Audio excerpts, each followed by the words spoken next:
Mr. Speaker, may I have your permission to make this announcement to honorable members?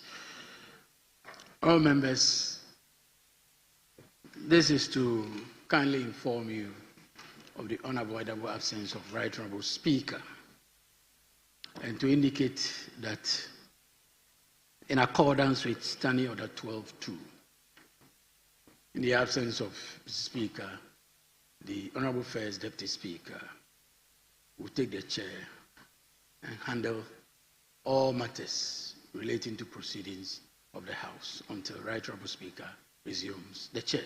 I thank you.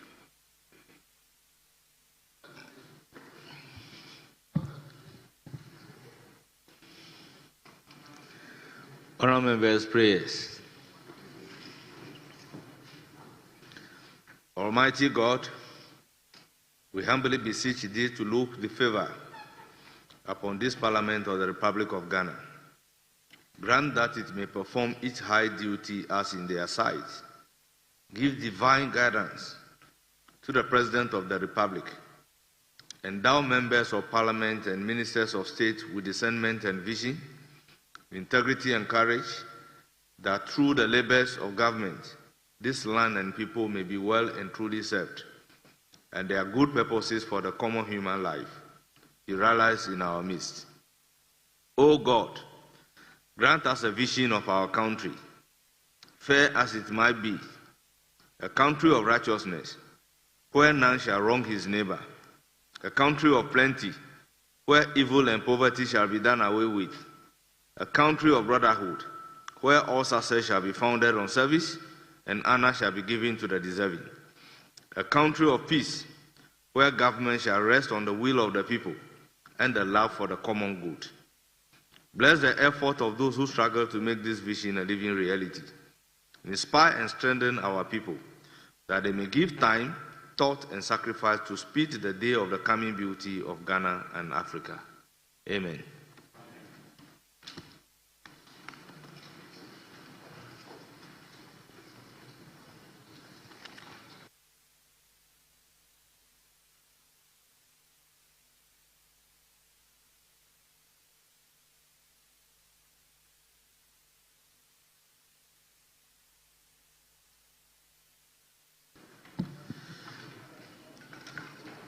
Honourable members, let's turn to page 2 of today's order paper. Item number 6.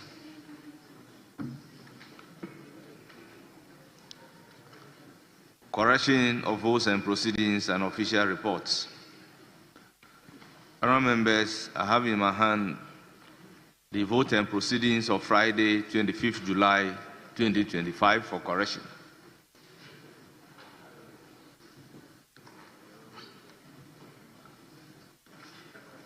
Page 1,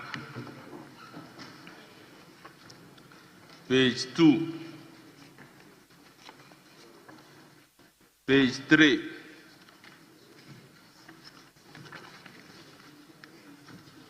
page 4, page 5,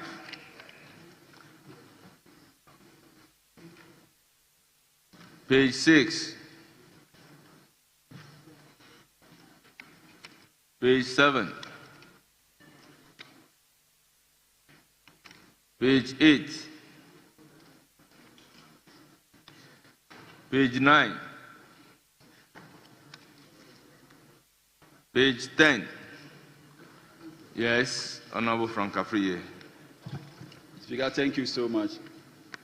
Speaker, very respectfully, page 10, C.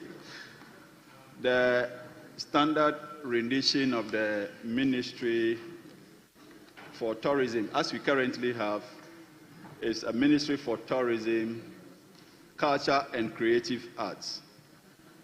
As is captured here, I think it needs to be corrected. That's 10C. Table of his take note. I remember you are right. Page 11.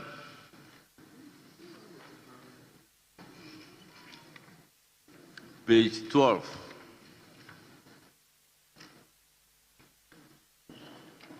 Page 13.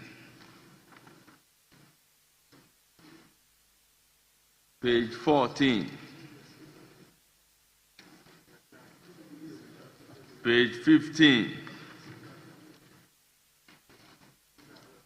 Page 16. Yes, Honourable Member, you have the floor.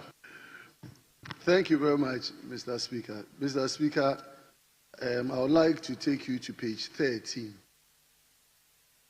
Mr. Speaker, page 13 under 14, motion. I remember on the day, the motion that was moved by Honorable Patrick Yaubuama was seconded by Honorable John Daku, not Honorable Kwabena Oche Daku Mensah. So if table office can check those again, because consequentially, when you come to page 14, you have Honorable Oche Daku Mensah seconding all the motions ably moved by Honorable Yabuama, which rather was Honorable John Daku, Member of Parliament for Swami. So if table office could take notice of the correct member who seconded them from pages 13 and 14. I'm grateful, Mr. Speaker. Very well, table office, take note of the actual person who seconded these motions. Page 15, 16, 17,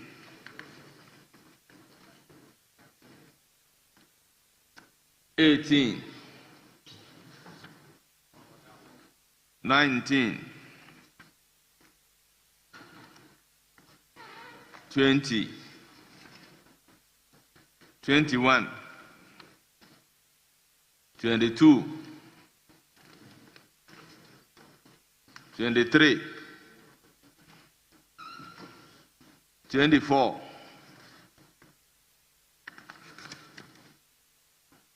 25, 26, 27, 28, 29,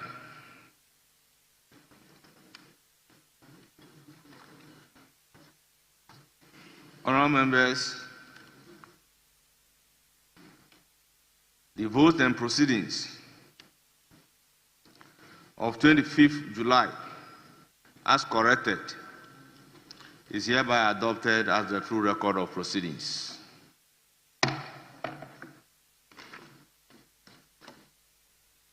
Honourable members, we also have official reports of Friday, 18th July 2025 for corrections.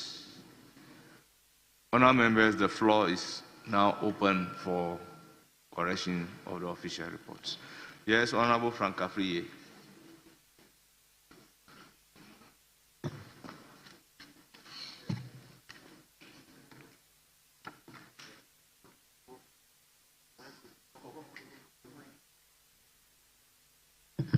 Speaker, thank you so much. Speaker, just some minor yet significant corrections. First one, column 12. Speaker, line 6. I think the business statement as delivered by the majority leader, the edition that ended on 25th July was supposed to be the 9th edition. And so on line 6, if it's written, if the clerk at table could delete 8 and insert 9. It was rather the 9th edition that ended on 25th July, which was last week, Friday. Not the 8th edition. Very office. Very good. Table office, take note. Then again, Speaker, column 41W. I think the proper rendition of the institution is Architectural and Engineering Services Limited.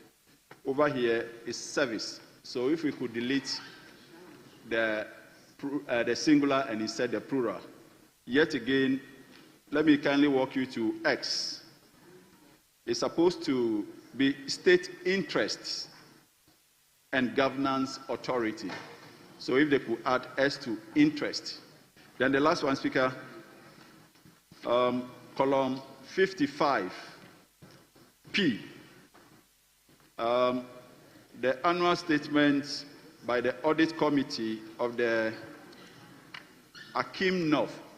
Per my checks, there's no municipality called Akim North. So I don't know if it's Asante Akim North. So the clerk at table could take note and then do the proper insertion. Thank you. Thank you very much, Honorable Member. Table office, take note of all the corrections proposed by the member. Thank you very much, Honorable Member, for those observations. Any other corrections?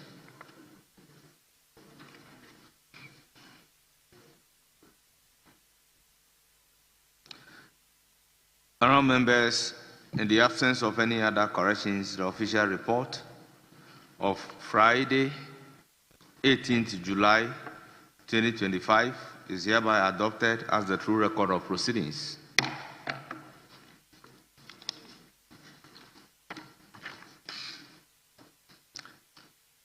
Honorable members, I am to vary the order of business for us to take the item 8 at commencement of public business. Presentation of papers. Yes, Deputy Majority Whip. Mr. Speaker, thank you very much. The Honorable Transport Minister is almost in the House, but since he's not with us, I'll plead with you to allow the Road Minister to lay the paper on his behalf. Thank you very much, Mr. Speaker. Yes, the application to me is to allow the Road Minister to lay the papers for the Minister responsible for transport, who is on his way. We don't have any difficulty if it is the Road Minister, except that you can't say the Transport Minister is almost here. You know it's not true. If you make your application for the Road Minister to do it, let him do it. And we are debating media budget today, and your ministers are not here, and you are rather making an application. Look at your back. Out of your 184 MPs, you have about 15 sitting there. So, Mr. Speaker, we don't have a problem. The Road Minister can lay the papers. Very well. Thank you very much. Item numbered 8A. Honourable members, let's take the 8A, I, and I together. Yeah, Minister for Roads and Highways. Annual statement by the Audit Committee of the National Road Safety Authority for the year 2024. Annual statement by the Audit Committee of the Ghana Shippers Authority for the year 2024. Annual statement by the Audit Committee of the Ghana Maritime Authority for the year 2024. Honourable members, the annual statement numbered item 8 at page 2 of the order paper are all duly presented, and they are referred to the Committee on Roads and Transport for consideration and reports. Yes, item numbered 8B. And honourable members, let's take all of them together. Mr. Speaker, the Health Minister is out of the jurisdiction, so I'll plead with you to allow the Road Minister to lay the papers on his behalf. Thank you very much.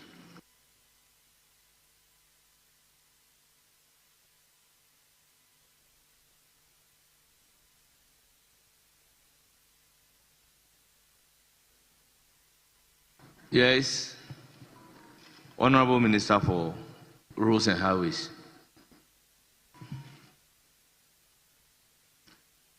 Annual statement by the Audit Committee of the College of Community Health Nursing, Winneba, for the year 2024. Annual statement by the Audit Committee of the Yellow Krobo Municipal Health Directorate for the year 2024. Annual statement by the Audit Committee of the Yellow-Krobo District Hospital for the year 2024. Annual statement by the Audit Committee of the Somenya Polyclinic for the year 2024. Annual statement by the Audit Committee of the Health Facilities Regulatory Authority for the year 2024. Annual statement by the Audit Committee of the Medical and Dental Council for the year 2024. Annual statement by the Audit Committee of the National Cardiothoracic Center for the year 2024. Annual statement by the Audit Committee of the College of Nursing and Midwifery, Nalerigu, for the year 2024. Honourable members, the annual statements numbered item 8B 1 to 8 are duly presented and they are referred to the Committee on Health for consideration and reports. Item numbered 8C. Mr. Speaker, the Transport Minister has just joined us. For the information of the House, because I told the House that he will soon be with us, and my colleague was trying to say I was not telling the truth. Mr. Speaker, since the Transport Minister is with us, I'll plead with you for him to lay the paper for and on behalf of the Interior Minister. That's 8C. Very well. Yes. Mr. Speaker, we have no difficulty. Item numbered 8C, Minister responsible for transport. Annual statement by the Audit Committee of the National Identification Authority for the year 2024.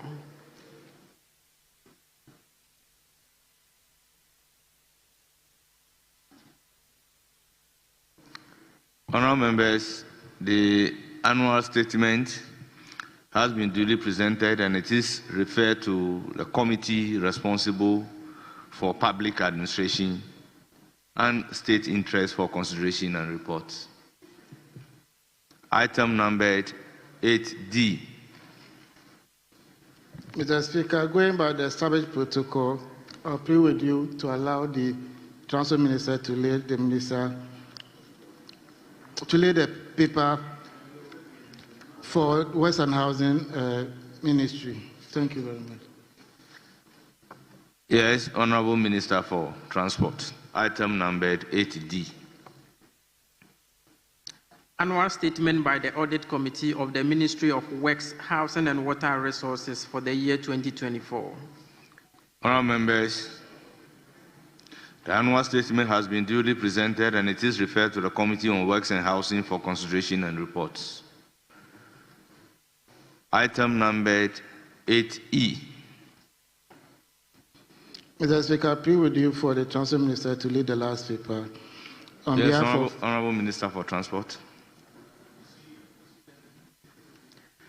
Annual report on the implementation of the Right to Information Act 2019, Act 989 for the year 2024.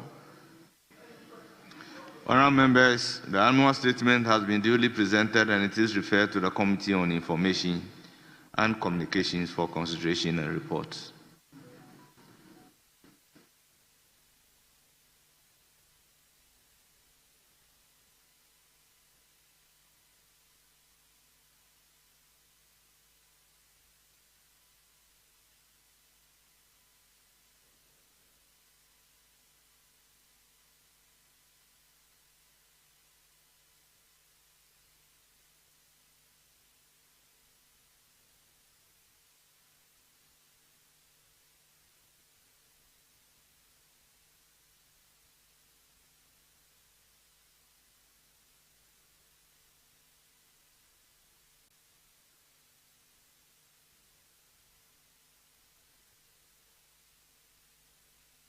Honourable members, item numbered F.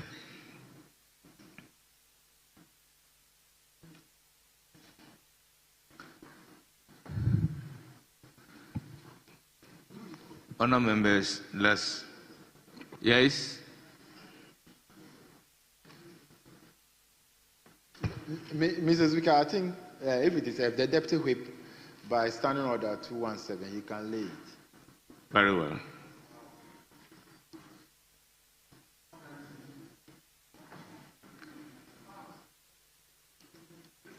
Sixteenth report of the Appointment Committee on His Excellency the President's nominations for appointment as deputy ministers. Honourable members, report has been duly presented and it is for distribution to honourable members.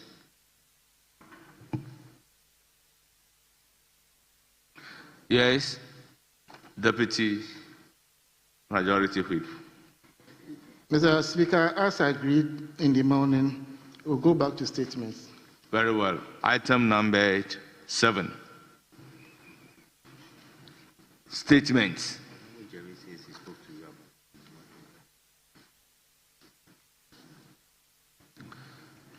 Honourable members, we have admitted a commemorative statement standing in the name of Honourable Osahi Alexander Kwamina Apanyu Maki.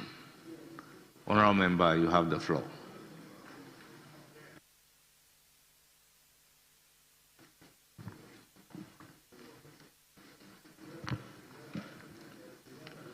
Speaker, I thank you for this treasure space to make the statement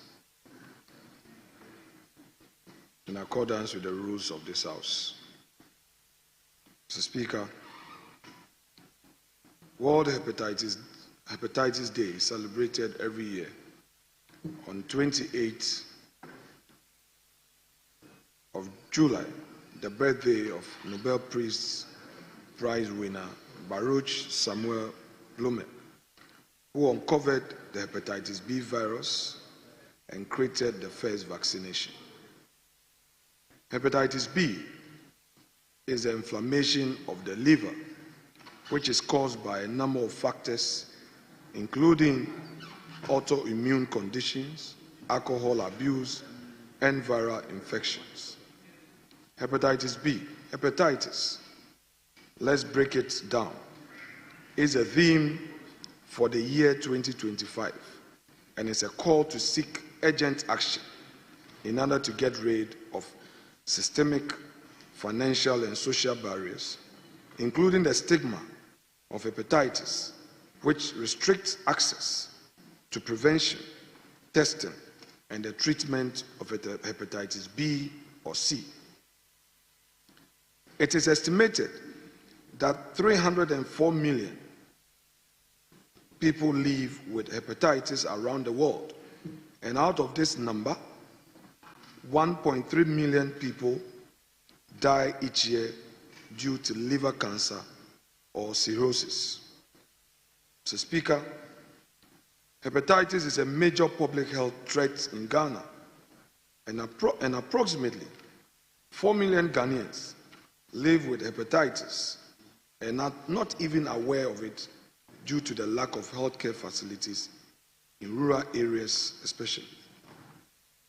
In some regions, the prevalence of hepatitis C is much higher due to customs like sacrifices which may aid in the spread of the disease. Initially, Mr. Speaker, the viral hepatitis is usually silent. People may feel healthy while accidentally carrying and spreading the virus. They may only experience some symptoms like fatigue and jaundice after there has been a progression of the liver damage. Hepatitis B and C are the main causes of carcinoma in Ghana because chronic infection can result in a lifelong liver damage, cirrhosis, and ultimately liver cancer. People are discouraged from seeking testing or care because of stigma, false information, and myth, such as the belief that hepatitis is solely caused by alcohol consumption or contaminated food. This keeps the cycle of delayed diagnosis and concealed transmission going. Public ignorance, limited access to low-cost diagnosis and treatment, and uneven health care quality across regions, particularly in impoverished regions of our country, have all contributed to the situation in Ghana. Mr. Speaker, from the theme of this year, let's break it down. It's clear that we must confront this.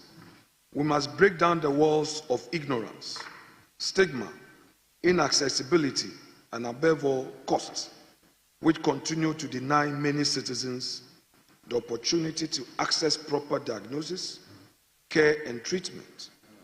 Health equity, Mr. Speaker, is not a luxury. It is a necessity. The Efutu experience, a community that has moved into action. Mr. Speaker, in my own constituency, the realities of hepatitis B are not distant. We have witnessed heartbreaking stories. Mothers unable to afford immunoglobulin to protect their newborns, and promising young people succumbing to liver failure, dying far too early.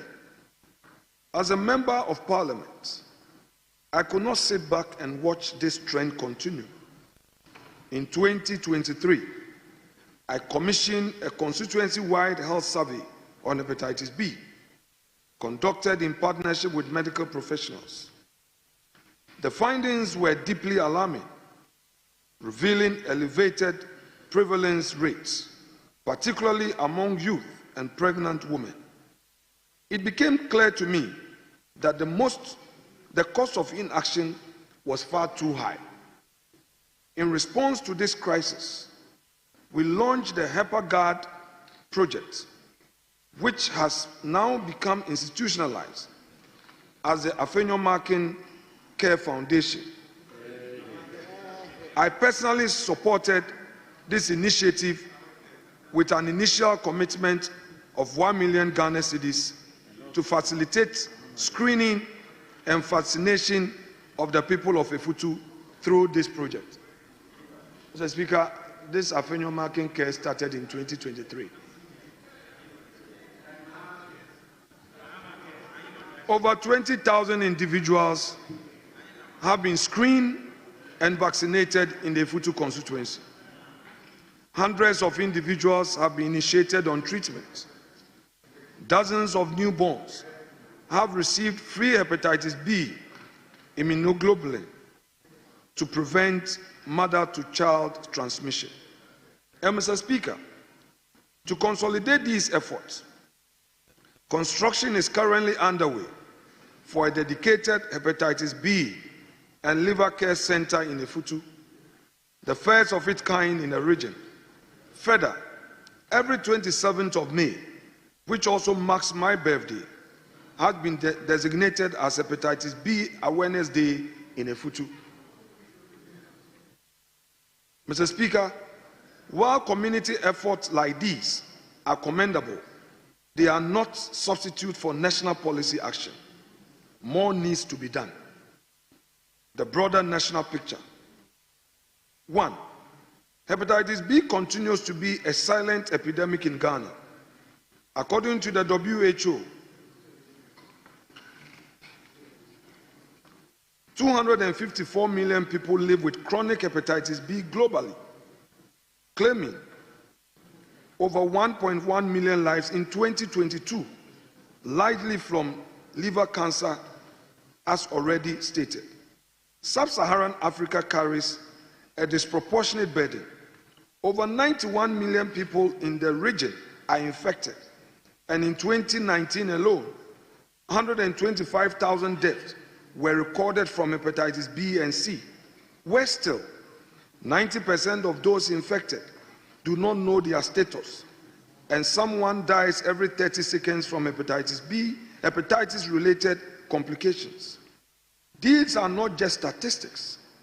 They are an urgent call to action.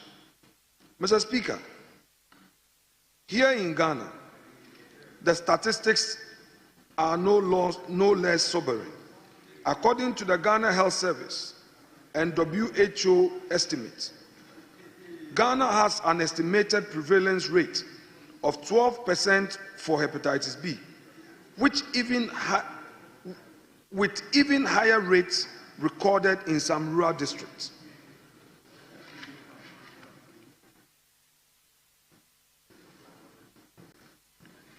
It is further estimated that between 3 to 4.6 million Ghanaians live with chronic hepatitis B, often unaware of their status, as already stated supra. Where still, up to 147 million newborns are exposed to the virus through mother-to-child transmission. The leading cause of intergenerational hepatitis B is spread in Ghana. Infected mothers with high-level loads have a 90% chance of passing the virus to their babies, many of whom go on to develop chronic hepatitis, irreversible liver damage, or liver cancer. The burden, Mr. Speaker, falls the heaviest on the vulnerable, pregnant women in rural communities, babies born into poverty, and families who are unable to afford viral load tests, liver function tests, or life-saving birth dose vaccines like HBIG. Today, many pregnant women are still not routinely tested for hepatitis B. Those who test positive are not supported with antiviral treatment to suppress the virus. Newborns cannot access hepatitis B, HBIG, or birth dose vaccines. These essential interventions remain unavailable or unaffordable as they are not covered by the National Health Insurance Scheme. This is an unacceptable gap, and this, Mr. Speaker, is what we must break down. Yes, Ghana has made some important strides. One, we have attained over 90% infant immunization coverage for hepatitis B. We have introduced free hepatitis C treatment. We have made antenatal hepatitis B testing mandatory. And we have developed a national viral hepatitis B control program framework. But framework and pilot interventions alone are not enough. Glaring gaps remain. As I speak, Ghana is yet to introduce the hepatitis B birth dose vaccine or make hepatitis B HBIG freely available or subsidized. The result is that the poor are left behind and the virus continued its silent destruction. Too many Ghanaians are still dying from the hepatitis B, not because treatment does not exist, but because it remains financially out of reach. Mr. Speaker, I dare say that the time for national action is now. While community-based interventions are essential, they are not sustainable without a national backing. The financial burden of hepatitis B treatment remains a heavy load, particularly on low-income Ghanaians. Antiviral medications cost between 300 to 600 Ghana cedi per month, with full treatment costs running into the thousands. Over time, this becomes an impossible burden for most households.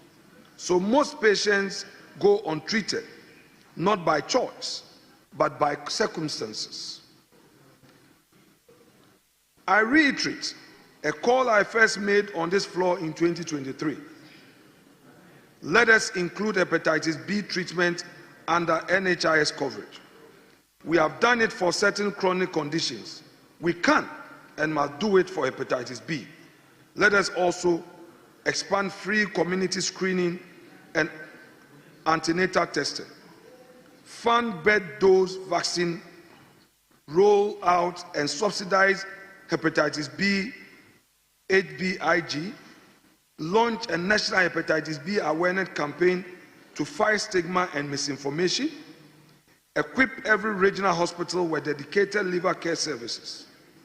Mr. Speaker, I conclude. Let's break it down together. Mr. Speaker, the year's theme, let's break it down, is both bold invitation and a national mandate. Indeed, let's break the cost barrier through comprehensive NHI support. Let us break the stigma barrier through national education. Let us break the access barrier through targeted rural investment. Let us break the silence barrier through evidence-led, budget-backed policy. And on this, I call on this House, the Ministry of Health, the NHIA, and all health sector stakeholders not to just recognize this day, but to take historic steps towards transforming hepatitis B care in Ghana. Let us protect Ghana as a leader on the African continent in the fight against viral hepatitis. Let us ensure that no child is born with this disease simply because their mother was poor, and no adult dies silently for lack of affordable care. Let us break it down. Together, let's break it down for good. And Mr. Speaker, on this note, I would like to thank you for admitting this statement and also thank colleagues for indulging me. I'm grateful and I hereby resume my seat.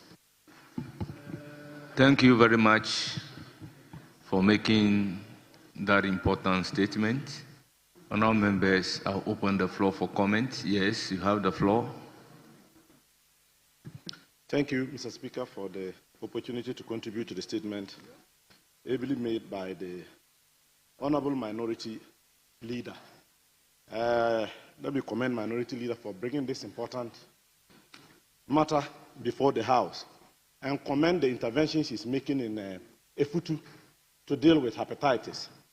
Today marks the day for hepatitis, and then he's made very great interventions in his constituency. We are learning from what he has done. Unfortunately, we are not that resourceful as he is, so that we can put such interventions in place. But as I speak to you now, in the Nadoli Kaleo constituency today, we are doing screening and for hepatitis B and C. It happened last year. We covered 6 communities. Today, again, together with the Liver Foundation, and then tomorrow and the day after, these interventions will be taking place. The challenge is that while we pay some attention to some chronic conditions, the issue of hepatitis has been left to the back burner. To cite an example, we are particularly interested in preventing mothers who are HIV positive from transmitting the virus to their children under the prevention of mother-to-child transmission, that program. Similarly, children can pick hepatitis from their parents. Yet, at delivery, the same level of effort is not put in to prevent the mothers from transmitting hepatitis to their children. So, it becomes a chronic thing in a particular family that all the children coming out of the family will turn hepatitis positive. Unfortunately, the interventions are quite expensive, and left at the individual level, most people cannot. I think the call by the Minority Leader is something we should pay attention to. We should have some level of national attention on hepatitis, particularly in the rural areas. Take my constituency, for example. Cultural practices, the way we treat crops, we share calabashes, communal eating, and other forms makes the disease very prevalent. The results of the last test, 3 days of test that was done in the constituency, was quite worrying. And that's why this year again, we are in the constituency doing the same. Similar thing is happening in DBI and across the region. But we don't have a coordinated national effort. I want to commend Liver Foundation today because they have also put in some intervention in my constituency to the extent of setting up a clinic that will be dedicated to dealing with hepatitis. But these are individual activities and interventions that are not coordinated. And if you want to take the fight against hepatitis, look, over 4.6 million Ghanaians have hepatitis. Had it been some other condition, probably it would have been making the news. Secondly, recently when we were talking about chronic diseases in the medical trust fund, unfortunately they eluded all of us that hepatitis has chronic levels where treatment are expensive and should be considered under the scheme. And also, the National Health Insurance has not made provisions for such treatments. So it is a clarion call. While I commend the majority leader for what he's doing so far, I think that what he's doing should be rolled up at a national level so that people who have these conditions or are at risk of these conditions can get some help nationally to deal with the condition. So I thank you, Mr. Speaker, for the opportunity to contribute to this statement. Thank you. Thank you very much, Honourable Member. Yes, Honourable Matthew Nyindam. Thank you, Right Honourable Speaker, for the opportunity to also contribute to the statement made by the minority leader, and to also thank him for making such a statement, Mr. Speaker, and to also commend him for the amount of money he has put into his constituency to educate and to treat hepatitis B or C. Mr. Speaker, just like he said, 1 million Ghana cedis. It's unfortunate most of us will not have that capacity to establish such a foundation in our constituencies. But Mr. Speaker, if you monitor hepatitis B, it's gradually becoming a household disease. It's gradually becoming a household disease. And we must all confront it head on. And it's not out of place when he's calling on us to have a state policy on this particular chronic disease. The consequences, Mr. Speaker, are so huge. If you want to measure the deaths, the amount of the total number of persons that this particular hepatitis B or C has taken away, Mr. Speaker, it will surprise you. I therefore want to add my voice and to let Mr. Speaker, by the end of this statement, get the Minister for Health to look at how best, Mr. Speaker, we can finance this particular disease. Mr. Speaker, the most important thing that the statement actually highlighted has to do with even the testing and the viral load. If you go to the hospitals and they want to charge you, Mr. Speaker, you will not pay less than 2,000. And parents of, unfortunately, pregnant mothers, sometimes when they get to the hospitals and then they are diagnosed and they have to assist the unborn child, Mr. Speaker, you won't pay less than 1,000 Ghana cedis. How many of our rural folks can afford? And like my colleague from the other side said, if you look at the way it's pressed and how we live in our communities, we virtually eat together, we drink together, and even during our funerals, the way we adore and the way we hold the corpse, it makes it so easier for it to be transmitted. So, Mr. Speaker, I want you to take a very keen interest in this particular statement. And at the end of the day, Mr. Speaker, let's have a way out. Let's have a way out. Else one day, if you take 10 people, 8 will be having hepatitis, which, Mr. Speaker, is avoidable. Thank you, Right Honourable Speaker, for the opportunity to contribute to this particular statement. Thank you so much. Yes, Honourable Joseph Kwame Kuma, you have the floor. Thank you, Mr. Speaker, for the opportunity to have a bite on this statement ably made by our minority leader. Mr. Speaker, I'm scared. I'm scared for the fact that if you go to paragraph 9 and 10, which I want to quote for re-emphasizing what has been indicated, the broader national picture. Mr. Speaker, hepatitis B continues to be a silent epidemic in Ghana according to the World Health Organization. 254 million people. Mr. Speaker, and when we get to the 10, that over 91 million people in the region are infected, and that is 2019 alone. Mr. Speaker, prevention, we say, is better than cure. The earlier, the better.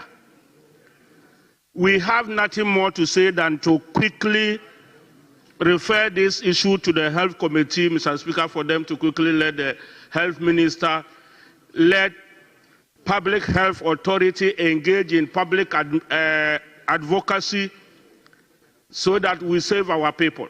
For lack of knowledge, our people perish. So if these figures are being turned out, and speaker upon speaker is buttressing it, should we wait for our people to finish? A lot of these people, our people in the rural areas are farmers. A lot of our people, Mr. Speaker, when we go on recess, we have to do thank you tours. You get to some communities and the chop bag there, 1 cup is what we all share. And we are to share because you are with them. We are all involved, Mr. Speaker.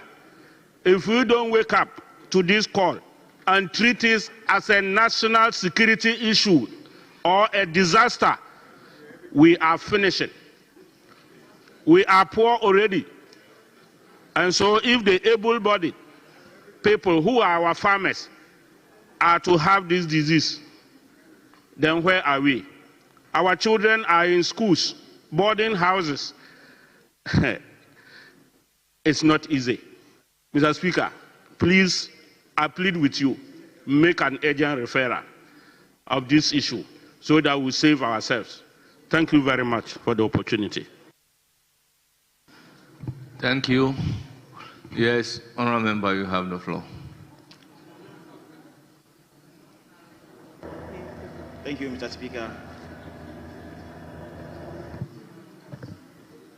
Thank you, Mr. Speaker, for the opportunity to comment on the statement ably made by Minority Leader.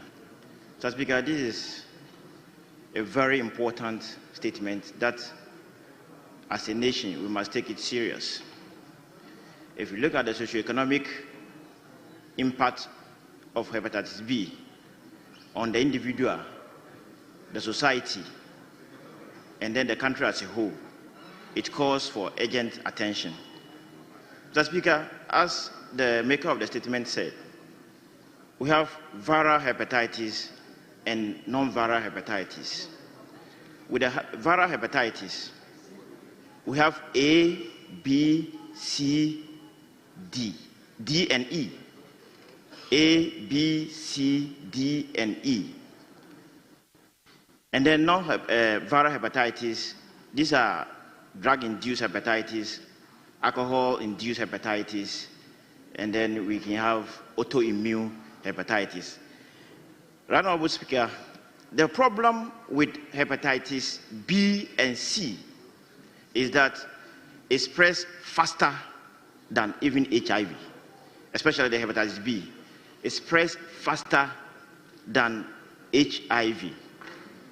As we are talking about hepatitis B and C, it is important that we get to know the causes of this hepatitis. It spreads basically just like HIV through blood-borne articles, having sex, unprotected sex actually, deep kisses if you have some sores in your mouth and other things.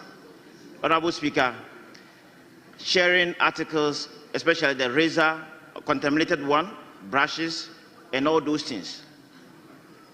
These things basically are a problem in our rural settings, where affording some small amount to go and test to know your status is a big problem. sometimes through the maternal care, they are able to detect it. But the money to buy the hepatitis B immunoglobulin to prevent mother-to-child transmission is a big issue. Right, Honorable Speaker, I will urge the Ministry of Health to include the hepatitis B immunoglobulin in the NHIS so that when they are detected that they are positive during pregnancy, they can easily have access to it. And this thing is given right after birth. After 72 hours, if you give it, it doesn't serve its purpose. Because by that time, the virus might have crossed into the breast milk. And any child who takes or sucks the breast will get it. I thank you for this very important opportunity. But yes, those who are infected, they have already said everything. The medical care is the problem. One will go, they tell you, go and do the viral load. You cannot go. You go once, because every year you have to do the viral load, so that they will be able to quantify the amount of the virus in your system and give you antivirus.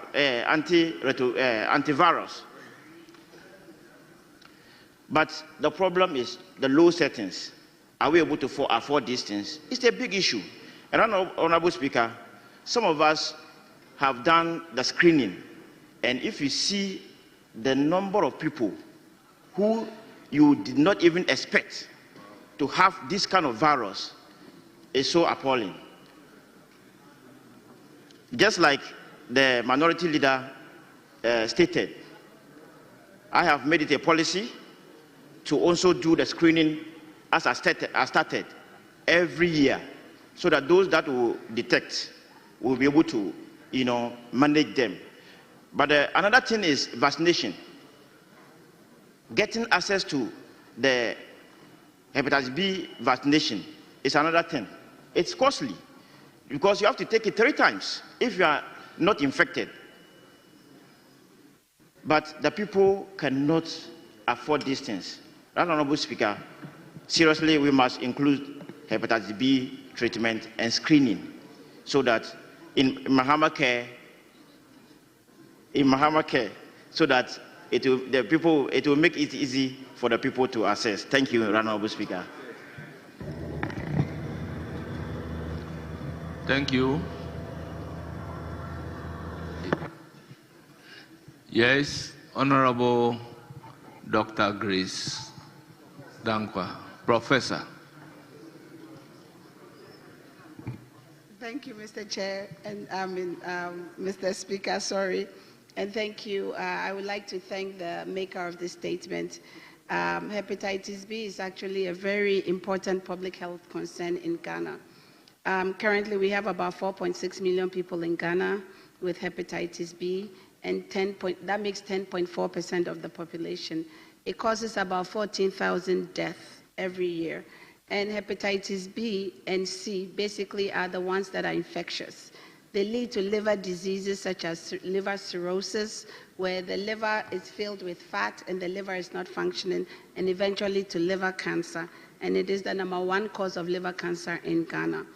Mr. Speaker, hepatitis B is a sexually transmitted disease. Hepatitis B is spread by blood and bodily fluids. The solution to solving the hepatitis B problem is a public health education. The people who are promiscuous need to be educated. Most people who have hepatitis, especially the chronic type, they don't even know they have it. And a lot of people, the prevalence and the incidence in Ghana is very high. But luckily, Mr. Speaker, it was one of the problems that we had discussed in the NDC manifesto. And the solution to solving the hepatitis B problem would be the free primary health care. Currently, children are getting the hepatitis B vaccine in the pentavalent vaccines. So they get it at 6 months, 10 months and 6 weeks, 14 weeks, and 10 weeks and 14 weeks. Currently, once the free primary health care program is rolled out, we will be given the birth dose in the beginning of 2026. So the NDC government, under the visionary leader of John Dramani Mahama, is working on the problem. The problem has been identified. He's working on the problem.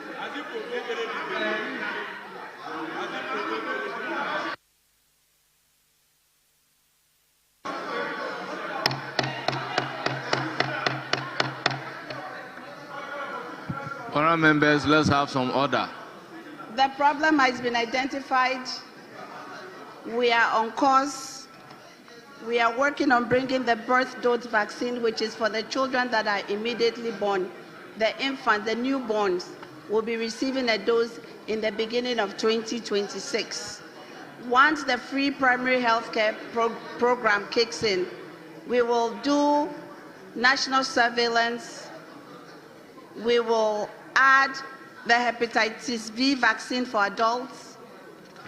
We will continue public education, and those who are found to have hepatitis B will be included in the free primary health care package. Thank you, Mr. Speaker.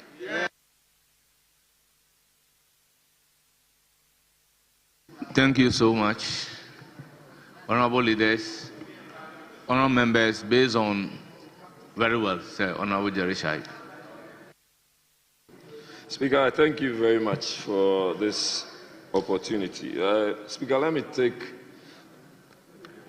this opportunity to also thank the maker of this statement, Osahin, Alexander Afenyo Kwame Namakin. Speaker, this statement comes at the right time. And for me, we need to consider what is more important at this stage, which is the preventive care. Growing up, I've always heard people say that prevention is always better than cure. And that is why, for me, this statement is profound. And Speaker, I would just make reference to the Efutu experience, where the maker of this statement personally had to support the initiative with an initial amount of 1 million cedis. Speaker, obviously, most of us here may not have the resources to do that, but we should also be encouraged that to which we can pay little by little and get to that level. Speaker, over 20,000 individuals have benefited from this screening through vaccination, especially in the Efutu constituency. Speaker, then where you have the maker of this statement, who has also conceded to consolidate these efforts by constructing a hepatitis and liver care center in Efutu. Speaker, for me, I think that this is worth commending. I am looking at the preventive side, which is, for me, I've abbreviated into SICA. That is the stigma. That is the inaccessibility. That is the cost. And that is the ignorance. Speaker, if we are looking at the stigma, what we need to do is to consider a more comprehensive education on hepatitis. And I don't think that is just a matter of promiscuity. It also boils down to knowing what you are to do and what you are not to do, including vaccination. And Speaker, if we are able to take this up and let people understand that the fact that you have hepatitis should not be a reason for you to seek proper cure and care, then we are moving somewhere. Speaker, the issue of inaccessibility. There are a lot of people out there, they may never have heard of hepatitis. They do not know how to even reach out and how to get the necessary cure and vaccination. Speaker, if we are able to take this up, I am sure we can get somewhere. Speaker, then the issue of cost. What are we doing with the cost? The expenses involved? Are we in a position to get the submission made by the maker of this statement that government through the National Health Insurance should now respectfully consider taking the cost, bearing the cost for people who are unable to take care of this. Speaker, if we are able to do so, a lot of Ghanaian lives, especially the young with the babies, will be saved. Speaker, I think that there is the need for us to focus on what the current situation is. My colleague just said you have about 4.6 million people who are suffering from hepatitis. How can we stop hepatitis? How can we break it down? Let us all come together, irrespective of where we stand or we sit, whichever party color we follow.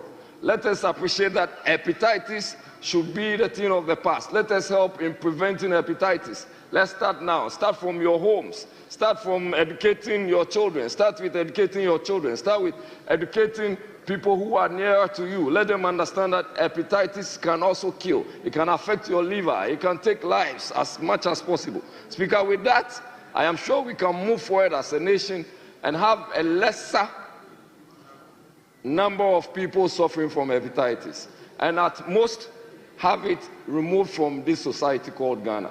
Thank you very much, Right Honourable Speaker, for this opportunity. Thank you so much, honourable members.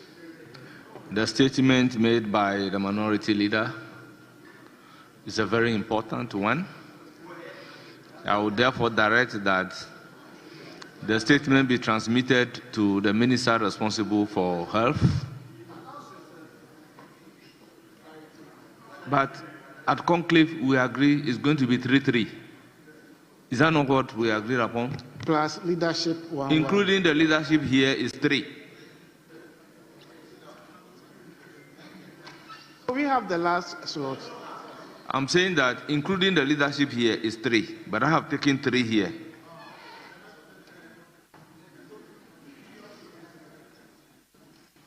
Honourable members, the statement by the minority leader is a very important one. I would therefore direct that the statement be transmitted to the minister responsible for health for very urgent actions.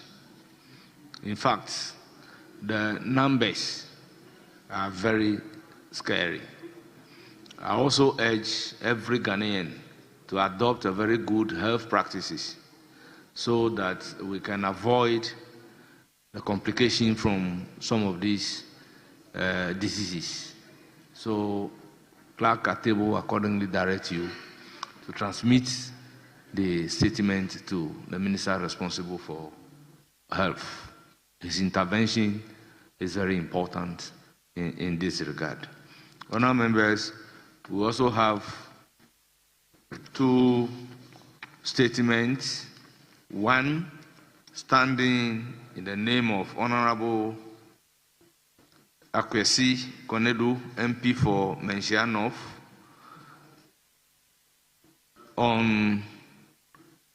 to eulogize the legendary departed Ghanaian musician Charles Kojo Fosu, popularly known as Daddy Lumba.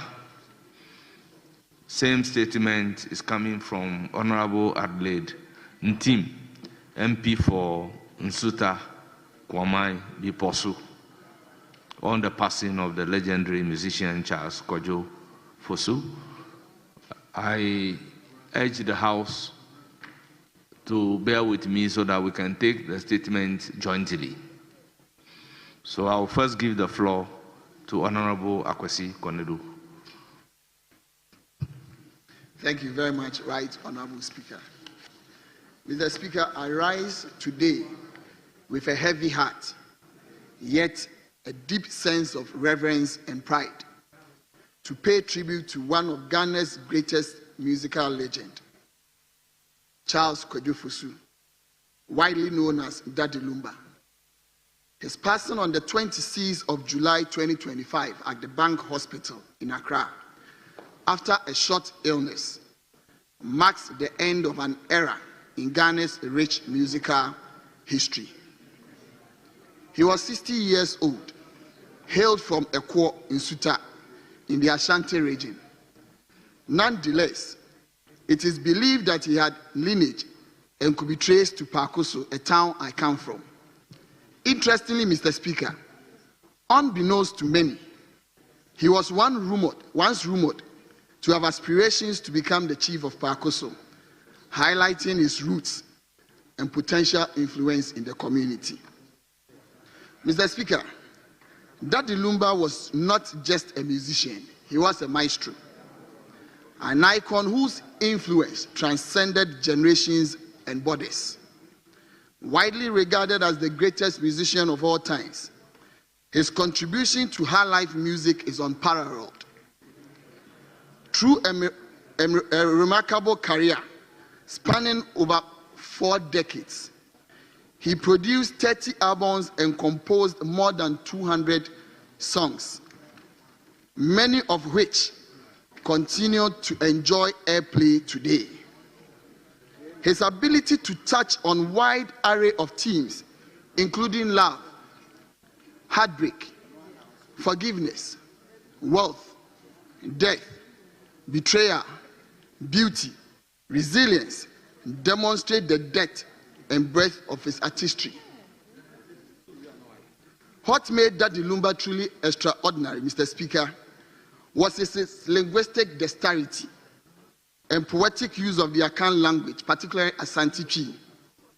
His lyrics were not only melodious and catchy, but often liaised with proverbial wisdom, layered meanings, and cultural idioms that require deep thought to unpack. For many of us, his music was more than entertainment. It was an education in values, life, and our Ghanaian identity. In an age where the vibrant tradition of high life music had been gradually overshadowed by other genres, Daddy Lumba took toll as proud custodian of Ghana's musical heritage. He was a torchbearer and a trailblazer who constantly delivered timeless music filled with thoughtful messages and profound advice. Mr. Speaker, his works were not just songs. They were experiences, carefully crafted pieces that touched hearts and stirred conscience. Take, for instance, Mr. Speaker, the song Teresa, for which part of it he says, "Se menyuaya, eniena miniayo, se mamodia." Mr. Speaker, this song emphasized the beauty and importance of gratitude, reminding us all to appreciate those who stand by us in difficult times. Mr. Speaker, in Sika he says, "Sika eneye adie nyina." He addresses the harsh reality of poverty and the need for us to eschew dishonest labor in favor of integrity and hard work. He made a clear distinction between wealth acquired through genuine means and that earned through deceit. And Mr. Speaker, in Adakatia, he says, "Obiang kwejina Adakatia." To it, everybody. Honorable Akwesi Akwanedu, you should have done us a favor of translating whatever you are saying in Twi into English language for the Hansard. Mr. Speaker, I will. And I'll make that available to the Hansard department. Mr. Speaker, Adakatia is a poignant reminder that of life's impermanence. He urged listeners to reject pride, selfishness, in favor of love and humility, as death comes for all of us, regardless of our status. Mr. Speaker, it is not surprising that in the year 2024, His Excellency Nana Addo Dankwa Akufo-Addo recognized Daddy Lumba with a prestigious national honors at the Accra International Conference Center. In his heartfelt tribute, the former president aptly described him as a pantheon among musical greats of all times. Indeed, Daddy Lumba's influence extended beyond the boundaries of music. He was a cultural ambassador, a unifier, and a beacon of creativity and wisdom. Mr. Speaker, the loss of Daddy Lumba is not just a blow to the music industry. It is a profound loss to Ghana's cultural heritage and identity. His music brought people together across age groups, political divide, and ethnic lines. Whether at family gatherings, weddings, political events, national celebrations. His music played in the background, evoking nostalgic, joy, reflection, and a deep sense of emotions. Through his art, he managed to build bridges and foster the sense of national pride. Many young musicians today cite Daddy Lumba as their greatest influence and inspirations. He opened doors for future generations of high-life artists, mentoring some directly and indirectly, and shaping the industry through the standards that he set. His ability to reinvent himself whilst remaining true to his roots kept him relevant and beloved by the old and young fans. Mr. Speaker, the void left by Daddy Lumba's departure is vast and irreplaceable, yet his legacy endures, not just in the melodies we will continue to sing, but in the life lessons that so powerfully shared through his music. He entertained, he educated, he inspired, and he united us. That, Mr. Speaker, is the mark of a true legend. In this moment of mourning, I extend my condolence to his family, friends, the countless fans both in Ghana and across the globe. We mourn with him, but we also celebrate a life well lived, a life that brought joy, comfort, inspiration to many, many Ghanaians and citizens. May the soul of Charles Kwadwo Fosu, Daddy Lumba, rest in perfect peace, and the many songs continue to echo in our hearts, reminding us of who we are, where we come from, and what truly matters in life. I thank you very much, Mr. Speaker. Thank you. Thank you so much. We then give the floor to Honorable Adelaide Ntim. You have the floor. Mr. Speaker, thank you for the opportunity to speak on a matter of deep national grief. The passing of one Ghanaian most iconic and influential musician, Charles Kwadwo Fosu, widely known as Daddy Lumba.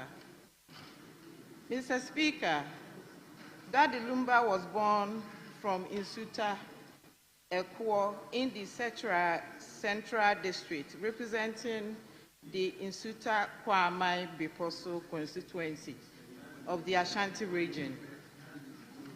His musical journey began modestly, starting with the participation in school and church choirs.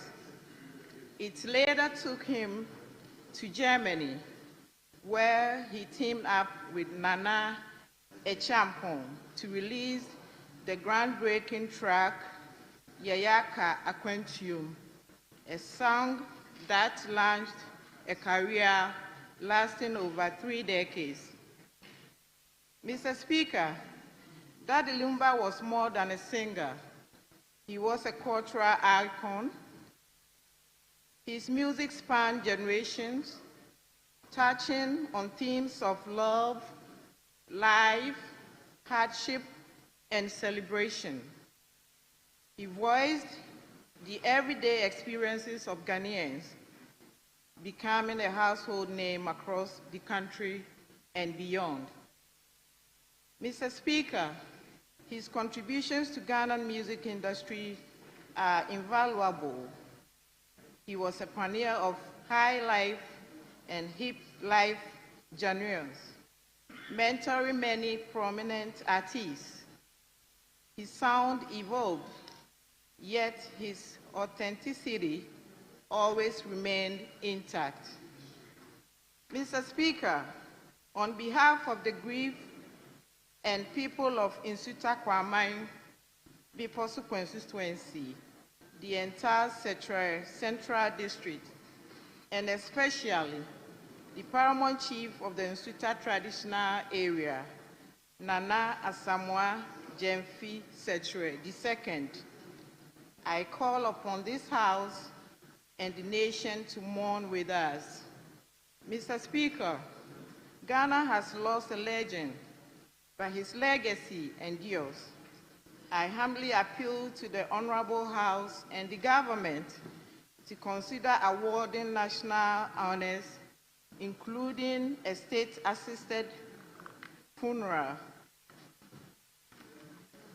and establishing initiatives to preserve and promote his musical legacy. Mr. Speaker, as we mourn, we also celebrate a life that touched millions. Let us remember Charles Kojo Fosu, not just with tears, but with pride for the gift he was to our nation. May his soul rest in perfect peace. Jemi Fedue Kojo. I am grateful, Mr. Speaker, for the opportunity. Thank you. Thank you very much. I will then open the floor to take comment on the statement ably made. Yes, you have the floor.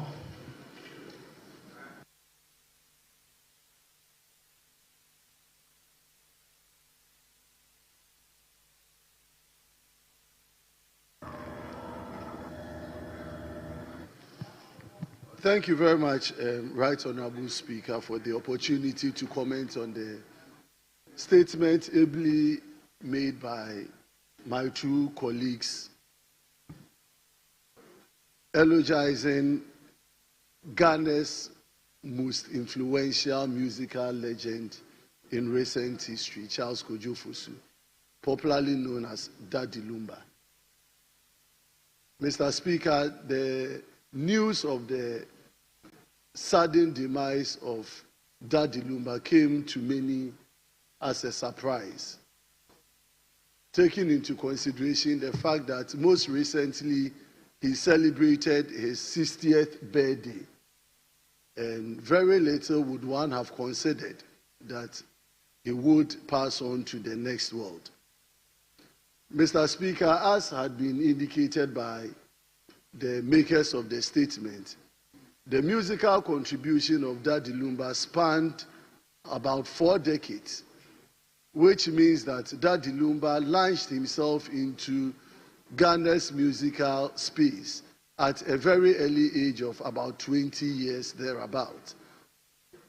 The music that Daddy Lumba produced or sang across these years portrayed him as one with a lot of depth in terms of wisdom, knowledge, and understanding in promoting Ghana's rich cultural history.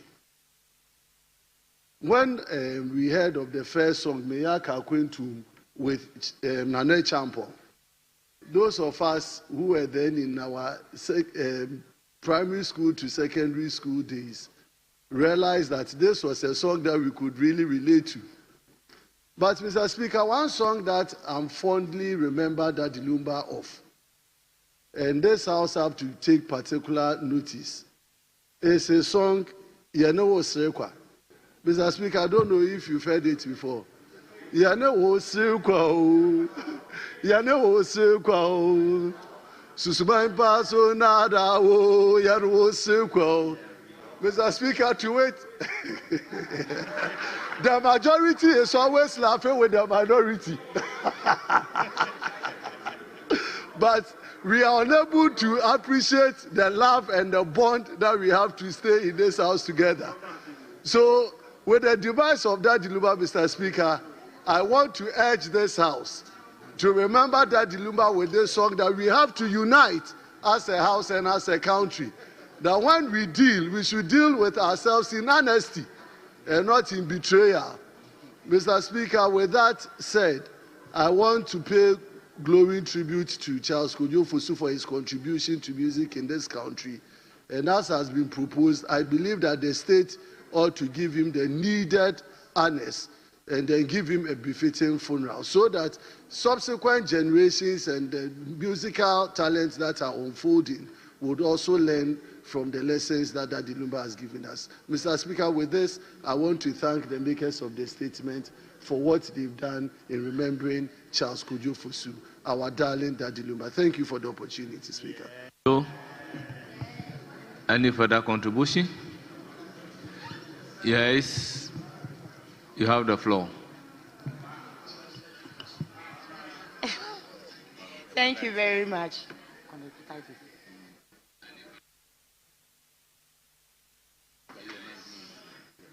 Thank you very much, Right Honorable Speaker. I would like to commend the makers of the statement in commemoration with the demise of a legend, Daddy Lumba.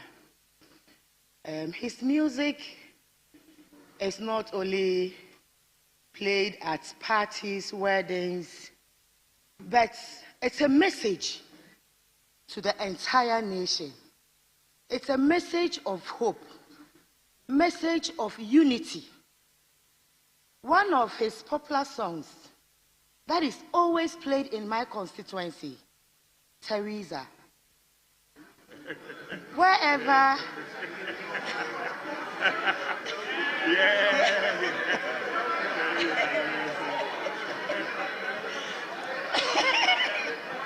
Mr. Speaker, his demise is a big blow in my constituency, and I join the people of Okankwe North to mourn with the family.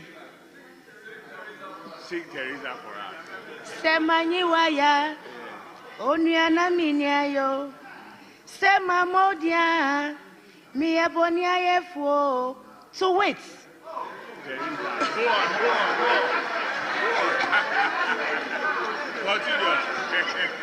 Mr. Speaker, I join the people of Okankwe North and Ghana at large to mourn the demise of a legend. When you attend any occasion in Okankwe North, provided I'm present there, they welcome with the song Teresa. Whether it is of a funeral, it's Teresa. Whether it's adoring, it's Teresa. And this music has brought a lot of hope to so many Ghanaians. I am praying, like my honorable member said, let's not just smile towards each other. Let's mean words. Let's show each other love. When this side bring business of the house, genuinely join us to do it. Thank you very much, Mr. Speaker.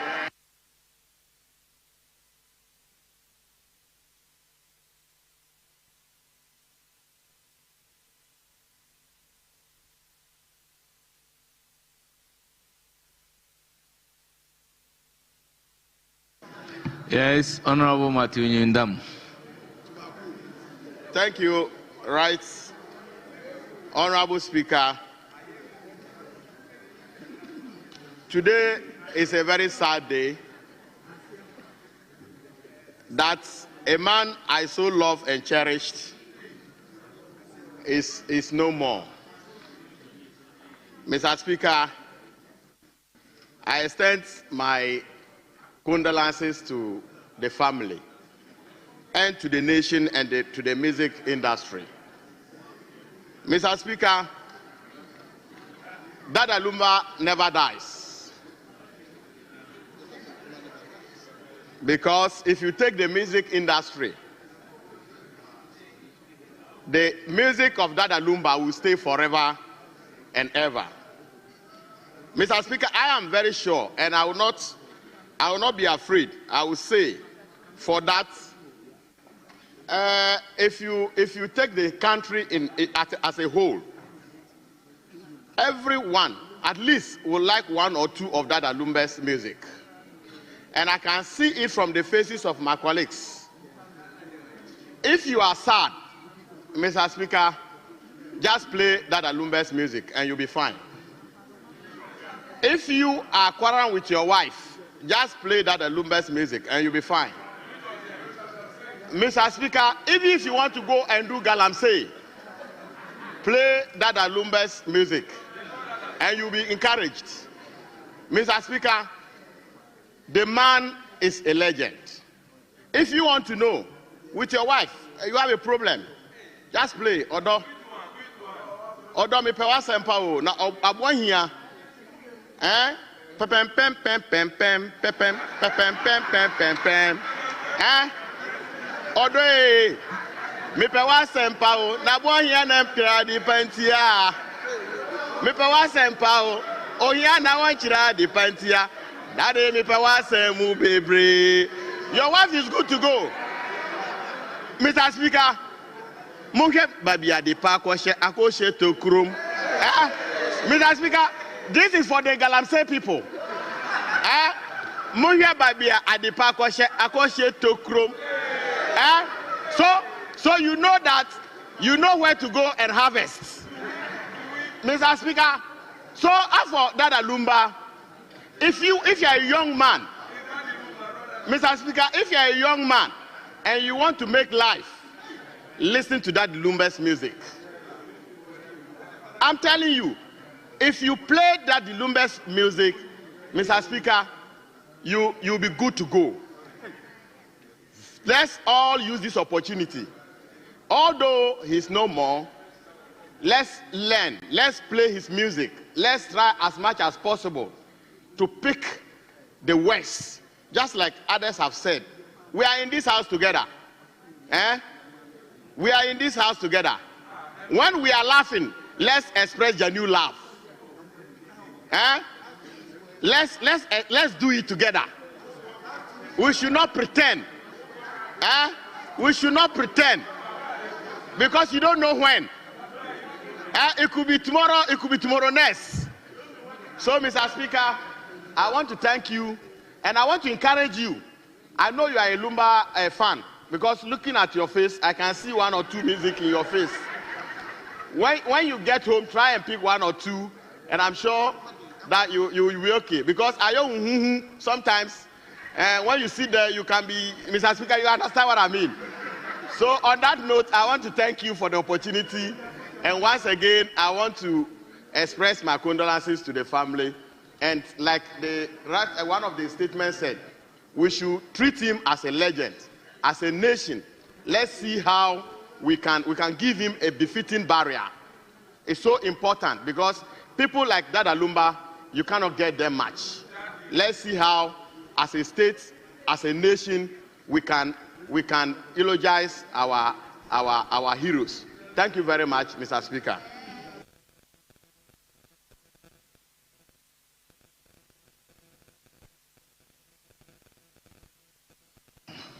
Yes, honourable member, you have the floor. Thank you very much, Mr. Speaker. Mr. Speaker, I would like to stand on Order 63, Clause 1 of our standing order and speak the Ghanaian language, Asante Twi. Mr. Speaker, and da Ghana for nyinaa ene ewiase amansa nyinaa esu onyumtini kese a ne din ede Charles Kojo Fosu a dodo na frɛ no Daddy Lumba. Now yɛhwɛ enema papa Daddy Lumba ayɛ ede ama Ghana. Honourable member, please, let's go by the rules. Mr. Speaker, thank you. Mr. Speaker, I will be happy to translate after I've concluded with the tree into the English language. If you can indulge me, please. Very well. Thank you. Mr. Speaker, Daddy Lumba abwa magana din apeja bebree. Yɛhwɛ ne nnwomtoɔ nkabom a ɔde aba yɛ fiefie mu. Sɛ yɛwo onipa foforɔ a. Please limit it there and do the translation.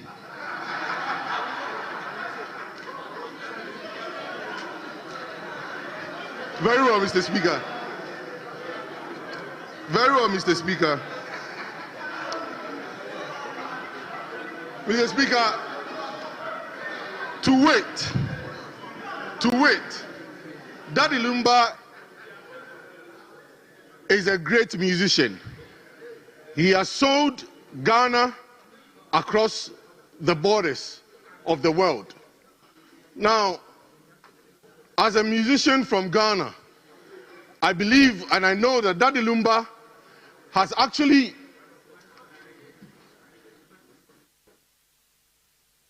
made Ghana a, I would say, a hub, a musical hub, where a lot of Ghanaians do connect. Mr.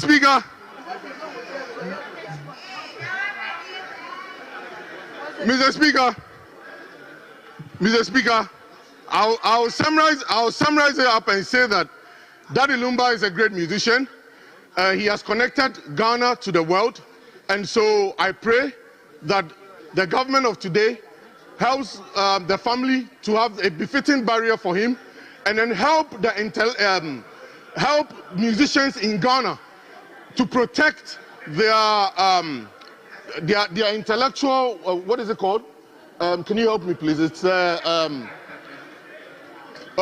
intellectual property when it comes to music. And so, Mr. Speaker, I'll end it here. Conclude. And then I want to thank you for giving me the opportunity. Thank you very much. Thank you.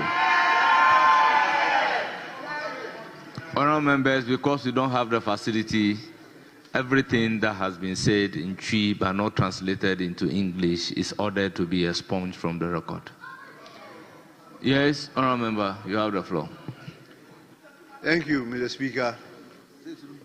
Mr. Speaker, I would want to join the Member of Parliament from Lumba's home constituency, Honourable Adelaide, and the Member of Parliament for Menchia North for the statement they've made today on the floor.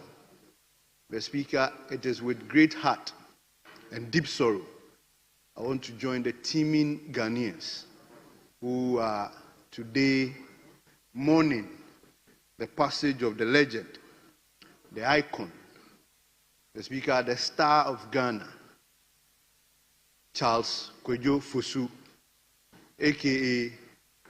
Daddy Lumba.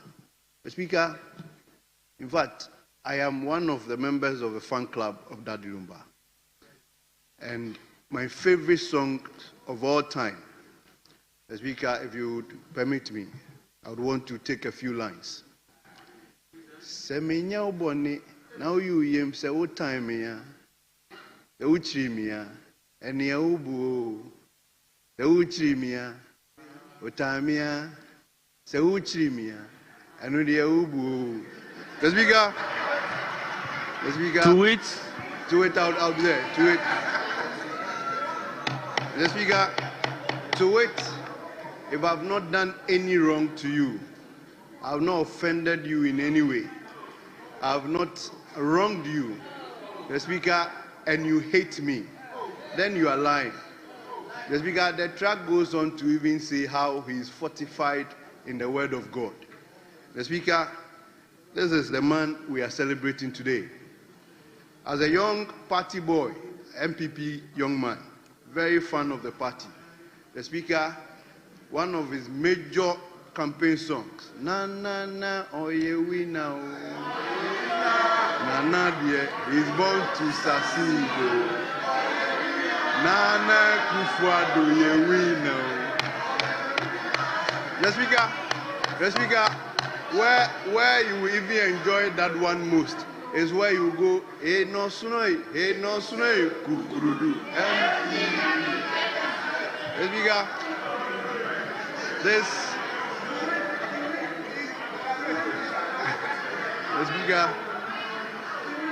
The Speaker, this is a man Ghana is mourning today. It's very sad. The Speaker, but we have a number of stars that are no longer with us today. Quite recently, KKD also passed. The Speaker, I think that the families of Daddy Lumba should allow the state give him a befitting state burial. Dada KD, yes. Dada KD, sorry. The Speaker, I said KKD, forgive me, it's Dada KD. Speaker, I think the families of that Lumba should allow the state give him a befitting burial, because now he has outlived the confines of his family. He is now a national asset. Speaker, I will beg, I will crave, if they are listening to us, they should allow the state give him a befitting burial, because he has sold, he has marketed, he has projected Ghana through his music to the international world.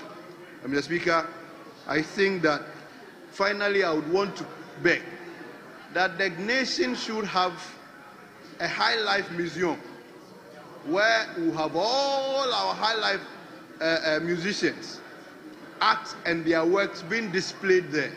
Because Ghana, one of our major journals, music journals, is high life.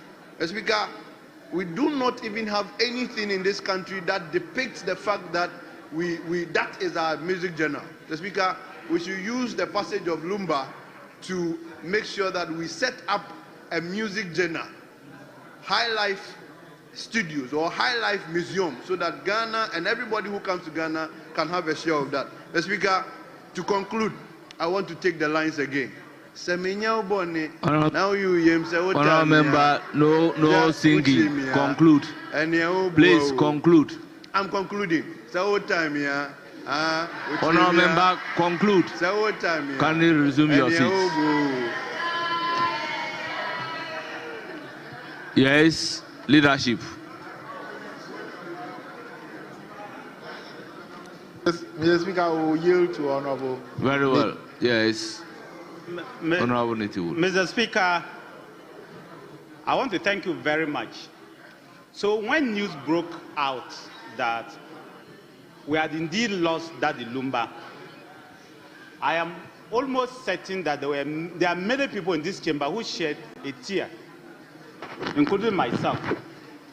Even those who did not speak impeccable Twi, or didn't even speak the Twi language. Whenever they played Daddy Lumba's song, they enjoyed it. Mr. Speaker, even those whose mother tongue was not the Twi language, anytime Daddy Lumba's song was played, people enjoyed it. Mr. Speaker, Daddy Lumba is, in quotes, our Michael Jackson. This is a man whose music cut across all ages, from the young to the middle age to the old. And how he did it is still a marvel to some of us, that every year since 1992, or let's say 89, when he started with Nana Champon, he always came with a hit. There is no year that people were not waiting for Daddy Lumba to bring a song in December. Every year, Daddy Lumba always brought a hit song or a couple of hit songs in December. He entertained Ghanaians for more than 30, 40 years. We should celebrate him. The nation owes it a duty to celebrate Daddy Lumba. Lumba, Mr. Speaker, has left a mark, and I believe for many, many, many years to come, he may end up like Bob Marley, where even when he's not there, Ghanaians will still be playing his music. He was one of the few who held the high life music through the skies. Ghanaians were known for what we call high life music. Today, it's changing. It was high life music that Ghanaians were known for. Many people, many countries copied high life music. And Daddy Lumba represented the best of high life music. Mr. Speaker, if you ask those who speak and understand the local Twi language well, they'll tell you how he composes his music, the lyrics, and the thought behind. It marvels everybody. I remember somebody asked him a question. What is the meaning of Abinwaha? What is it that we, well, of all the songs? They asked him, what is that? What were you talking about? But Mr. Speaker, what the average Ghanaian thought he was going to say, he never said that. That is the type of person we are mourning today. It's unfortunate we have lost him at a very young age. And I heard him say that to be able to reach 60 years, he too has reached that 60 years. I heard him say that when he celebrated his 60th birthday, he said, me too have reached that 60 years. And that he has never celebrated his birthday before until he was 60 years. As if he was prophetic. Only for us this week to wake up and be told that the man is no more. Mr. Speaker, Ghana should give him a befitting burial. The campaign song that my friend sang, that was a campaign song of the MPP in 2008. I remember that after the NDC won the elections, every party that the NDC had, that was the song they were singing. Not the Aye. The song Nana Ye Winner. It was so popular across political parties that you didn't know whether it was an MPP song or an NDC song. It was a national anthem of how to campaign and how to compose a campaign song. Maybe the NDC brought 1 or 2 hit songs in 2012 to defeat us. But Mr. Speaker, for him to produce so many musicians, that the KD, Nana B, Kofi B, Kofi Nti, all of them, the one who sang Emanuela, Oforian Ponsa, all of them, over 20, 30 musicians all passed through his hands. This is a great man we have to celebrate. He has done his well. He has done his part for Ghana music. He's an icon. He's a legend. This is a man who is our Michael Jackson. Let us remember him and give him a befitting burial, a good sign of, and pray that the Almighty Lord will forgive him all his sins and put him at his right side. If you listen to his interviews over the last 10 years, when he did the surgery and was having difficulties, always he uses God first before any other thing. Maybe the ancestors of Ghana, maybe the spirit of the country called Ghana, maybe the ancestors of the Sechre land, Ashanti land, were telling him that your time is up. But whatever it is, will inspire the next generation, not only for what you achieved, but for how you carried yourselves with dignity, strength, and unrelenting sense of purpose.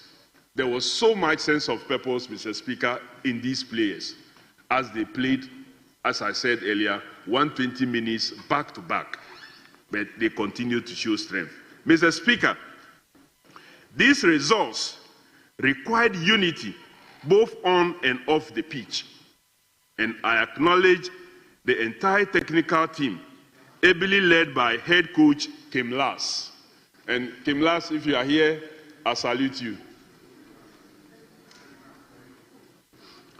The management group, the Ghana Football Association, for their dedication, professionalism, commitment, and steering this ship.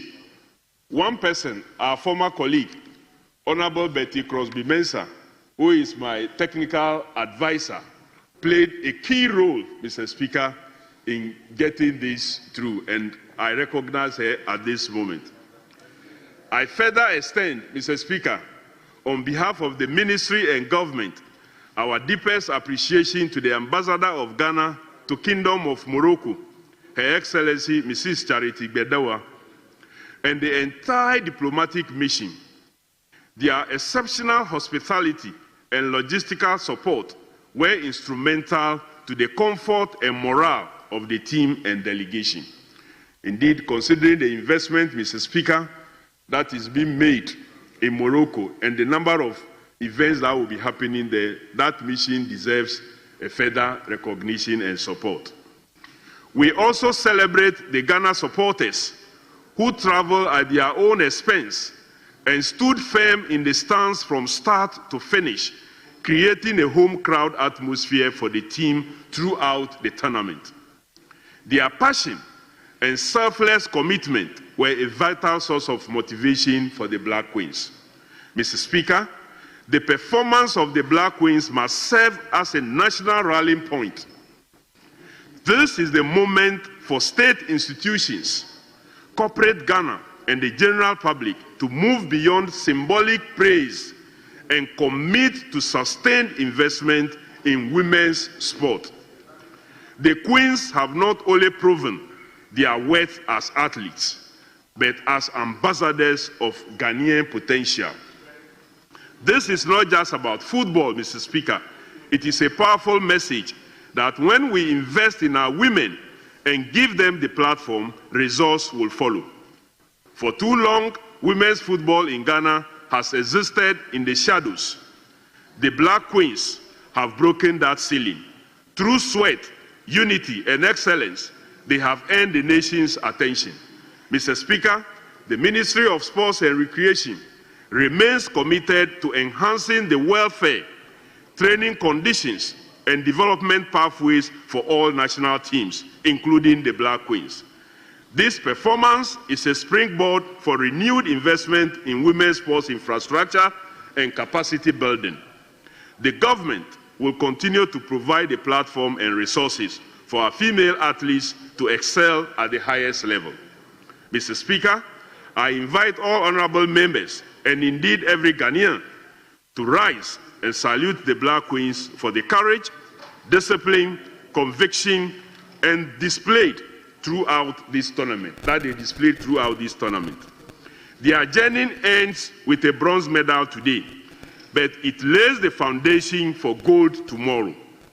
I thank you for the opportunity, Mr. Speaker, to make this statement and respectfully invite members of the House to join me in welcoming and congratulating the Black Queens. Black Queens, Aiko, thank you very much. You did us proud.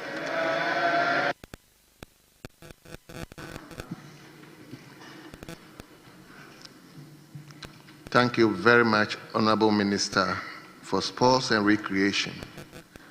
Honorable members, the statement to you guys, our gallant ladies, has been read to us. I will now invite members who are desirous to comment and congratulate our gallant ladies to do so. Please, we are going to do it in such a way that nobody will heckle anybody. But today we have a lot of programs. So once you get the opportunity, please just be minded that we don't have much time. So I'll begin. Let him begin with the chairman of the Youth and Sports Committee. Yes, leader, hold on. Yeah, thank you, Mr. Speaker. Mr. Speaker, I wanted to avert your mind to the fact that we want to do 3-3 because we have a lot of business today. So we can take other business as well. Well, yes, the leader is suggesting we do 3-3. Mr. Speaker, I don't know why we should cap the success that our women have chopped. I don't know why we should cap it. So maybe 4-4 and leadership should be fine. But 3-3, we are limiting it. I don't think the minister responsible for sports will be happy about that. That our women who have performed very well are here, and you want to limit it to just 3 people. No. It can be short comment, but we shouldn't cap it. Yes, Mr. leader. Speaker, I will agree with you. We can go to 4-4. In fact, we would have loved to do 10-10 or 20-20, but for the sake of time, so we'll go with a 4. Well. Honorable members, we are doing 4-4, then I come to leadership. But like I said, We don't have the luxury of time, so please just be minded. Nobody should comment beyond 3 minutes. Yes, Honorable. Thank you, Right Honorable Speaker. Mr. Speaker, I rise to associate myself with the Minister for Sports and Recreation, and also with national pride and admiration to congratulate our women, the Black Queens of Ghana, who performed splendid, spectacular in faraway Morocco. Mr. Speaker, this is just more than a win on the pitch, because it is a celebration of resilience and national spirit, Mr. Speaker. The journey was full of challenges, as we are all aware. Mr. Speaker Mr. Minister made mention it, that they started on a bad note, but at the end of the day, they came out with bronze, and they were able to beat the ever-determined South African women national team.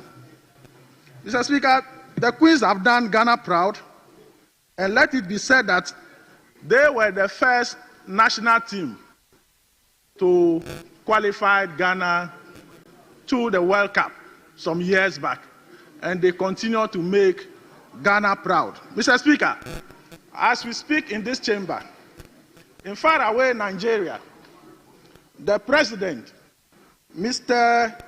Ahmed Tinubu, has rewarded and awarded the members of the national team with $100,000 each, and $50,000 to the technical team each. And he also gave the members of the team a 3-bedroom apartment. Mr. Speaker. Honorable members, please. Let me just call on the government as well as the private sector to invest in sports in Ghana, especially the women national team, the women's sports in the country, because they continue to make us proud, and Ghana is happy, everybody is happy about their achievement. All that we need is more investment in the sporting sector, because that is the only thing that makes all of us happy.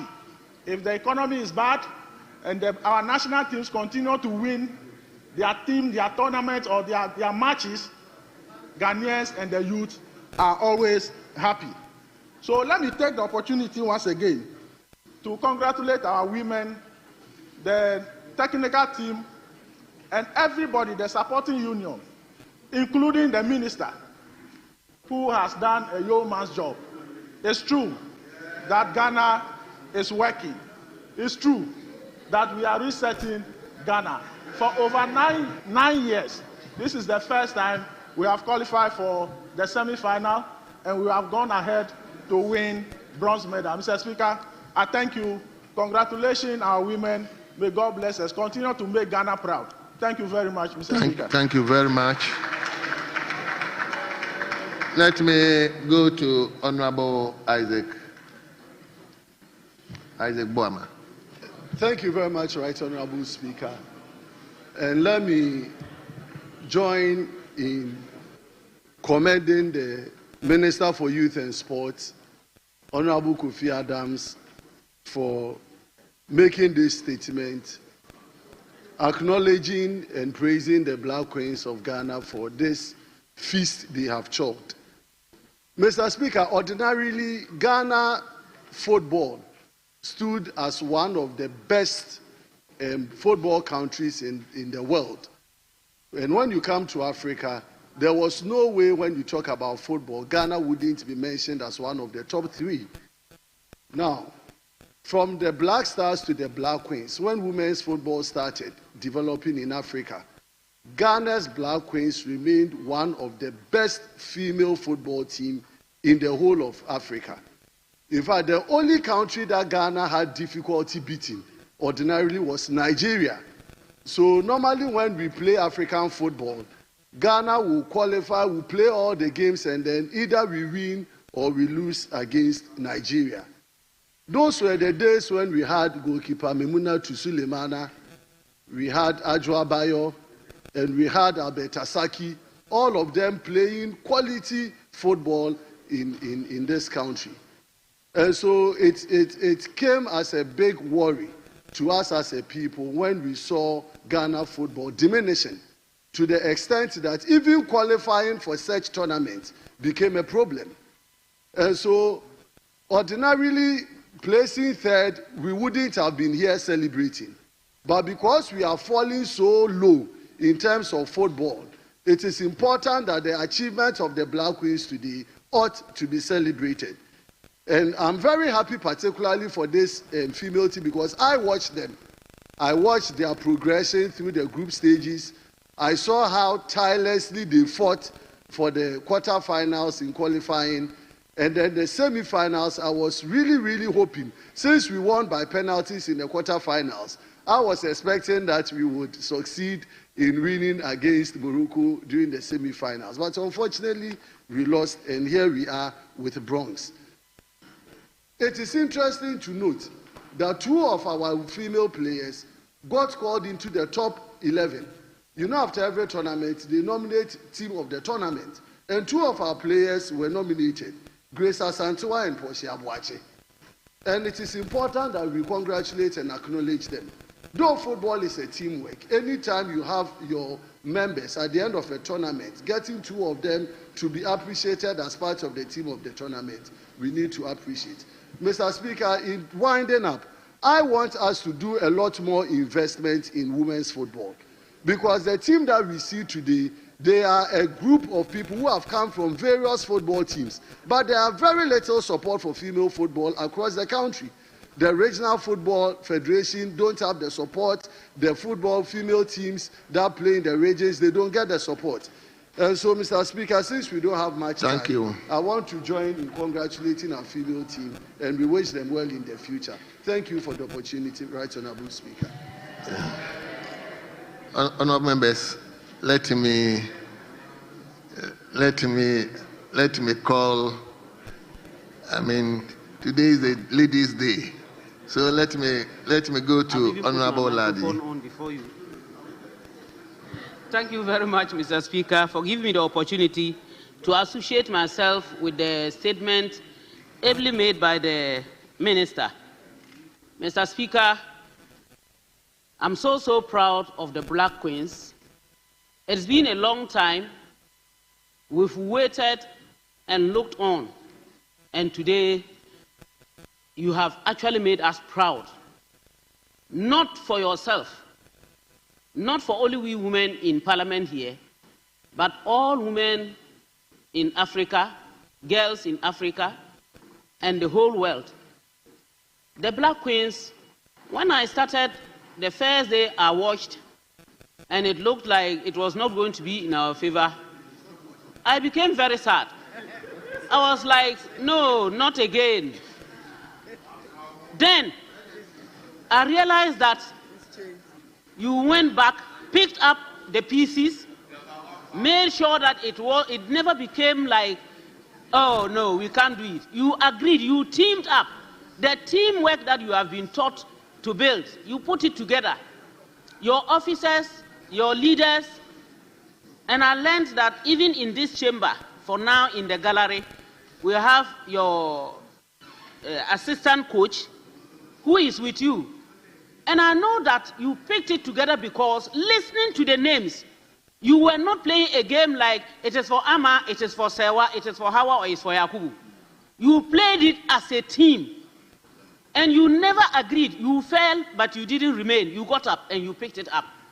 And you did us proud.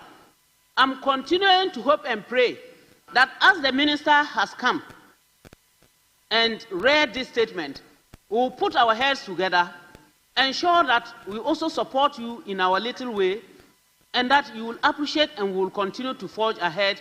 The technical team, don't get discouraged. Don't listen to the fact that others have been given more. After all, we are not the same types of countries.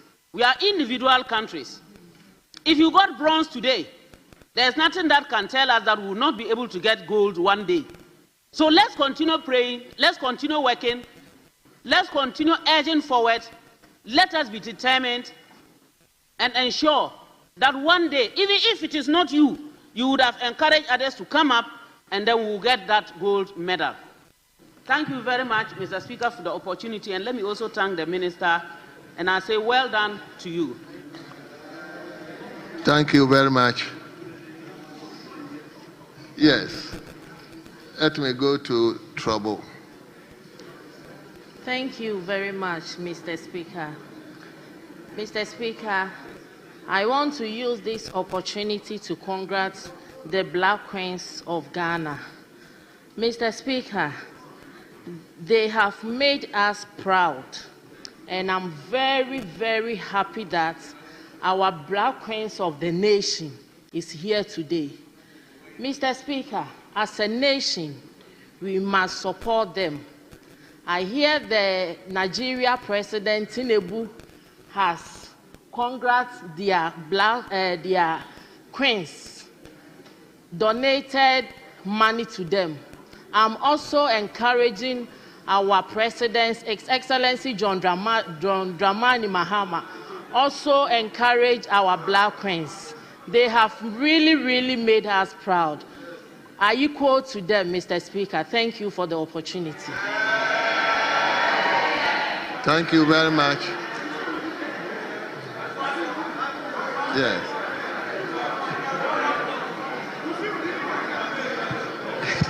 Thank you, Mr. Speaker. Honorable Bejura. Thank you, Mr. Speaker. Mr. Speaker, I rise to associate myself with the statement made by the Minister for Youth and Recreation, Honorable Kofi Idi Adams. And let me commend our Black Queens, the gallant Black Queens, for doing us this great honor by lifting at least not all the trophy, but the bronze trophy, after a decade of us being the drought, when we're testing as a country for just one, even if it's sand that they can bring to Ghana, we did not see it. But today we are here celebrating you because you brought bronze to this country. God bless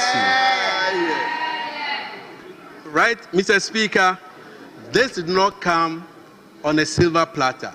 We must commend the government of Ghana, especially His Excellency, for fulfilling all the obligations that needed to be fulfilled by giving the Black Queens what they needed, the team managers and all the people who needed to be supported for this great honor to come to this country. We must salute His Excellency, the President, for this great honor as well. Mr. Speaker, sports unite us as a nation.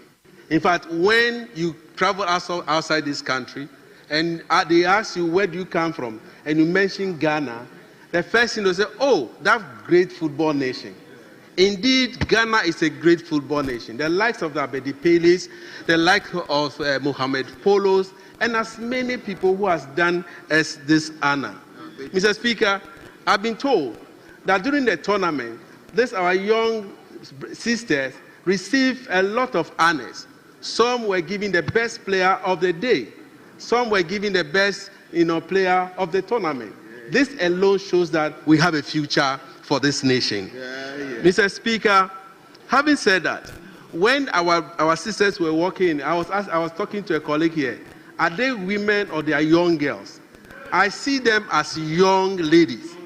That means that the next few years, we will still have this team playing for us.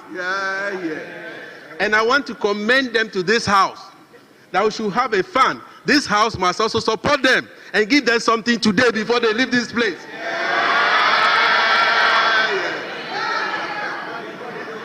So, Mr. Speaker, instruct the clerk to do them honors that this house has recognized them for playing and winning bronze for this nation. With this few words, Mr. Speaker, I thank you. Thank you very much. Let me go to Menchia South. Thank you, Mr. Speaker. Mr. Speaker, I want to join my colleagues.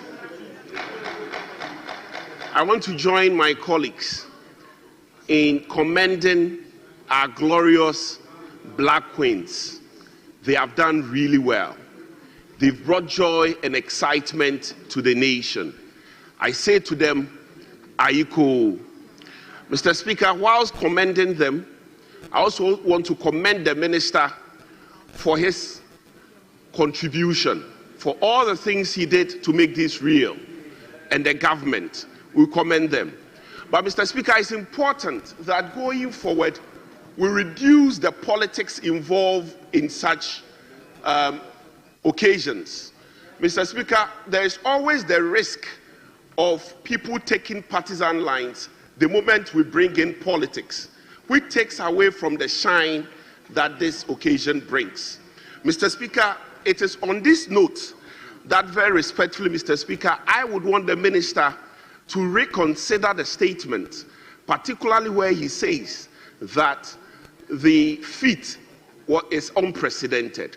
Mr. Speaker, I don't mean to take away the feat, Mr. Speaker, chalked by these women. However, because this is a house of record, we need to make sure that the records are aligned. Mr. Speaker, in addition to the bronze, Mr. Speaker, historically, the women have done so well to the extent that they have also won silver medals. Mr. Speaker, in 1998, they won silver medal. In 2002, they won silver medal.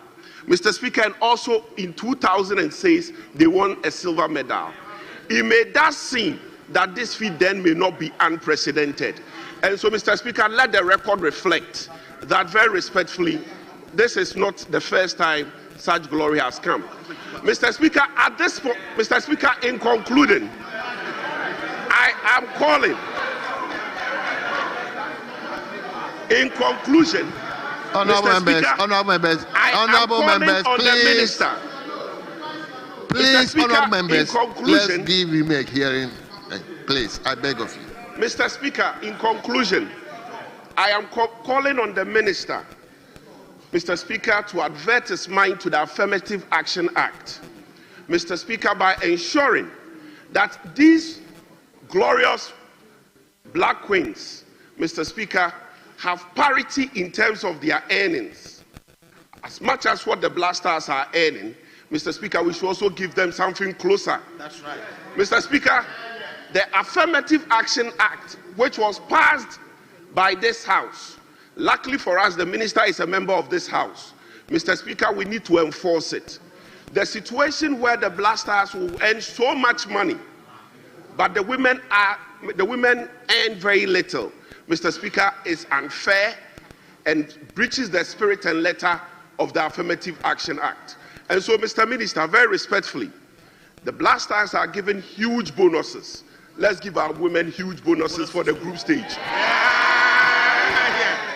Mr. Speaker, when the Black Stars qualify from the group stage to the second round, they are paid huge bonuses. Mr. Speaker, in accordance with the Affirmative Action Act, let's give our women huge bonuses. Mr. Speaker, if the Black Stars had won even bronze... Honorable, please wind up for me. Mr. Speaker, if the Black Stars had won even bronze, wouldn't just be giving them speeches, celebratory speeches in this House, would have given them huge money. Mr. Speaker, let's ensure that the women are given huge money, consistent, and houses, so that their lots are not made worse. Thank you. Thank you very much, Mr. Speaker. Thank you very much. Last one, I'll give it to, is it,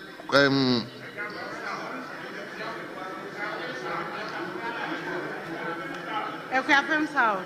Equiapem South, Equiapem South, Equiapem South. Yes. Thank you, Right Honorable Speaker, for the opportunity to contribute to the statement ably delivered by the Sports Minister and Recreation. Mr. Speaker, as the only standing female member of the Youth and Sports Committee, I am with so much pride and joy, immense joy, for the Black Queens on achieving the bronze medal for our nation. Mr. Speaker, the Black Queens demonstrated so much resilience, grit, and determination at the WAFCON tournament, and every stage of their performance, they accelerated or advanced with their determination. And Mr. Speaker, this is worthy of commendation. They have inspired a lot of young girls in our nation who dream of wearing the national jersey someday. And therefore, Mr. Speaker, I add my voice to the many voices here to congratulate them for bringing at least the bronze medal to our country. Mr. Speaker, I dare say that our national women's team have performed better in recent times than their male counterparts, and therefore they deserve all the support that they need to be able to advance in the next WAFCON tournament and bring the bring the trophy to Ghana. Mr. Speaker, I'm calling on the Minister of Sports and Recreation, our committee, the government, and all other stakeholders to increase the budget allocated for women football and prioritize their funding. Because, Mr. Speaker, if we invest right in them, I believe the next tournament, they are lifting the cup and bringing it home to Ghana. Mr. Speaker, on this note, I congratulate all the team for their great achievement. I congratulate the head coach, Las Kim Bushgrant, the deputy coach, the technical team, and all the people that supported them in winning this medal for the nation. I say bravado to you. We are so proud of you. Continue to do great exploits. And we are believing that at the world stage, when you represent us at the world stage, you will do excellent and bring more exploits to this nation. Congratulations once again.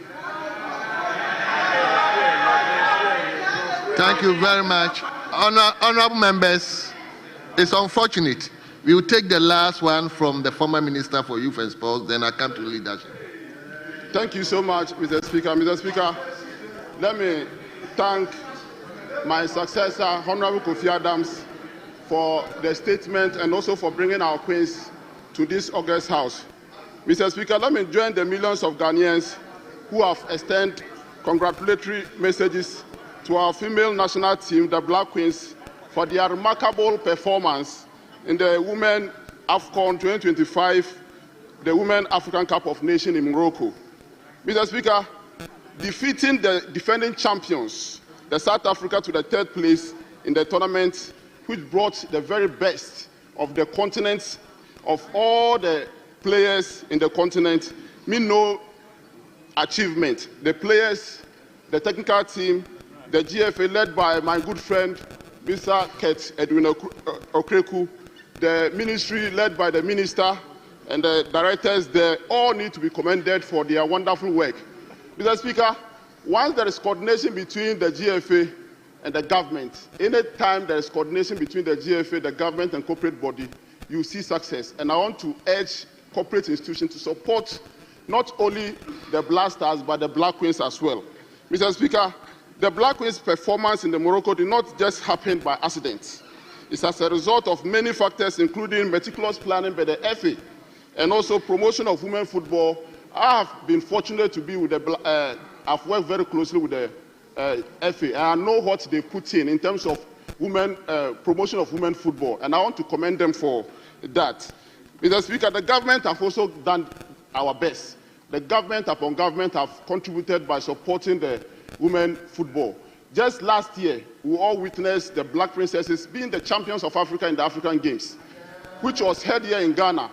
And that most of these players here are products from these Black Princesses. And anytime you see players graduating from junior team going to the national team and they are playing together, because they play the playing time, they play more playing time, you get successes going forward. And I want to urge the FA to keep these players from the junior national team to graduate to the senior national team so that they can be winning medals for our country.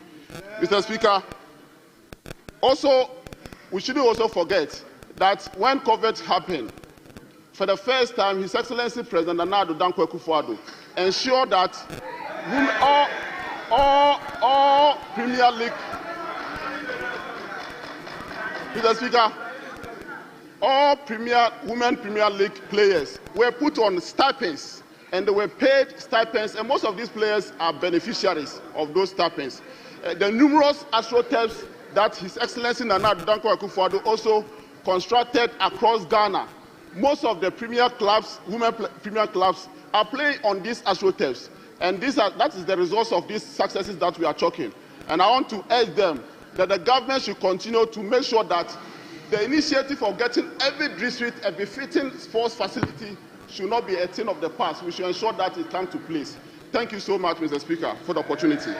Thank you very much. Honorable members, I'm now coming to leadership. And the leadership I'll take to we have a lady here, you have a lady here. Then I come to leadership. So let me start with Honorable Patricia Pierre. Then I come to Honorable Comfortdeo. Then I come to, yes. Thank you very much, Mr. Speaker, for this opportunity to congratulate our Black Queens for making us so proud. As I stand here, I must tell you, I feel very proud that commencing the tournament, I had to stand in and make a statement and create an awareness that the Black Queens, they need the support that is required for them to win this tournament. Unfortunately, they couldn't come with gold, but bronze is equally good. And I believe that if we pay more attention to the success of this particular team, there's always going to be an opportunity for them to bring us gold. Mr. Speaker, I'd like to mention that I, as an individual, watched a number of their tournaments, and I felt so encouraged.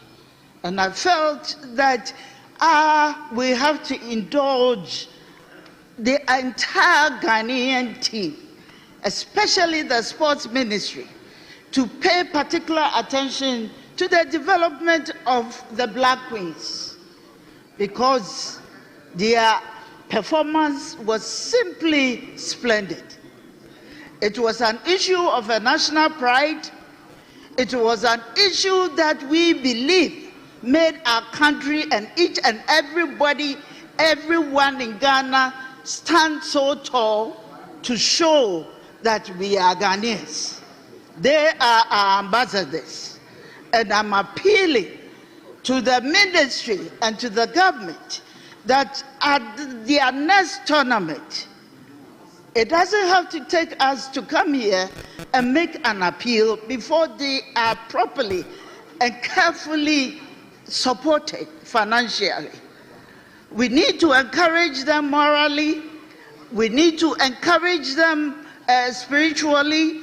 Every effort that is required to ensure the success story of the Black Queens is what we require at this point in time. Mr. Speaker, I believe that the gender equity issue is really at play here. I believe that with your support, the entire nation's support, we will be able to also showcase a female side of soccer, which we can actually be so proud of. It is our intention to name all the players and give them personal commendation to ensure that these ladies of ours are well remunerated. I think each one deserves to be given some handsome amount of money to encourage them, because it is done for the Black Stars. Why can't we do it? Whatever we have been doing for our black stars must be done for our queens. And it is important. Honorable members, I want to appeal that this is not an issue of political, that we should show political colors. Whatever is being said here is to raise high the flag of Ghana. You look on our tables and each one of us is having the flag of Ghana, because we feel very proud where our black queens have taken us to. So in every respect, I'd like to say that it is important that we all come together, propose what is best for the promotion of the queens, to do far, far better than they've done. But I would say, I equal to you for your, I don't even know what word to say. You did very well, you made us proud, and I was very happy watching you, and I can look at the faces up there and tell you what each one did, because I'm a very good supporter of women's soccer, and I'm also a very good supporter of the national soccer. With these few words, Mr. Speaker, I'd like to thank you for this opportunity and pray that, Mr. Minister, we want you to do more for the black style, for the black queens. Thank you very much. And I'd like to also commend our lady, Alice Kusi from Mansum Kwanta constituency. And this is coming from your own member of parliament, Honorable Foucault. He's taking cognizance of you and what you've been able to do, what you've been able to achieve. Congratulations to all of you. Thank you, thank you, thank you, thank you, thank you, thank you. Yes, let me now turn to Honorable Comfort Duyu.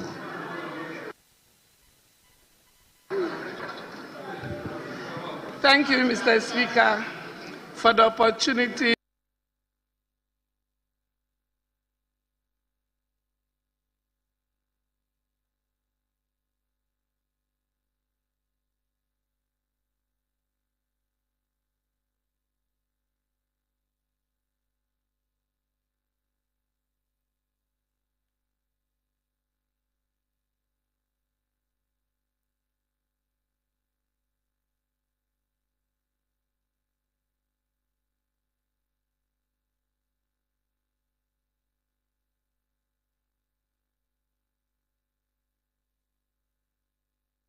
to add my voice to the.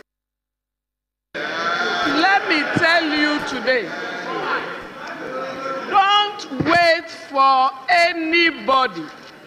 Where you have reached, invest in yourself. Whatever you will get today, invest it. Age is just a number. Just believe in yourself and invest more, and make sure you get higher and higher and higher. You can make it. Today, you have been able to get bronze, but with more effort, you will bring gold. I will encourage you that don't relax when it comes to training. Don't wait for your captain before you train. Anywhere you find yourself, in your bedroom, in your washroom, in where you take your rest, train. Continue training, because before a woman can get higher, you have to work double or triple of what the men are doing before you will be recognized. So let me encourage you that the women of Ghana, we are proud of you. We celebrate you today. We cherish you. And we thank you for making us proud. We are looking up to you as women. And we are looking up to you for more victory. We want you to change the narrative. Make us proud. Our prayers are with you, and we always remember you. Our plea to CAF and FIFA is that whatever they are doing for the men, they should do it for the women. We know that men get more opportunities than the women, so they should consider us and also put us in their good books and make sure whatever the men are benefiting, our ladies in sports should also benefit. Not in Ghana alone, but the whole world. We are calling CAF and then FIFA to make sure they open the chapter, good chapter, for women to also be encouraged to do more. But despite all that, encourage yourself, feel proud of yourself, make sure you get to the top, make sure you get to the sky, so that if you are falling, you fall on the tree. But if you target the tree, you fall on the ground. So congratulations once again. I say ayeko to all women who are supporting you and yourself. Ayeko. Thank you very much. Let me now turn to the minority leader. Then I come to you.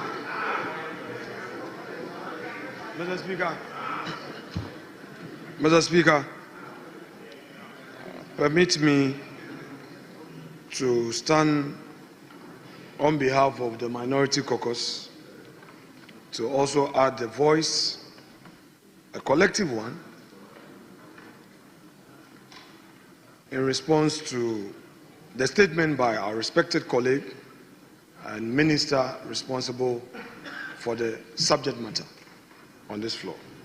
Mr. Speaker, permit me to precede the comment with what we have by way of our national pledge. Quote, I promise on my honor to be faithful and loyal to Ghana, my motherland. I pledge myself to the service of Ghana with all my strength and with all my heart.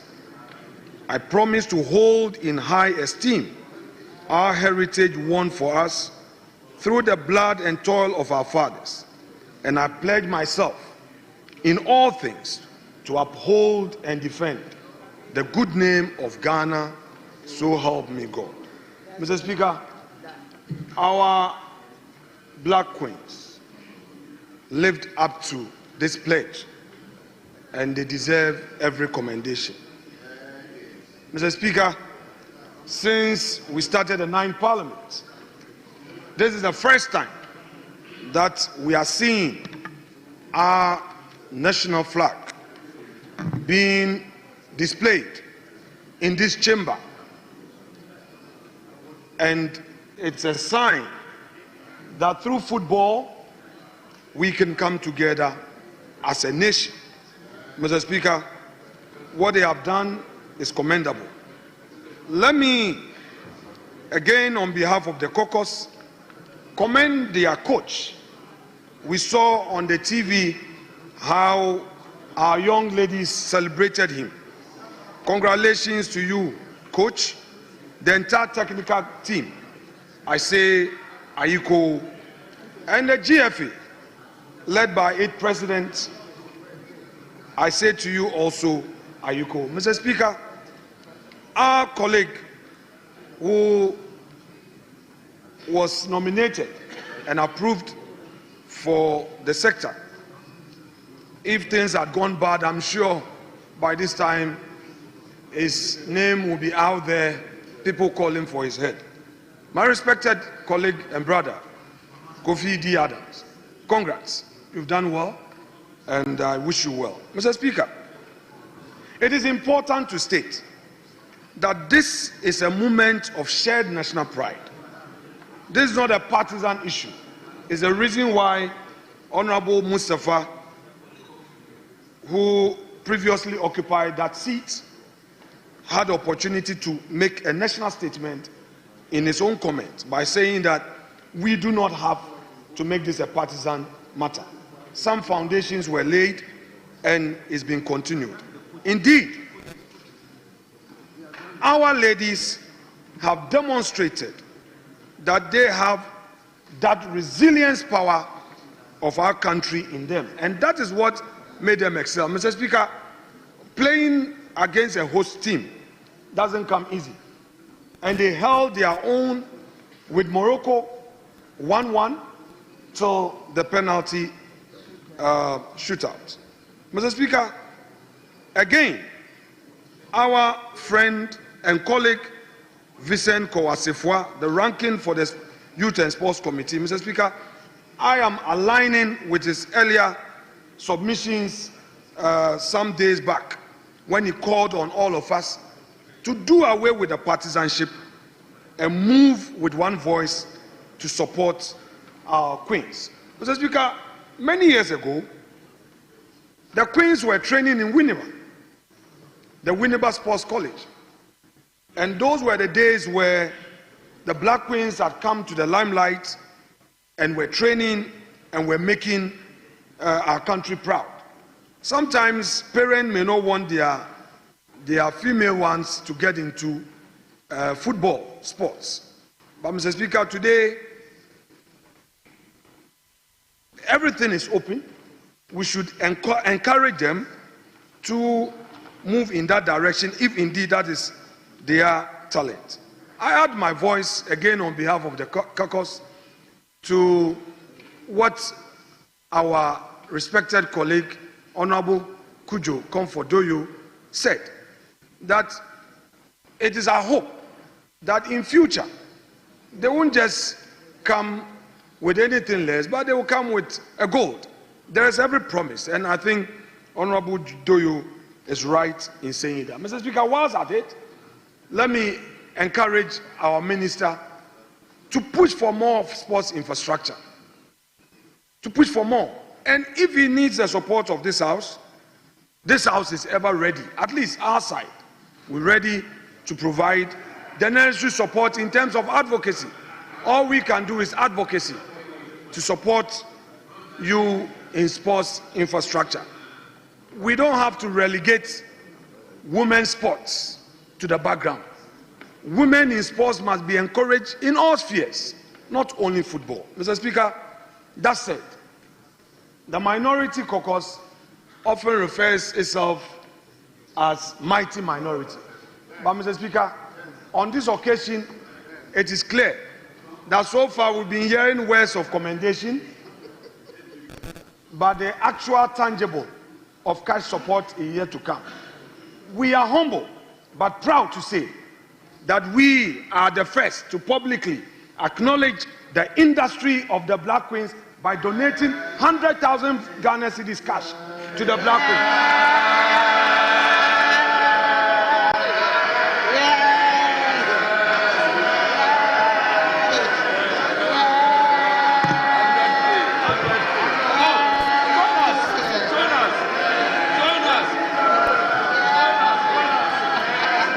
Thank you.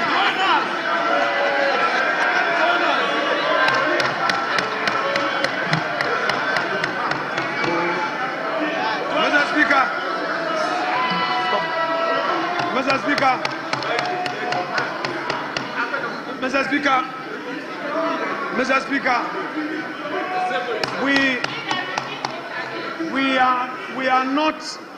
we are not pledging 100,000.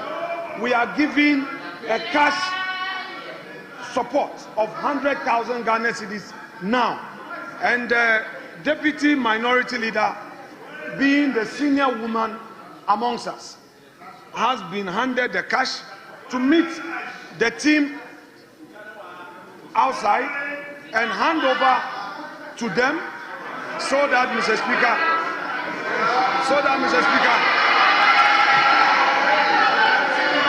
the media can capture it. Mr. Speaker, I thank you so much for granting us this opportunity.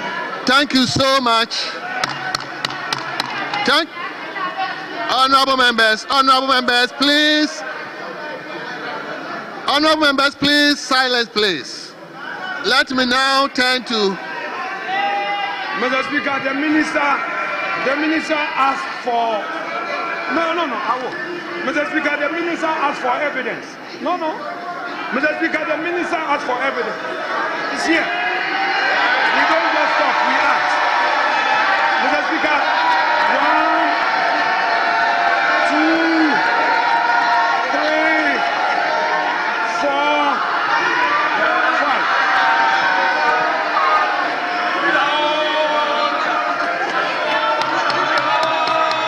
Mr. Speaker, please, Mr. Speaker.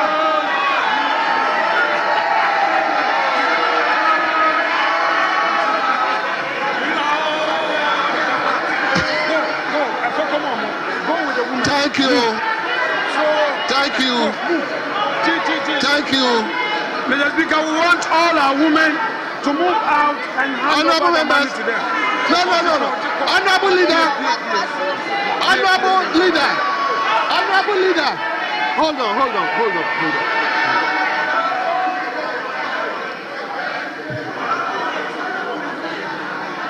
Hold on. Let's finish.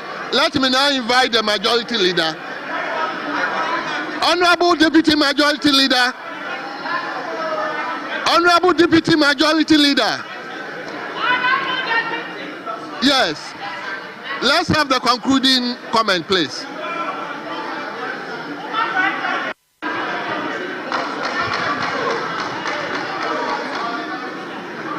Thank you. Honorable members, let's listen to the...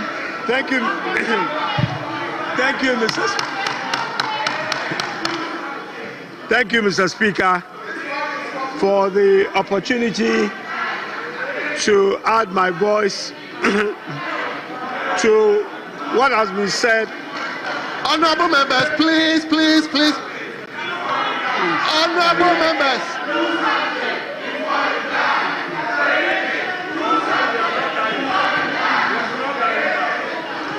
Thank you, honorable members. Mr. Speaker. Thank you. Charlie, leader. Honorable members, please. Yes, Deputy Majority Leader. Thank you very much, Mr. Speaker. Mr. Speaker, we are not dying yet. But, Mr. Speaker, I would like to add my voice to what Minority Leader has just said and what others have said in terms of our sisters who have performed excellently in the 2024 Women's African Cup of Nations that just took place in Morocco, and for bringing us back a medal, in this case a bronze. Today is a bronze, tomorrow we know it's silver, and then the day after it will be the gold. It will eventually happen. Mr. Speaker, but it tells you about if a country is serious about sports, what the country needs to do. And it's about targeted investment in the areas of sports that we want to excel. What the Queens have done, the Black Queens have done, is a clear evidence that if you do put in the targeted investment, you will get the results. And that is what has been demonstrated today. Mr. Speaker, as we are saying, this is something that we all have to celebrate as a nation. And I do agree with the Minority Leader that sports is actually one thing that brings people together. It brings communities together, it brings countries together, and it brings the world itself together. And we must do more in this area to make sure that we excel in sport. Mr. Speaker, especially when we focus on women's football, we are beginning to see the result. There are other women disciplines that we need to look at this as an example and invest our money there. Mr. Speaker, I want to thank the Minister for Sport, for the job, Sport and Recreation, for the job that he's done so far and the results that we are getting. I would like to thank the team and all the people who work with the Black Queens to make today possible in terms of us celebrating. Mr. Speaker, I wasn't sure at 1 minute whether I was in the Chamber of Commerce or I was in Bank of Ghana. Mr. Speaker, we on this side, we in government will continue to support the Black Queens and support sports in this country to get us to a level that we should be. Mr. Speaker, we congratulate our Black Queens and we will continue to engage them. Mr. Speaker, anything that anyone does or any group does is encouraging to support the Black Queens. Whether you do it here or you do it outside or you do it in your camp, it's all welcome, Mr. Speaker. The most important thing at the end of the day is to come together to collectively improve sport in this country for all of us. Mr. Speaker, with these few words, I thank you.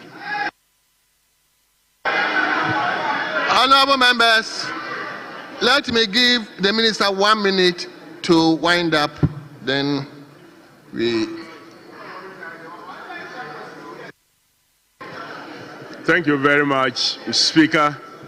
I wish, on behalf of the Ministry, to thank this House for joining us to celebrate the Queens. Indeed, they have made a statement, and that statement is important. Mr. Speaker, I want to announce even ahead of time, before the bill gets here, that His Excellency the President, through Cabinet, has given approval for establishment of a sports fund. And that bill will be coming to the House very soon. And I'll urge members that when it comes, we should give it the necessary support and possibly even look for other sources that will make the fund stronger, to be able to support the Queens, support the princesses and all others so they can achieve a lot more. We wish to thank the Queens, and the Queens are also thankful to all of you for what it is that you have done. Thank you, Mr. Speaker. Thank you very much. Thank you to all of you who have made comment. Just to add, my voice is just to say congratulations to you, our ladies, so gallantly preserving the image of Ghana outside the shores of our country. I think listening to the comments, most of them was focusing on how to support the women sports in general, not football, all the other sports disciplines. So I urge the ministry to take special interest in the women's sports. On that note, let me respectfully ask the gallant ladies to rise from the public gallery on my left hand, to rise for the cameras to capture them.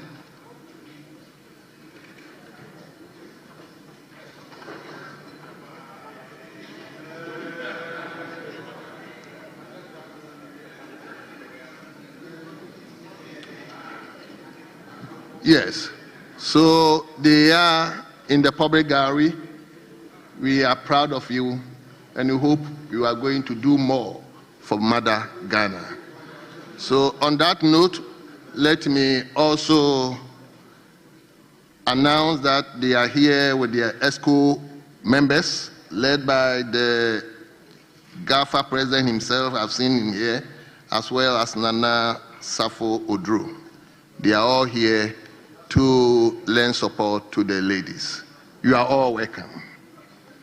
So you may resume your seat now. Probably you may descend for Honorable Patricia Peje to present the gift of the minority to you. Honorable members, at the gallery, we also have Huluta Afrape DA Basic School. Where are they? Yes. They are being led by Maswell Dagadu, who is the Chief Inspector of the schools, and the school is located in the whole West constituency. So you are welcome. Again, we have Achirensia Senior High School, Achirensia Senior High School, Achisco, we call. I didn't add Yario. They are being led by James Asamoah, who is a teacher, and the school is located in the Asutifin South constituency. Asutifin South constituency. They are 67 in number. The first school I mentioned, they are 75 in number. The third school is Asante Gold Bebiani Limited Basic School. Asante Gold Bebiani Limited School. They are also being led by William Bajansa. William Bajansa, who is the administrator of the school, and the school is located in the Bebiani Anyaso Bekwai constituency. Bebiani Anyaso Bekwai constituency. They are 57 in number. Then the last school is Success Reform Institute. Success Reform Institute. They are here, also being led by Kokubuafo Amponsa, who is the head teacher, and the school is located in the New Juaben constituency. They just gave me New Juaben constituency. I see the New Juaben South member here. The school is located in the north. Both South and North, all of you are here. So please take care of them. Yes. All of you, you are welcome. We wish you well. And you may resume your seat now. Yes. Babiani. Yes, Babiani and you also, Bakwai, your member of parliament is here. And I hope he'll meet you and take good care of you. He's here. He has just gotten up on his feet. Thank you very much, honorable members.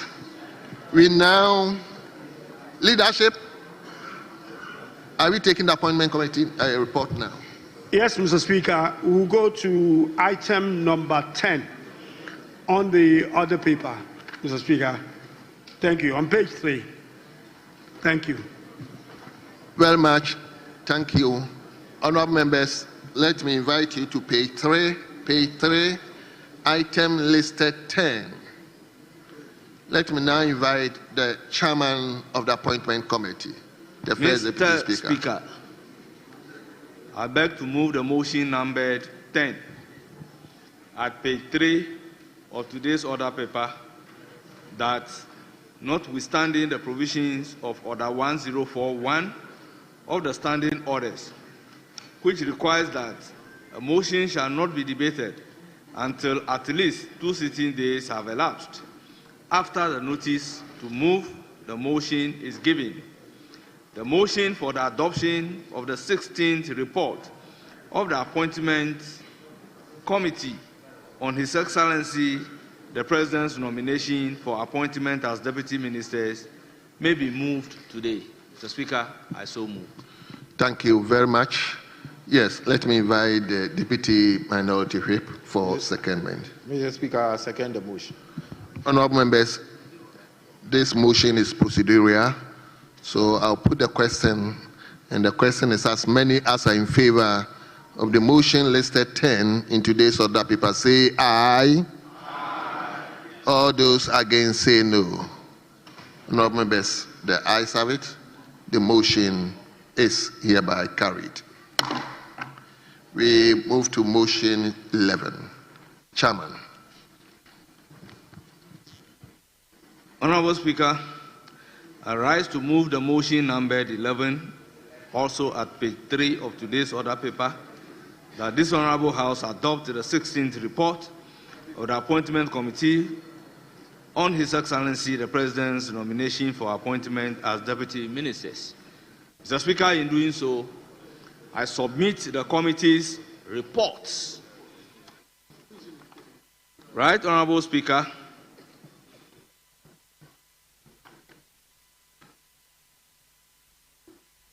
In accordance with Order 217 of the Standing Orders of Parliament, the Right Honorable Speaker referred the nomination to the Appointment Committee on the 17th July 2025 after the nomination was communicated to Parliament.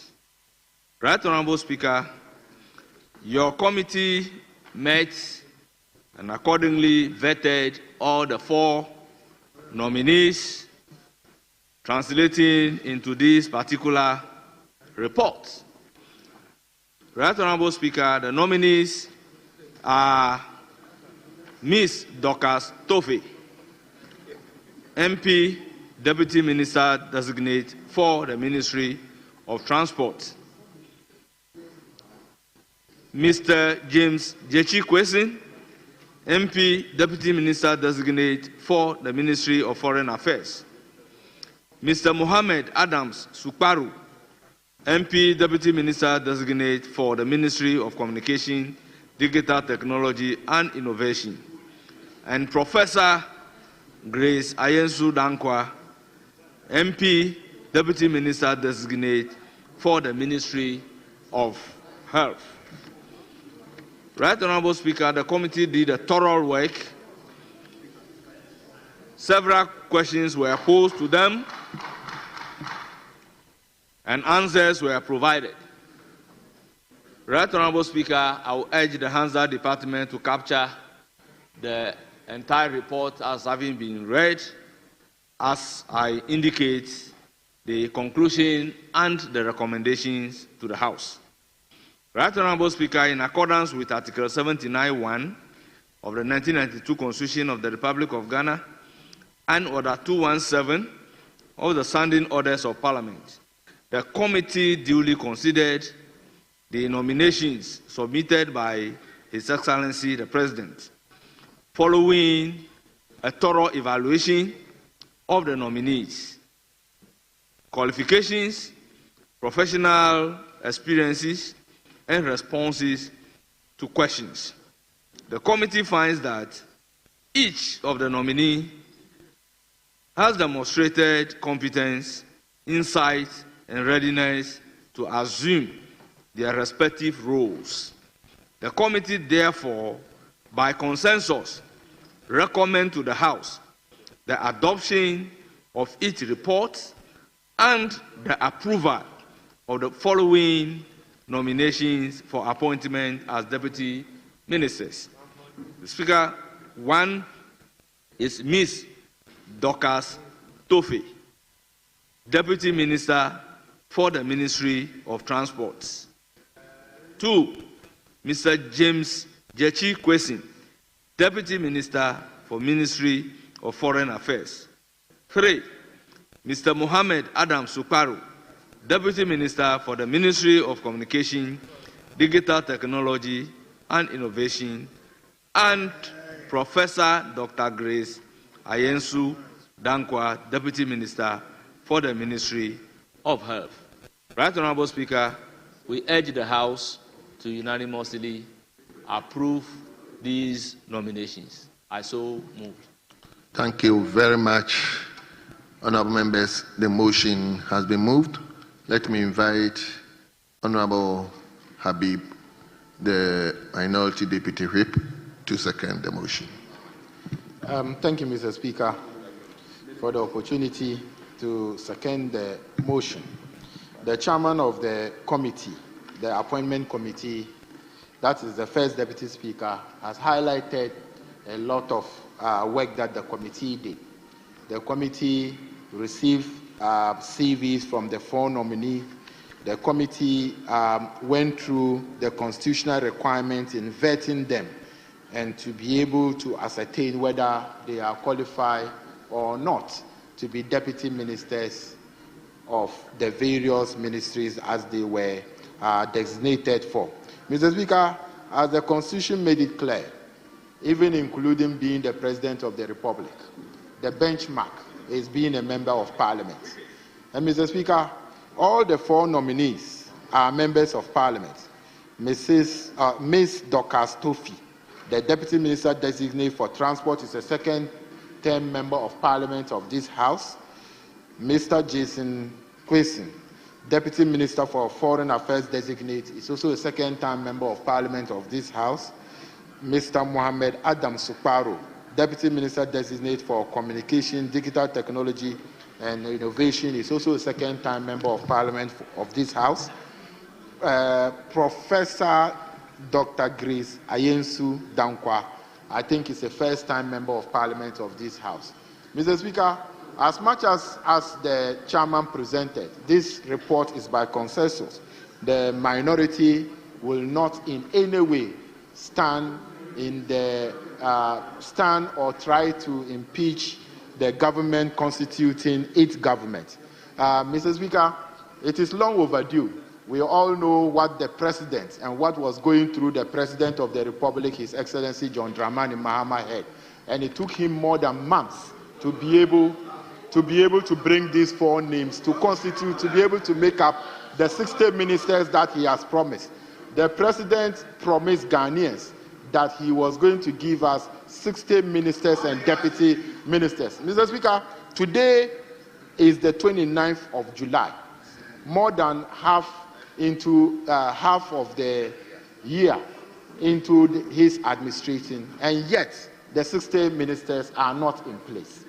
Now that this House will approve this, I think it will go to complement and now make what we'll hear is that another campaign promise fulfilled. But it is long overdue, Mr. Speaker. And Mr. Speaker, I think the appointment committee did a thorough work. At the end of the day, we are hearing conflicting reports about some of the titles of some of the nominees on the report, even though Parliament is not officially informed. But I think that next time the appointment committee should do more to be able to ascertain the title. The benchmark, Mr. Speaker, sometimes I am a professor, I am a doctor, I am a lawyer, I am this. If you look at the Constitution very well, the benchmark in being a minister of state is being a member of Parliament.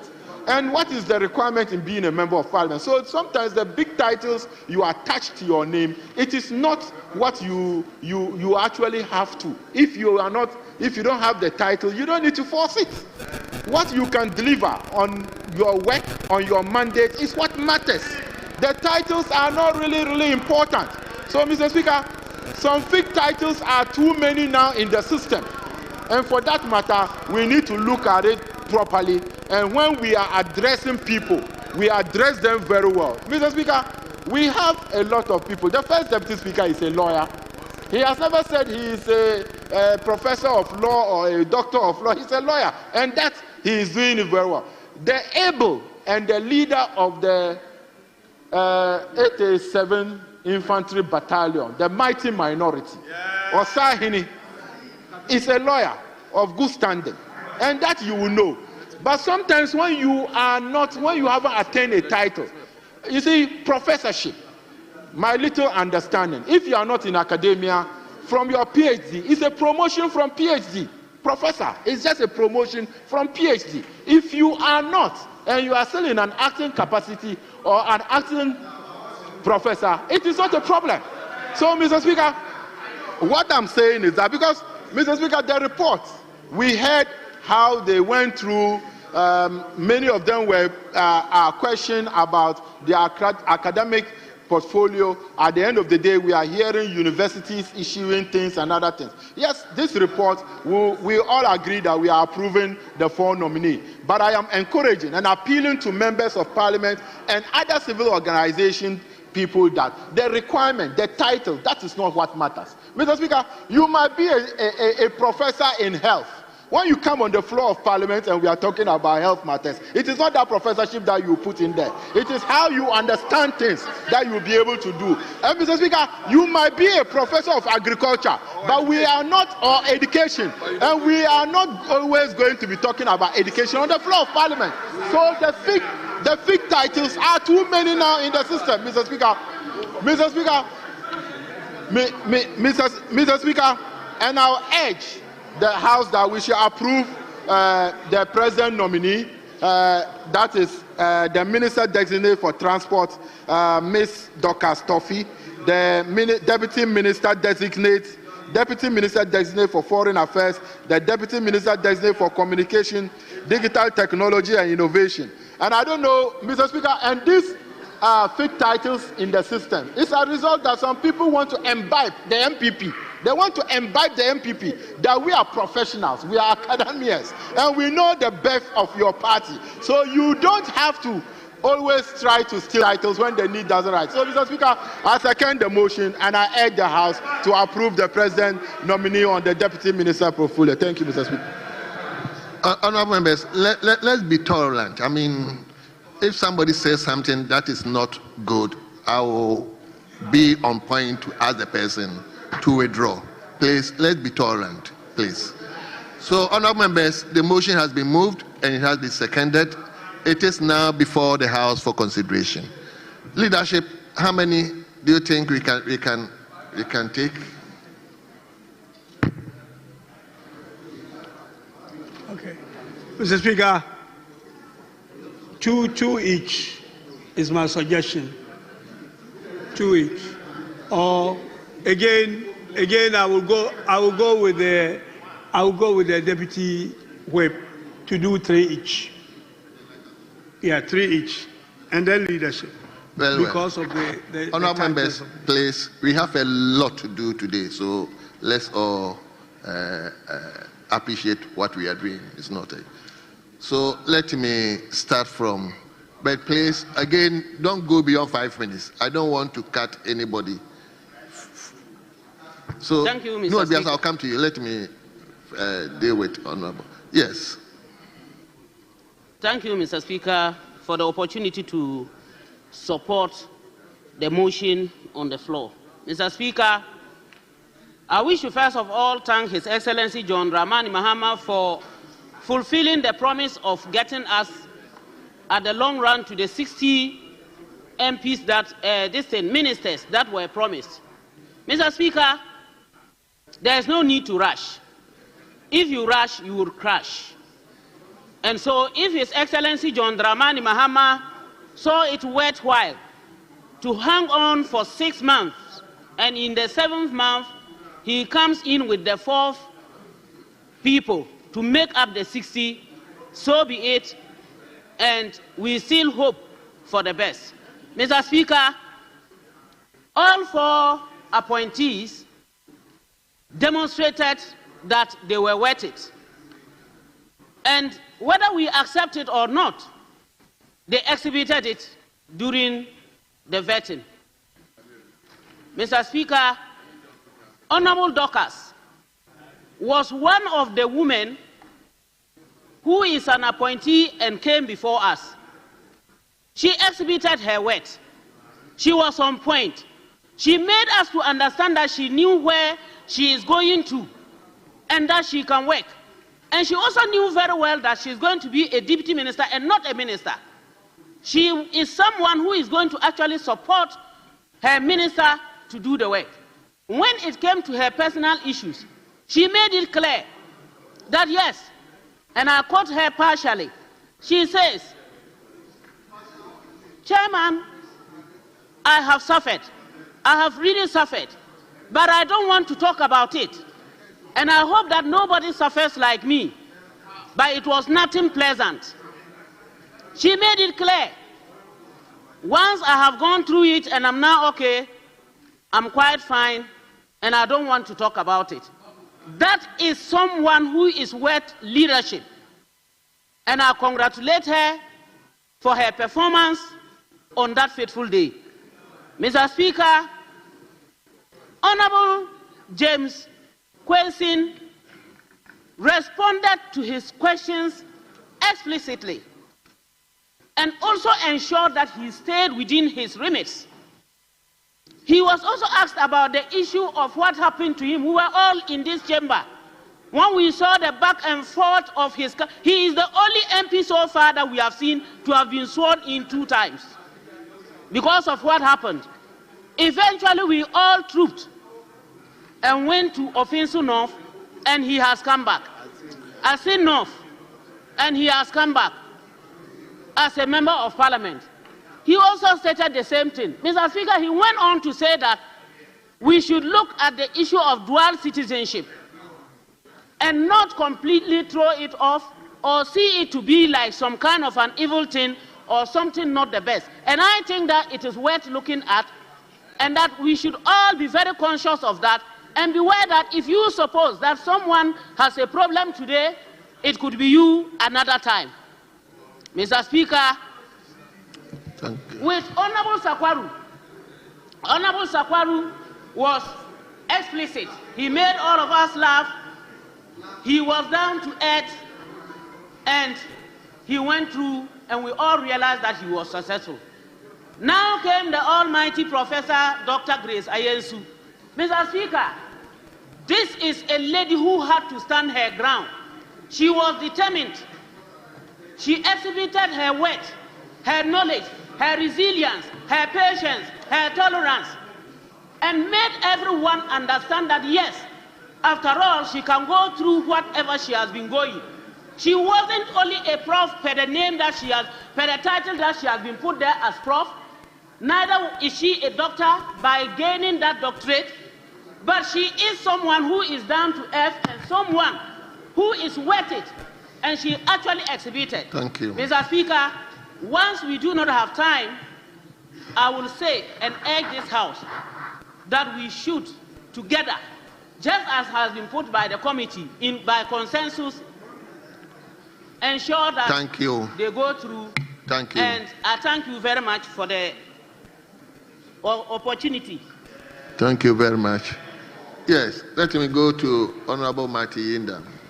Thank you, Right Honorable Speaker, for this opportunity to also support the motion in approving the 4 deputy ministers who were vetted, I think, somewhere last week. That was last week, Friday. Mr. Speaker, just like colleagues have all said, these 4 deputy ministers, which includes Minister for Transport, Deputy Minister for Transport, Deputy Minister for Foreign Affairs, Deputy Minister for Communication, Digitalization, Technology and Innovation, and then Deputy Minister for Health. Mr. Speaker, these are colleagues that we all know. We've worked with them for a period of time. I personally took interest in listening to the vetting that took place and also participated in one of those sessions. I think, Mr. Speaker, they all acknowledged and accepted that they are going there as deputy ministers to assist their ministers. And like we all know, the Constitution does not give deputy ministers their role. They will have to wait and then get some kind of delegation from their ministers to be able to function and function well. My plea to these deputy ministers is to go, just like they've acknowledged that they are going to assist. They should go and assist their ministers very well.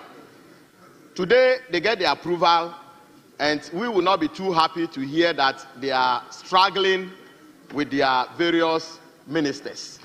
They should go and serve them well, listen to them, help them, so at the end of the day, the various ministries that they are going to will work and work effectively, and then Ghana as a whole will benefit. Mr. Speaker, I also want to encourage their ministers, in as much as they are supposed to come and assist them, they should also give them room to operate. they should use them. They should tap into their wisdom. They should not just say because they are the ministers, they have all the knowledge. Mr. Speaker, this does not help nation building. And if you listen to some time past, most deputy ministers are better staying in this house, because you go there and your minister don't even recognize you. When such things happen, Mr. Speaker, it wastes everybody's time, because we spend precious time, we vet these deputy ministers, we give them the opportunity to go to the ministry, and unfortunately, they are not being used. I therefore want to encourage and to urge their ministers to try as much as possible to give them room to operate, or further still learn something under them, so that as a nation we can all benefit. Thank you. Thank you, Right Honorable Speaker, for this opportunity. Yes, let me go to New Edbiasi. New Edbiasi. Thank you, Mr. Honorable Speaker. Adams. Thank you, Mr. Speaker, for the opportunity to contribute to the motion. And to Mr. Speaker, congratulate the nominees on their nominations to their various ministries. Mr. Speaker, I think the role of Deputy Minister is clear. Your role is to go to the ministry, support and complement your minister. And Mr. Speaker, listening to the nominees, it was clear that they were under no illusion that that was their role. And Mr. Speaker, I hope that they carry the same sentiments and temperament to the ministry, so that they avoid the tension that sometimes we hear has characterized the relationship between ministers and their deputies. And Mr. Speaker, I was particularly happy with the nomination of the Deputy Health Minister. Usually, when health ministers are appointed, health practitioners expect that they have someone who is in practice, someone in the health field to be ministers. So when Honorable Akando was appointed, I think those were some of the issues that was raised. So it was important for the president to have someone with experience. And Dr. Grace Ayensu has a lot of experience. She's a surgeon. And Mr. Speaker, she carried herself in glory at the vetting, and I'm sure she will complement the minister to do what is expected of them at the ministry. Mr. Speaker, Honorable Suparu definitely is young and is going to a ministry that is led by one of the youngest ministers. So I am sure they will complement each other. Honorable Sam George and Suparu are alike in some ways. Mr. Speaker, for them, what you see is what you get, and they are very confident young men, and I'm sure they will lead the communication ministry in glory. Mr. Speaker, again, the Honorable Jachikwesin is a perfect fit for the foreign ministry, and I'm sure he will complement Honorable Okujeto Ablakwa with his experience. And Mr. Speaker, even in the face of adversity, I'm sure you had encounters with Honorable Kwesin when he was being dragged in court.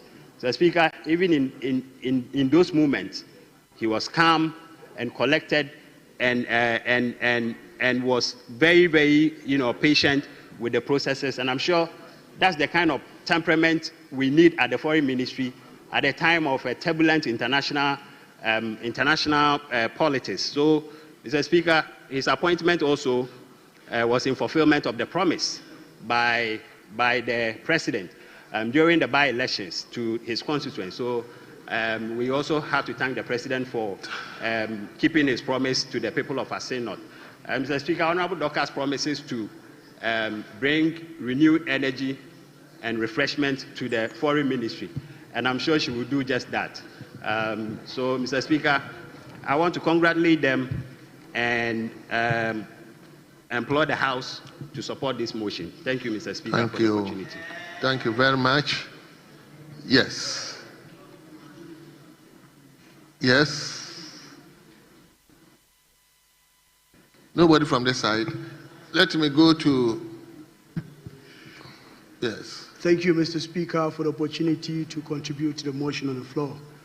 Mr. Speaker, first of all, we must start by commending the President for keeping up to his words of limiting the number of ministers. Mr. Speaker, that is a remarkable achievement, and I'm not surprised that even in this budget, the finance minister was able to put to light that within this space of 6 months, the debt saved by this country is 113 billion Ghana cedis. And I know that by limiting the number of ministers to 60 is a contributing factor. And so we must salute His Excellency John Dramani Mahama for such a wonderful policy. And it's an indication to future presidents that there is no going back, and that we must share the feelings of Ghanaians, and to ensure that every decision that we take must reflect positively in the lives of the people.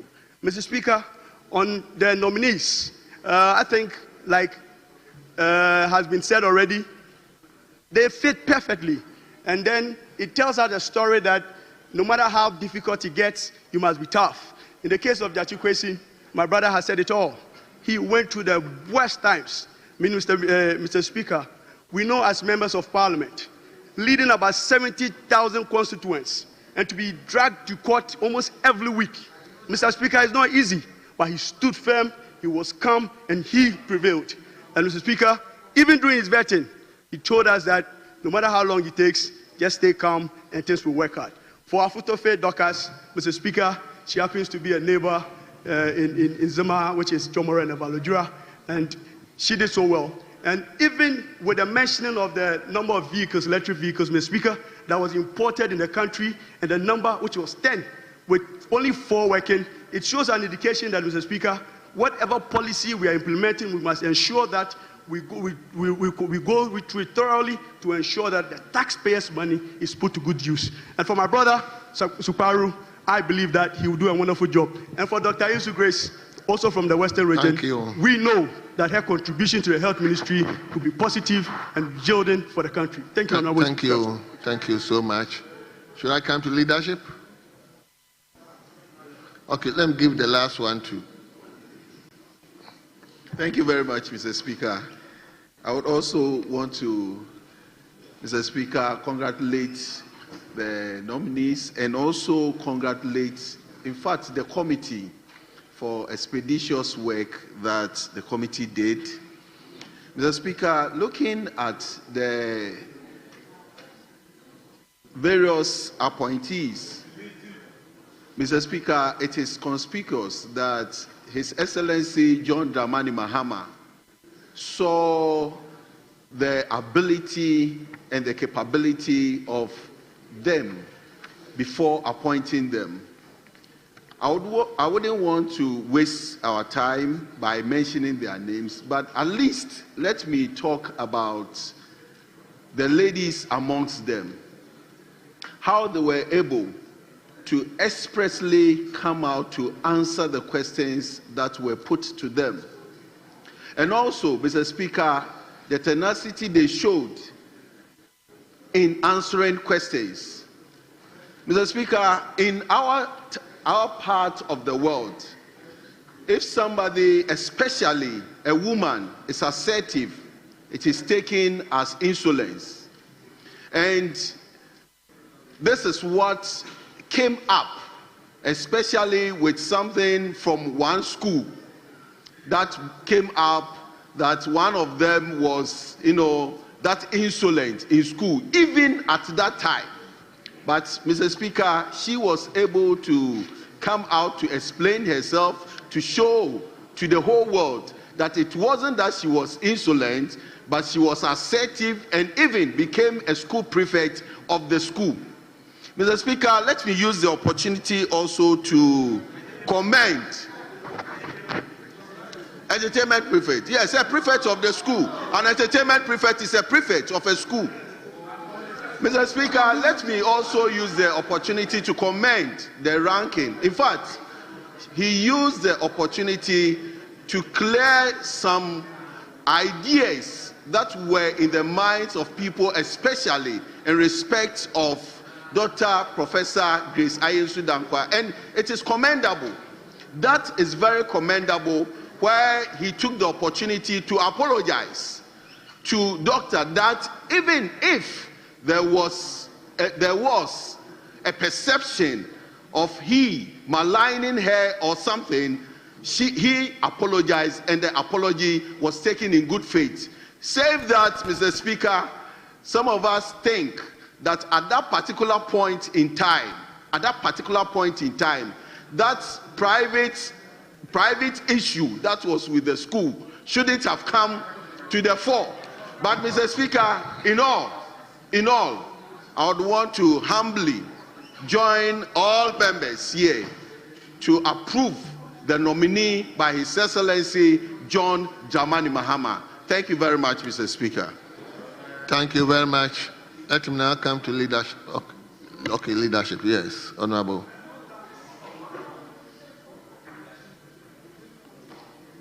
Yes, leader, the fact of the matter is that I will give him the opportunity, but when I turned, there was nobody up on his or her feet. That is why. So, Honorable Jerry.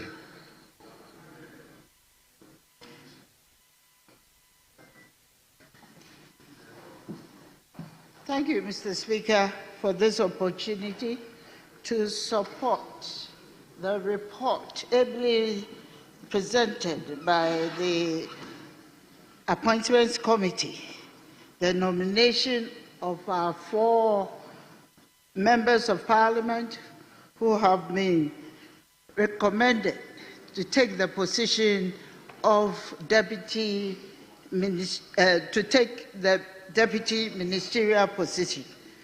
Mr. Speaker, I'd like to thank the President for upholding his commitment for women by appointing 2 additional women in his last lap of appointees. And I continue to remind the President that he has still not fulfilled the 30% women's representation required by the Affirmative Action Act. And I pray to him to keep to his promise and ensure that he gives us women the 30% representation he promised.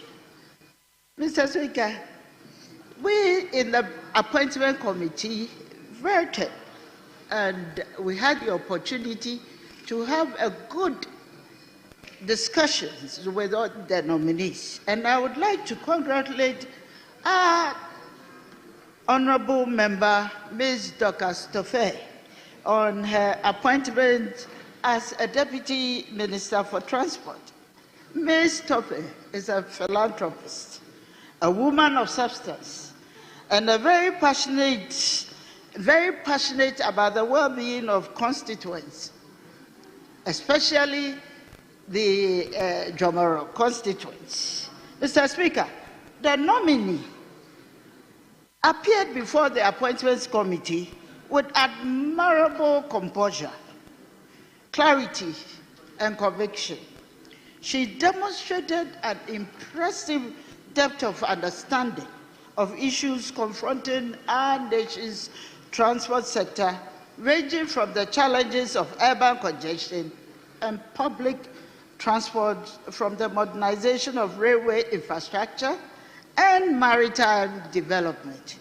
Mr. Speaker, her responses were well researched, policy-driven, and reflective of her readiness to serve with competence and integrity, her readiness to serve as a deputy minister, and she inspired confidence in her vision for transforming Ghana's transport landscape in line with our national development goals. Honorable Darkas exemplifies the strength, brilliance, and the rising influence of Ghanaian women in governance. She brings to the role not only her legislative experience, but also a passion for inclusive development, emphasizing safety, accessibility, and innovation in transport policy. Mr. Speaker, we as a committee were particularly encouraged by her commitment to improve road safety, supporting local transport union, and enhancing ports and operations to boost trade and mobility. Her performance at the vetting was in every respect a testament to her preparedness for that higher office. And as a woman, I was particularly impressed with its commitment. Advancing gender equity within the Ministry of Transport. And I believe that if she is given the nod, she will uphold her pledge to create greater opportunities for women in transport. Mr. Speaker, I would like to also add the voice of Honorable Professor Grace Ayensu, the Deputy Minister Designate for Health. Ms. Ayensu, or Prof, as most people call her, is a trailblazer and a role model for women and girls.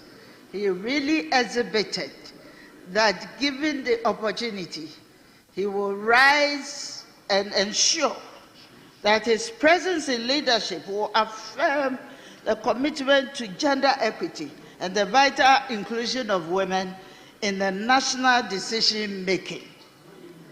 Mr. Speaker, permit me to place on record the committee's collective admiration for the nominee's outstanding performance during her vetting. He answered questions with confidence and ensured that any form of misunderstanding that has arisen out of any perception were clarified. Mr. Speaker, I also move on to Honorable James Dachikwe. Honorable Dachikwe appeared before the committee with confidence, humility, and a deep sense of national duty.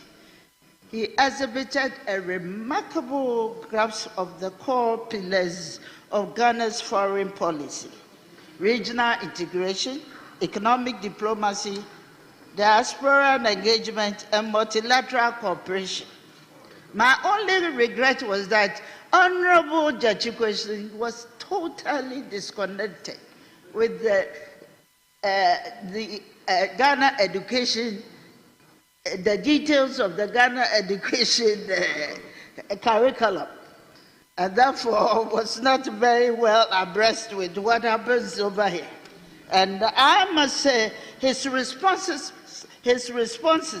were lucid, measured, and forward-thinking, reflecting both his academic background and international exposure. It was evident to all members of the committee that he brings to the Ministry of Foreign Affairs not only a strong understanding of diplomacy and international law, but also represent a genuine source of mature advice for the Minister of Foreign Affairs.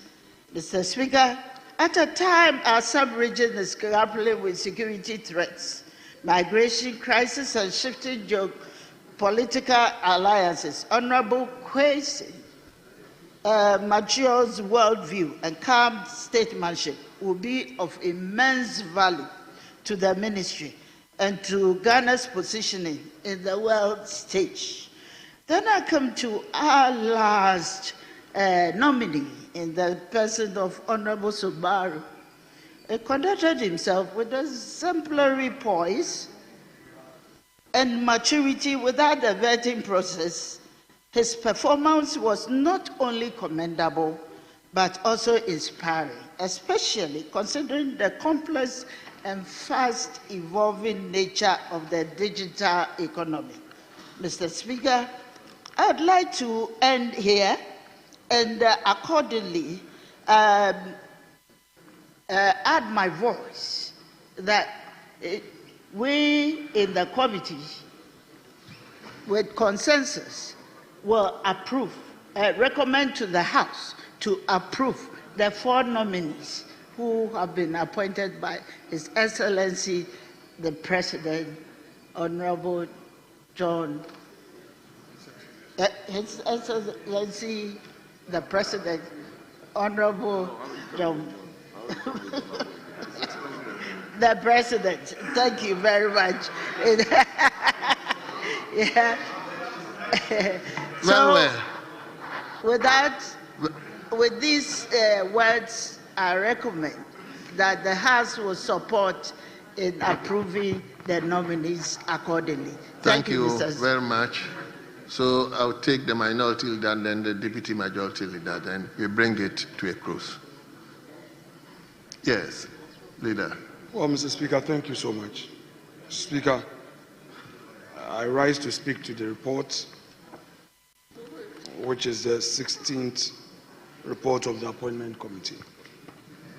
Mr. Speaker, whilst in substance I have nothing to add to the content of the report, of course, the colleagues who appeared before us are all members of Parliament, and they qualify under Article 78 appointments. So, Speaker, I want, however, for Hansa to register some few views that the minority caucus has. So, Speaker, when we vet, our duty is to enrich governance. The minority does not get into the vetting with the aim to embarrass. Never. Mr. Speaker, we have watched the vettings of this House in 2001, 2005, when Right Honorable Speaker was the minority leader. I urge some of our critics to go watch those videos and the long hours that the minority leader then spent on the nominees of Kufuor's government. Mr. Speaker, and again, if you watch the clip, the video of the Harun Idrisu era with Honorable Muntaka, his chief whip then, you realize that every single cabinet minister nominee went through proper long hours of vetting. For some nominees, it took more than 2 days. Mr. Speaker, I was a deputy majority leader. And what I did was that when the minority were going through their questions, I would take note and come back to do what I call re-examination so that we'll fix it. Mine was not to make noise and obstruct. My deputy has not taken it upon herself to be asking many questions as per the records we know. But we often come under attack. Sometimes, Mr. Speaker, when you are climbing, I don't know whether these attacks are brought in directly by certain people, but they would physically be pushing you. It's not only me, but my colleagues. We've experienced it, and we know that in Parliament, we have CCTV cameras. Can this be reviewed to see what we go through? Sometimes openly threatening you. These things happen. Mr. Speaker, I want this 9th Parliament to record this, that this is the Parliament that the minority has been most magnanimous. Let the record reflect. Let people check it. Mr. Speaker, there are nominees that we did not even proceed with the 1 week or 2 weeks of advert. Some were nominated the same day they were vetted. Sometimes, as politicians, let's be fair with the way we treat ourselves. When the minority reaches out and cooperate with you, and now you say that you have on record been able to get your nominees through, don't turn around and be letting people use social media to attack us and to be making threats. It's not right. Mr. Speaker, we are not the minority here. We are not CSOs. We are not a civil society organization. We are a political leaders like you. Only yesterday I was there. with my colleagues, and today we are here. Our job is not to come and put roadblocks to obstruct your government. You yourself must be fair. Mr. Speaker, having addressed that point, I want to come to this very emotional matter that I want to speak to. Last week I was on my hospital bed. I was unwell, and I saw, whilst watching TV, I saw Afenyo Makin being pounded, and I felt very sad. Mr. Speaker, because Honorable Member for Kwesimintim spoke to this issue, I want to reiterate it. Mr. Speaker, in this house, in very good days, we all, share jokes. We all share jokes. Sometimes we yell at each other. Sometimes we call ourselves names, but they are on lighter notes. It was on that note that day, my respected colleague, Grace Ayensu Dankwa, got up, and I knew it was the usual heckling, because at times she comes to sit at the front bench to heckle me. I don't take it personal. We close and we stand outside to talk. We joke. We share. We have esprit de corps, and I respect her. Mr. Speaker, that day I thought I was using my usual jokes that, Senator has to be appointed, the usual thing. Mr. Speaker, the following day, we spoke. Honorable Dorcas Tofe, Honorable Jechi Kwesi, and my good self, we met in the office, the new office that has been given to the leadership. We sat there and we talked as adults. And you told me that, there were some social media posts, it is not you. I said, but if you offended, tell me. I would apologize to you. I thought we were joking. Even that same afternoon, she came here. Jerry is here. The videos are there. We spoke nicely. I called her. I thought we have a family. Mr. Speaker, only to see a certain NGO attacking me that I am attacking women. I said, how? We are a family. We are a family.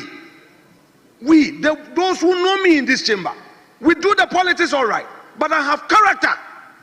I have character. There's no way I will attack a colleague. And they allow this thing to go into the records, attacking me as if I disrespect my colleagues. Mr. Speaker, that day when the opportunity came, I said, well, today, my style and my approach in this house is going to be different. If members cannot take a joke, I will not. Because sometimes I feel we are all affable. We get on with each other, and we all know. But I had to bring that matter to a closure by saying, colleague, if indeed the thing has turned out that the thing that we all discussed so happily, you are offended, I'm sorry. Let the record reflect it. But going forward, we know how we approach things in this house. Mr. Speaker, reputation is all we have as colleagues. I know my humble beginnings. I know what I've gone through in life. I will be the last to seize any leadership opportunity to undermine somebody. I know what I've suffered for. I know what I've gone through. When my party was in power, I was not even a committee leader. I was a backbencher, and there were juniors who were leaders in committees. I took it and hoped for a future.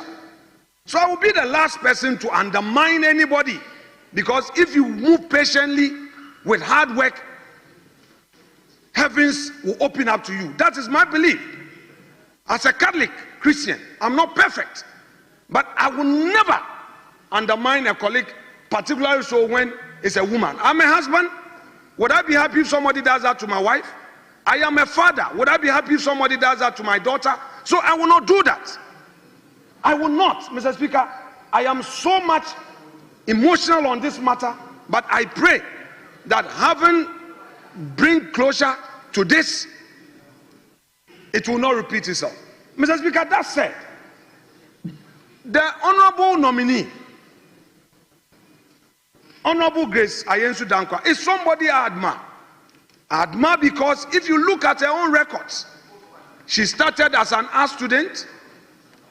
her O-level, A-level, for somebody that if you look at her results, then she becomes a medical doctor. This is somebody to admire. And I respect and I admire her. And she knows that. And it's a reason why we are by consensus dealing with this report and saying that we don't need to take a vote. Mr. Speaker, Honorable Member for Kwesi Mintim also said something about a statement being made about the nominee, Honorable Grace Ayensu Dankwa. Mr. Speaker, because we are working for records, I want to clarify, as a practice, whenever the committee is seized with nominees, the committee writes to authorized agencies for character reference. And Honorable Member for Kwesi Mintim, it isn't me, Afenyo Maki, who was reading something from somewhere. The document was from authorized source, and that was what we had received, and that was coming from her previous school. It was not me. And the same report had some good news. She had some positive remarks coming from some of her referees. So I wanted to give her the opportunity to say something to clear it, not to embarrass her. That shouldn't be my style. I wanted her to have the opportunity to clear the issue so that we put it to a peaceful rest. So that is what was done. So colleagues, let us understand the work we are doing. Sometimes we are also at pain. When you are supposed to vet, you are not going to embarrass your colleague. And colleagues, you would also note that it is not every nominee that we vet. Some of it, they come, we say, oh, it's okay, please move. I never vetted any of the regional ministers. Has the records forgotten that one? Even the 4 nominees, how many of them did I spend time on? So let's not get into the public space to destroy the reputation of people who are really enriching good governance and enriching democracy. Mr. Speaker, I want this to be on record. When Honorable Akando was a deputy ministerial nominee, it took the support of the minority, 2015, to back him. Today, he is a minister of state, health minister. It is the minority then here. We were here. We spoke in the favor of that nomination. When he himself was under attack from his side, Hansard would bear me out. So we are not here to obstruct your government. We are here to do our job just as you did when you were in opposition, to hold your feet to the fire, be constructive in what we are doing, to be objective, to be fair. And I think that is what we've been doing. Even situations where we disagree with you, in your time, you took secret ballots on nominees that you opposed. But in our time, even where we are opposed to it, we do not take you through secret ballots. Colleagues, let us, no, I need to take this in off my chest. I mean no ill when dealing with colleagues. I know we are all a family, and I believe that I deserve that equal treatment. Colleagues, those of you who have lived here long enough know me. It is about me, and I care about it. We are a family, and please, let's move together in that spirit as a family, so that, Mr. Speaker, the peace of this house can be protected. That said, Mr. Speaker, I'm not opposed to the recommendation by the committee. Therefore, encourage colleagues that let us all, by consensus, support this so that they can go and support their ministers. Mr. Speaker, that said, I thank you so much. Thank you very, very much. Majority leadership.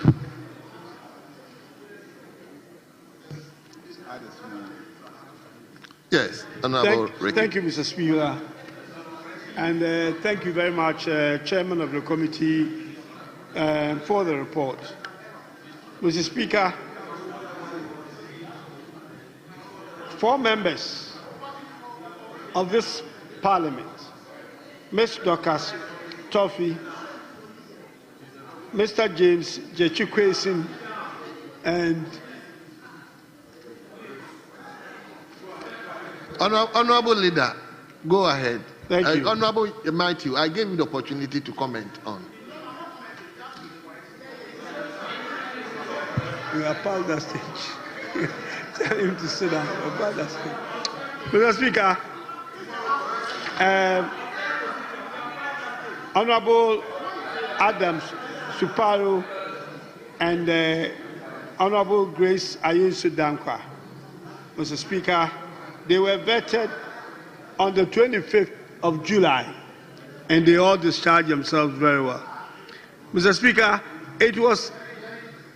it became very clear at the vetting that they all understood what their roles were going to be by supporting their ministers, basically in the ministries that they've been designated.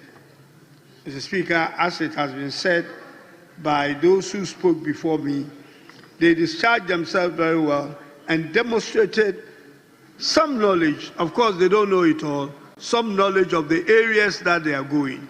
And they made it very clear that they are actually going to support their ministers. They are not going to go there to be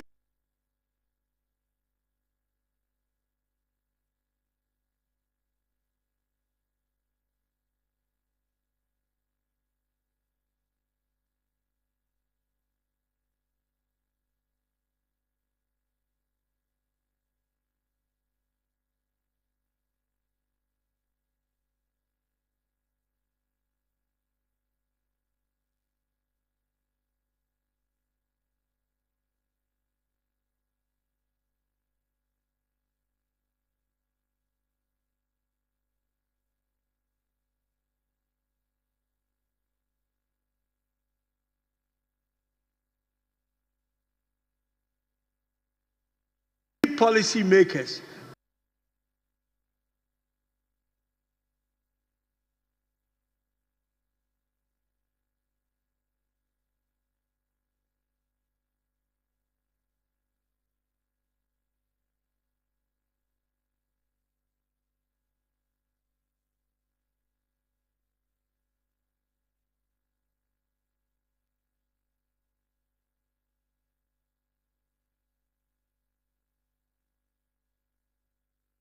Mr. Speaker, on these few words, I will also add my support to the chairman of the committee that this House, Ms. Dr. Stoffy, Mr. James Jechikwesin, Mr. Mohammed Sapuru, and Dr. Grace Ayinsu Dankwa to be approved by consensus and unanimously by this House. Thank you very much, Mr. Speaker.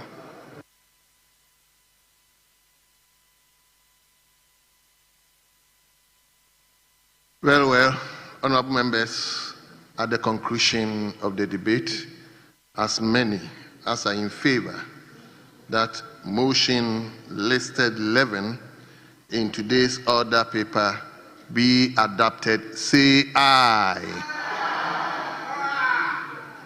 All those against, say no. Honorable members, it's obvious. The ayes have it. The motion listed 11 is adopted, and that this honorable House has approved His Excellency the President nomination for appointment of Ms. Dorcas Toffee, MP, Deputy Minister Designate for Ministry of Transport, Mr. James Jachikwesin, MP, Deputy Minister Designate for the Ministry of Foreign Affairs, Mr. Mohammed Adam Sapuru, MP, Deputy Minister Designate for the Ministry of Communication, Digital Technology and Innovations, and finally, Professor Grace Ayinsu Dankwa, MP, Deputy Minister Designate for the Ministry of Health. Honorable members, on behalf of the House,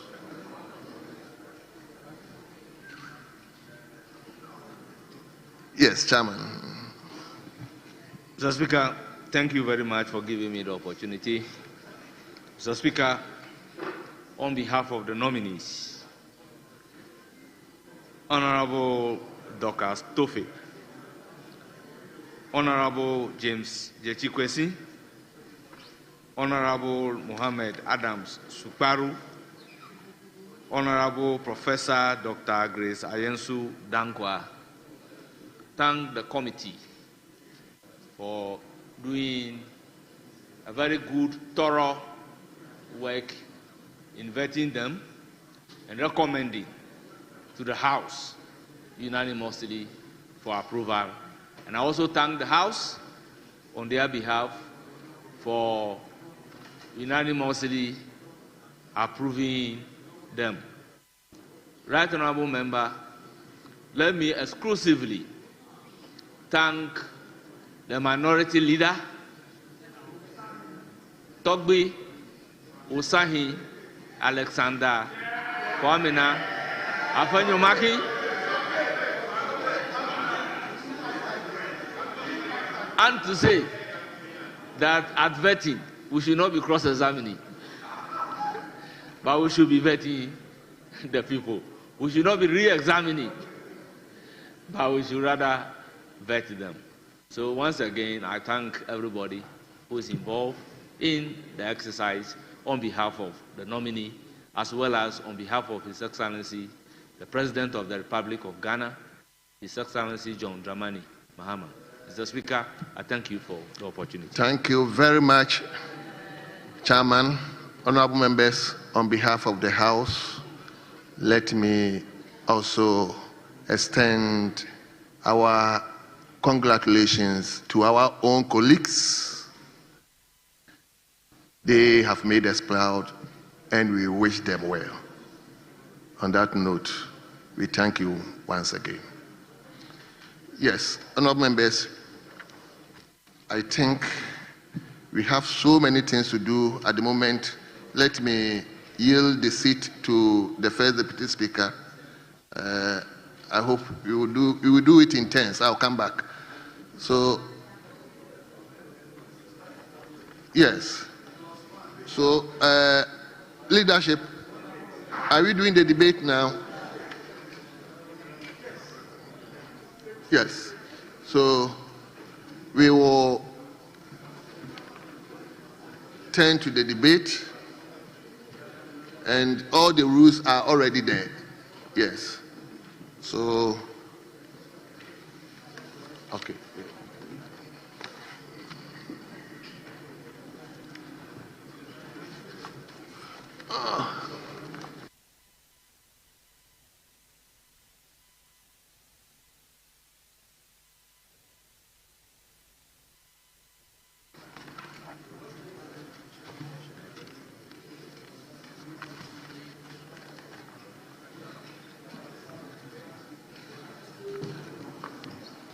Honourable members, before making progress, let me make this formal communication from the Right Honourable Speaker, Right Honourable Alban Sumana Kingsford Bagby. Formal statement of the Right Honourable Speaker on the need for members of Parliament to participate in the Pan-African Rally for Debt Cancellation organized by ITUC, Africa, and the Trade Union Congress, Ghana, on 25th July 2025. Introduction.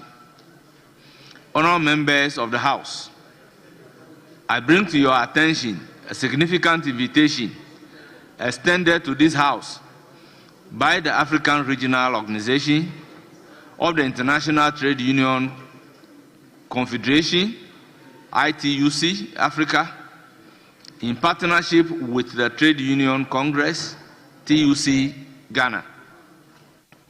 This invitation seeks the participation of the Speaker and members of Parliament in the upcoming Pan-African Rally for Debt Cancellation, which will take place on Friday, 29th August 2025 on the sidelines of the African Conference on Debt and Development, AFCODD.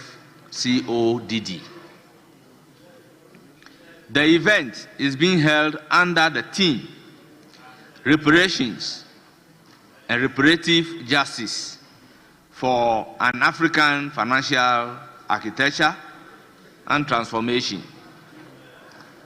I have reflected on this invitation and I consider it worthy for support by this August House. Background: the debt crisis in Africa and Ghana. Honourable members, as we all know, Africa's debt burden has grown to alarming levels in recent years. According to the African Development Bank, Africa's total public debt surpassed 1.8 trillion in 2023, with over 22 African countries at high risk of debt distress or already in distress. Ghana is said to be among those nations, and we know our debt situation, which prompted a domestic debt restructuring program and a need to negotiate with bilateral and multilateral creditors under the G20 Common Framework. Ghana's public debts reached 658.6 billion by the end of 2024, equivalent to 68.3% of GDP. Despite significant domestic fiscal consolidation efforts, the burden of debt servicing consumes a considerable portion of our national revenue, limiting our fiscal space to invest in education, healthcare, infrastructure, and job creation. Bank of Ghana, Summary of Economic and Financial Data, May 2024. As a result, ordinary citizens bear the brunt through inflation, currency depreciation, rising cost of living, and austerity measures imposed under international support programs. The social impact is palpable, and immediate school feeding, delay, stalled infrastructure projects, rising youth unemployment, among others. Call for parliamentary participation. Honourable members, the organizers of the rally, ITUC Africa and TUC Ghana, have formally invited the Speaker and this Honourable House to be part of this critical moment. The Pan-African Rally for Debt Cancellation forms part of the broader continental campaign aimed at raising public consciousness, enhancing civic education, and mobilizing African populace around the urgent need to confront the escalating debt burden afflicting the continent. It is more than a public procession. It is a continental clarion call for justice.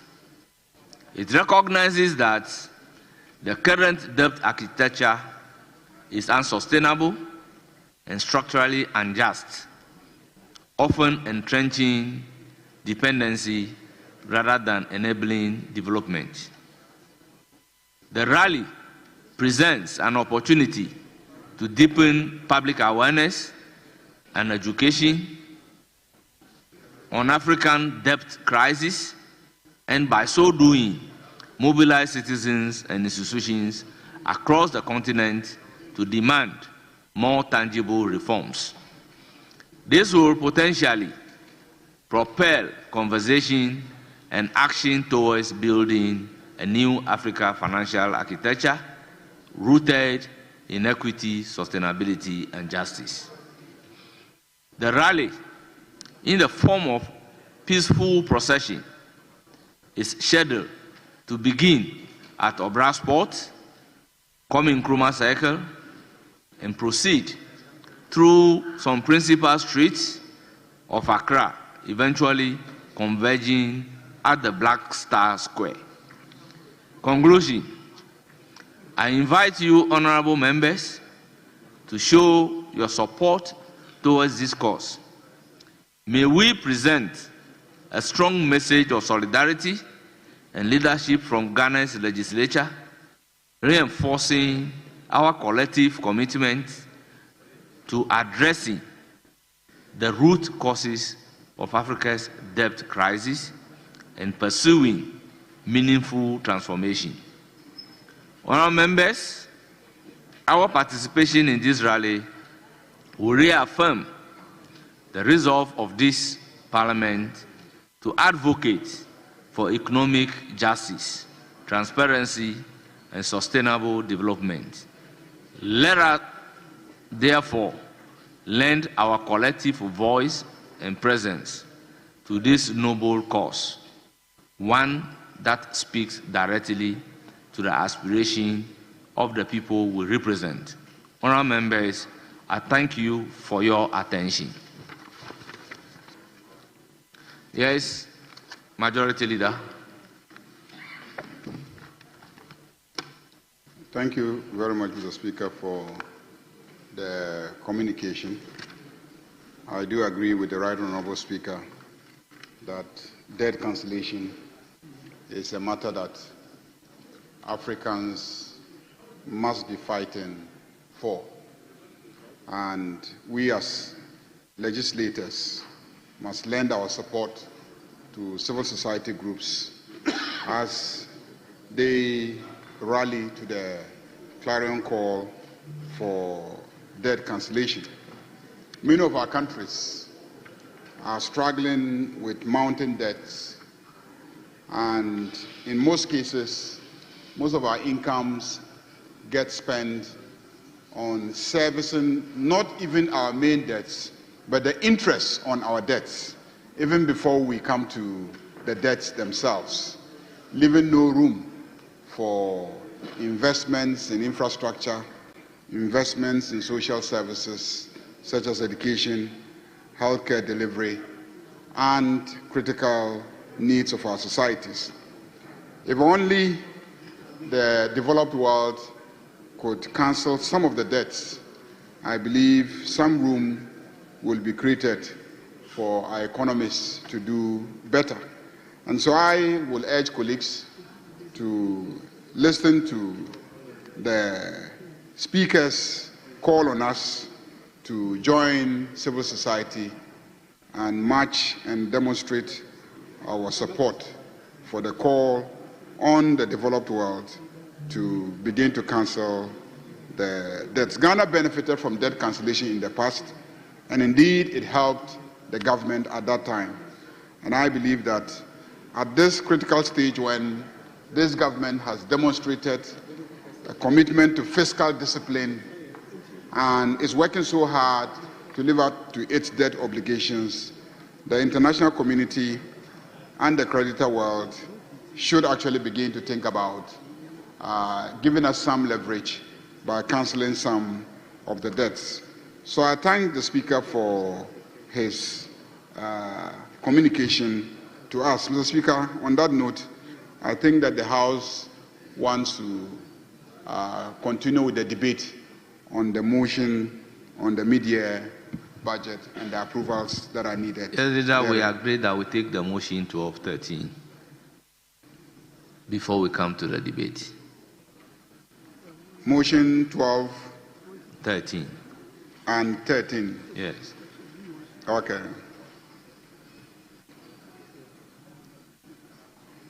I think we are Is taking the chairman it of up the to subsidiary 16. legislation, chairman of the subsidiary legislation committee. No, we are taking the motion 14. No, 14, 15, and 16. Mr. Speaker. The social protection.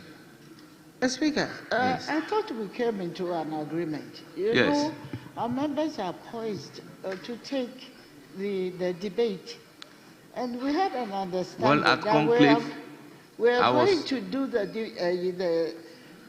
debate before we take the social No, protection. at conclave, we agreed. Based on Maybe which, we have the- based on which the second deputy speaker was to start. I'll come and do the communication and the motion. Then he will But, come back well, to looking do the at- debate. Uh, Yes. I believe that when we start with the social protection bill, we should spend some. No, we are time only on it. taking the agency and the second reading. The consideration will be tomorrow. Okay. Thank you very much. Motion numbered 14, Chairman of the committee.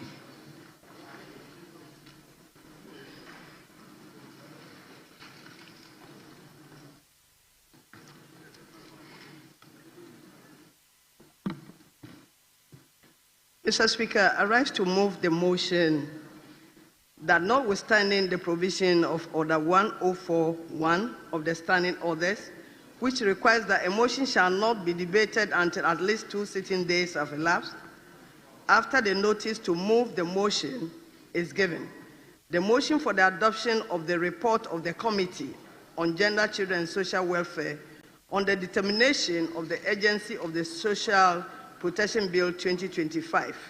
Mr. Speaker, respectfully, I move. Motion moved. Any seconder?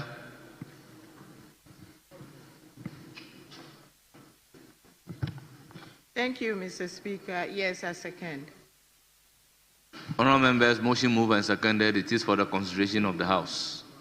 Honourable members, this is a procedural motion. The question, therefore, is as many as are in favour say aye.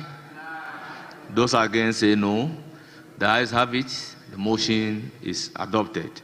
Motion numbered 15, Chairman of the committee. Mr. Speaker, respectfully, I move that this Honorable House adopts the report of the Committee on Gender, Children and Social Welfare on the determination of the agency of the Social Protection Bill 2025. Respectfully, I move. And in doing so, present the committee's report. Mr. Speaker, in doing so, I present the report of the committee. Mr. Speaker, the committee, having regard to the referral made by the Honorable Speaker, the committee met with the Honorable Minister responsible for Gender, Children and Social Protection and officials of the ministry on Monday, 28th July 2025, to determine the agency of the bill. Mr. Speaker, considering the potential impact of this bill to provide relief for vulnerable groups in Ghana, the committee believes strongly that taking the Social Protection Bill 2025 under a certificate of agency is justified, and we urge prompt consideration and passage of this critical legislation in light of the fact that the bill will provide appropriate institutional arrangements for the management of funds released for social interventions. Deferring passage of the bill to the next meeting may further deepen the plight of the vulnerable. The committee therefore recommends that the Social Protection Bill 2025 be considered under a certificate of agency to ensure its passage as soon as practicable for the benefit of Ghanaians. Respectfully submitted, Mr. Speaker. Honourable members, motion moved, the report presented. Any seconder? Thank you, Mr. Speaker. Yes, I second. Mr. Speaker, I rise to second the motion on the floor. This is a very important bill. As indicated in the report, various government have implemented social protection programs such as 1. Ghana Poverty Reduction Strategy, the National Social Protection Strategy, the School Feeding Program, the Livelihood Empowerment Against Poverty Program. Unfortunately, Mr. Speaker, these programs were only implemented as policies without necessary legal backing. Mr. Speaker, there is a need to provide laws to regulate the delivery of social protection services. I therefore urge the House to join me in adopting the committee's report. I thank you, Mr. Speaker. Honourable members, motion moved, report presented, and the motion was also seconded. It is for the consideration of the House. Honourable members, do I have the pleasure of the House to put a question? Yes, Honourable member. Thank you very much, Right Honourable Speaker, for the opportunity to contribute to this particular motion. Mr. Speaker, the committee has submitted its report trying to justify the need for us to pass the bill under a certificate of urgency. Mr. Speaker, there is becoming a worrying trend in this House where the need to pass legislation under certificate of urgency, which is ordinarily supposed to be something not the norm, but now it's becoming the norm instead of something that shouldn't be. I'm saying this, Mr. Speaker, because there is good reason why legislations and bills have to pass through all the needed processes before we pass it into law as a House. I've read the report from its cover page up to the end. Mr. Speaker, 1.0 deals with introduction, 2.0 deals with reference document, 3.0 goes to observations and recommendations. What is the justification for the bill to be passed under certificate of urgency?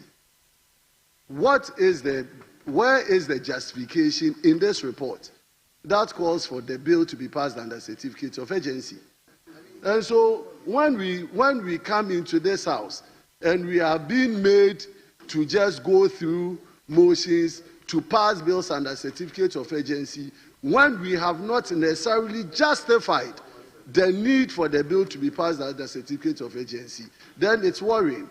There's always a difference between the importance of a bill and the need to pass the bill under certificate of urgency. I agree with the committee that this is an important bill. It is important that we amend or we review it and then get the bill done. But in the report that I have the report here, and there is no proper justification for it to be passed under certificate of urgency. So I am worried, and this is why I want to bring leadership attention to this. That, Speaker, let's get bills go through due consideration stages. Let's pass it through the normal, regular channel of passing legislations and not use numbers. And here I'm talking about numbers. Numbers are not enough to pass bills under certificate of urgency. We need to do thorough work because under certificate of urgency, we are doing it within a day. We are forced to sit and pass legislations in a day. But that is not good enough. Members would have to engage with their constituents. I am coming from a Efia constituency. When bills come, I have a modality and a model where I want to engage my constituents. 3 bills have passed through here over the last couple of a week, and all of them are running through certificates of urgency. How do I get the time and go and brief my constituents and engage them and see their opinion on what I need to do in terms of contributing to these bills that we are passing?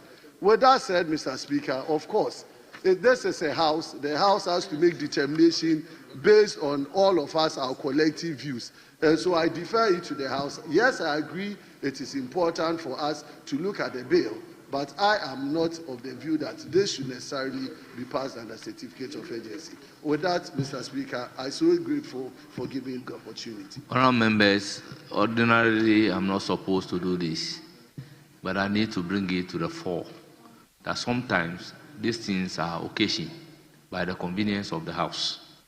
This bill was duly gazetted 2nd May 2025.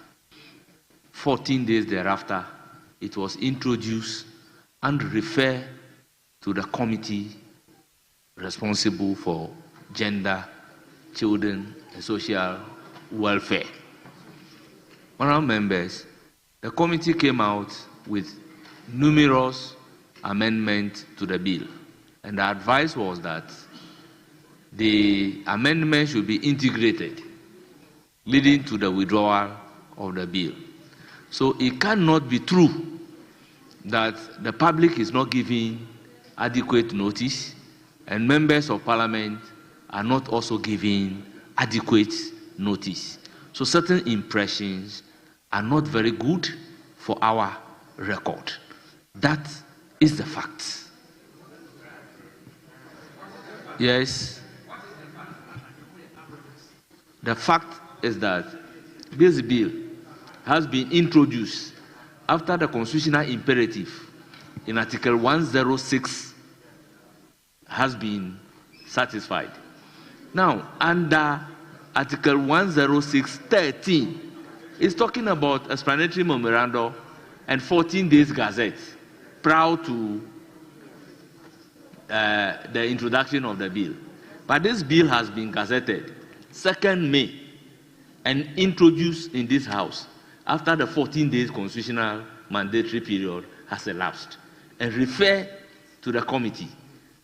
It is the committee's amendment that necessitated the withdrawal of that particular bill and a new one being introduced. And that introduction is under a certificate of urgency.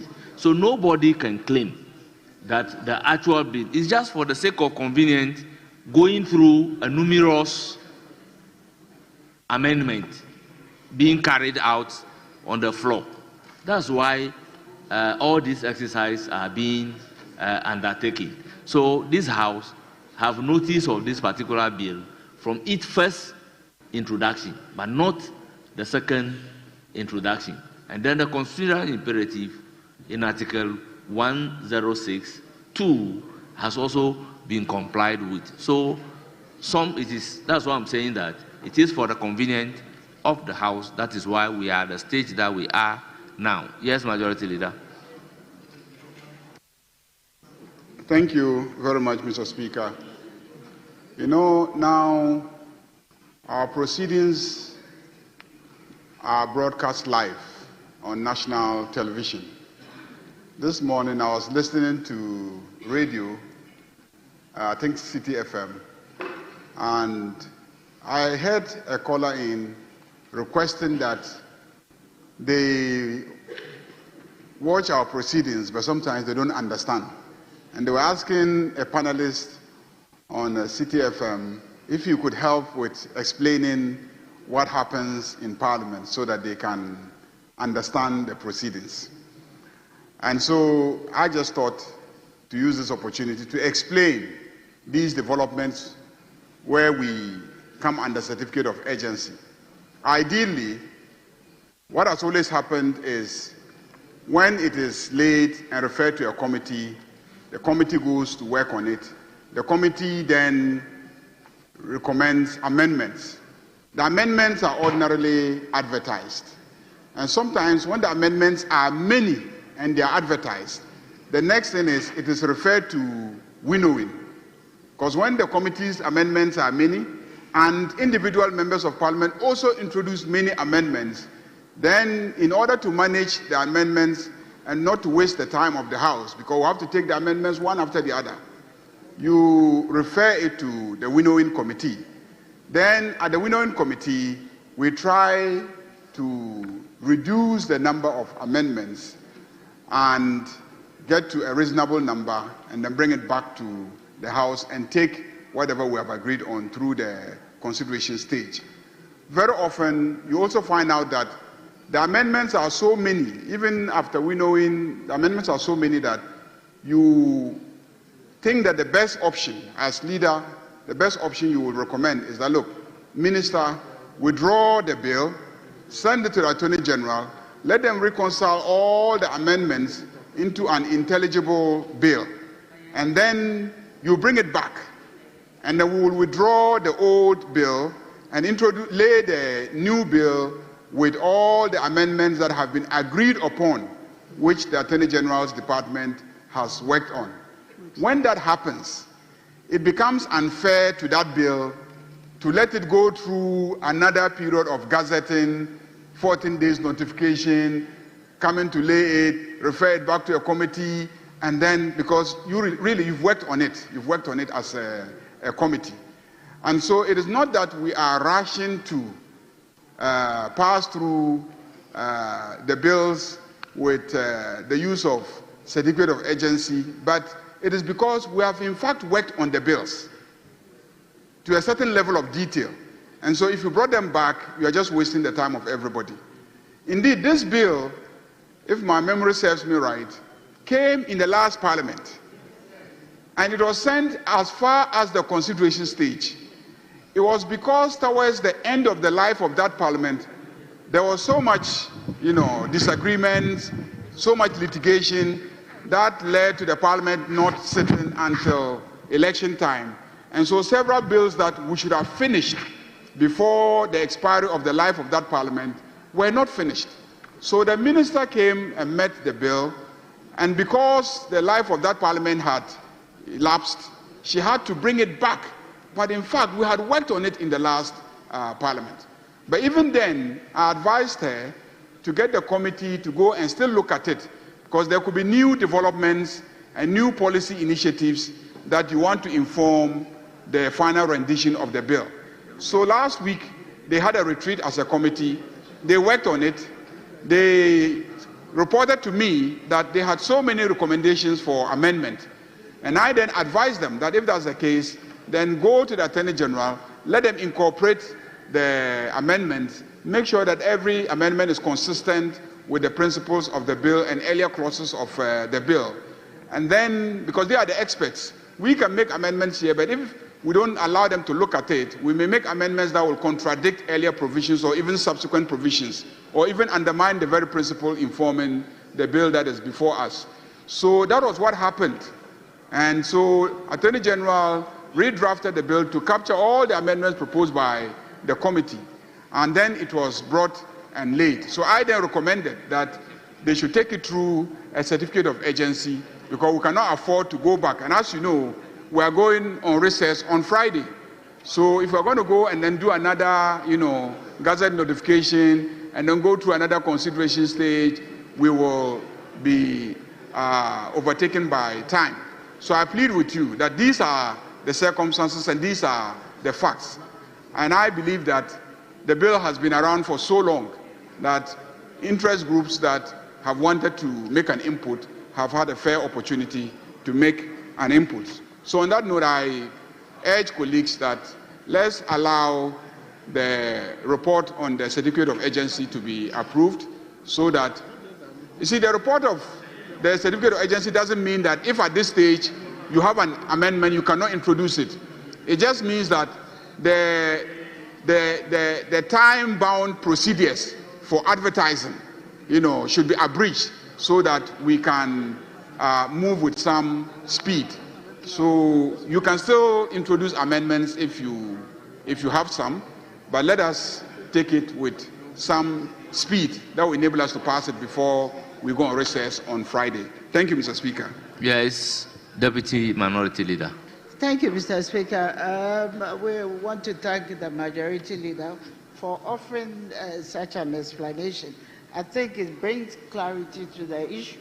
And I think our honourable member has had a fair understanding of what is going on. But my question is, at the nick of time, do you think that we can go through all the motions, considering the fact that we have all these debates to undertake, and we also have other issues to look at?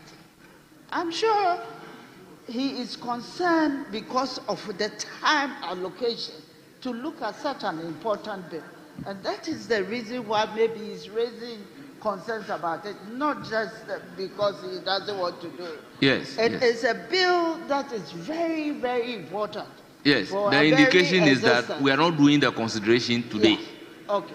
Yes. Right. That yes. is Consideration will not be today. Thank you. Yes, yes. Honourable members, I think I have the sense of the House to put the question. The question is, as many as are in favor of the motion numbered 15 at page 4 of today's order paper, say aye.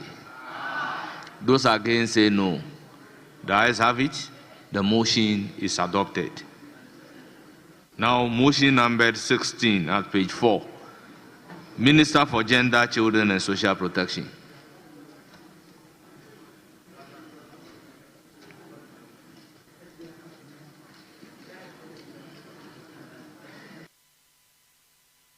You may move the motion number 16 at page 4.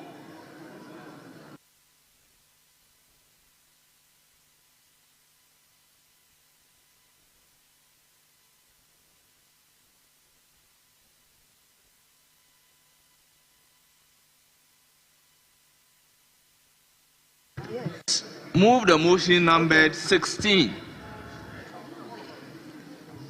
Right, Honorable Speaker.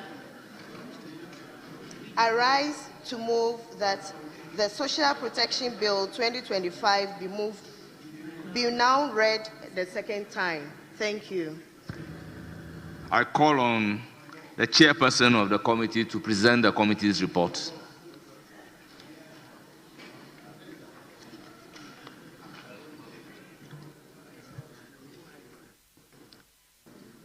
Mr. Speaker, I rise to present your committee's report, and in doing so, quickly touch on the key portions of it. And also, Mr. Speaker, may I urge the table office to capture the report in its entirety. Mr. Speaker, the Social Protection Bill 2025 was laid in Parliament on Monday, 28 July 2025, by the Honourable Minister responsible for Gender, Children and Social Protection, Honourable Agnes Namumulati, in accordance with Article 106 of the 1992 Constitution. Mr. Speaker,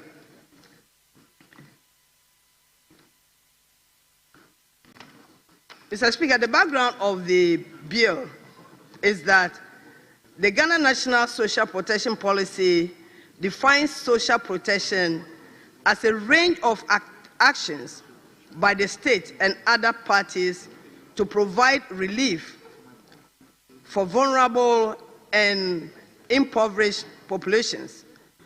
These actions include policies to decrease vulnerability through labor market development, risk reduction, and improve access to social interventions. Mr. Speaker, the purpose of the bill is to promote access to social protection, provide social protection services to specified persons, and establish and specify institutional arrangements to ensure social protection. In conclusion, Mr. Speaker,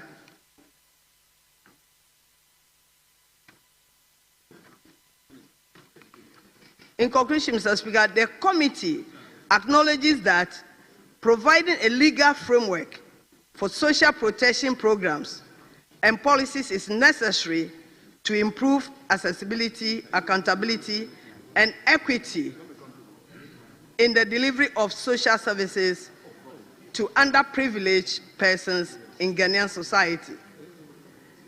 The promulgation of the statute in this regard will therefore ensure protection for the socially disadvantaged, and establish institutional frameworks to support economically handicapped persons and individuals affected by national or local emergencies. The committee, after careful examination of the Social Protection Bill 2025, recommends to the House to adopt its report in accordance with Article 106(6) of the 1992 Constitution. Respectfully submitted, Mr. Speaker. Honourable members, motion move the committee's report presented. It is for the consideration of the House.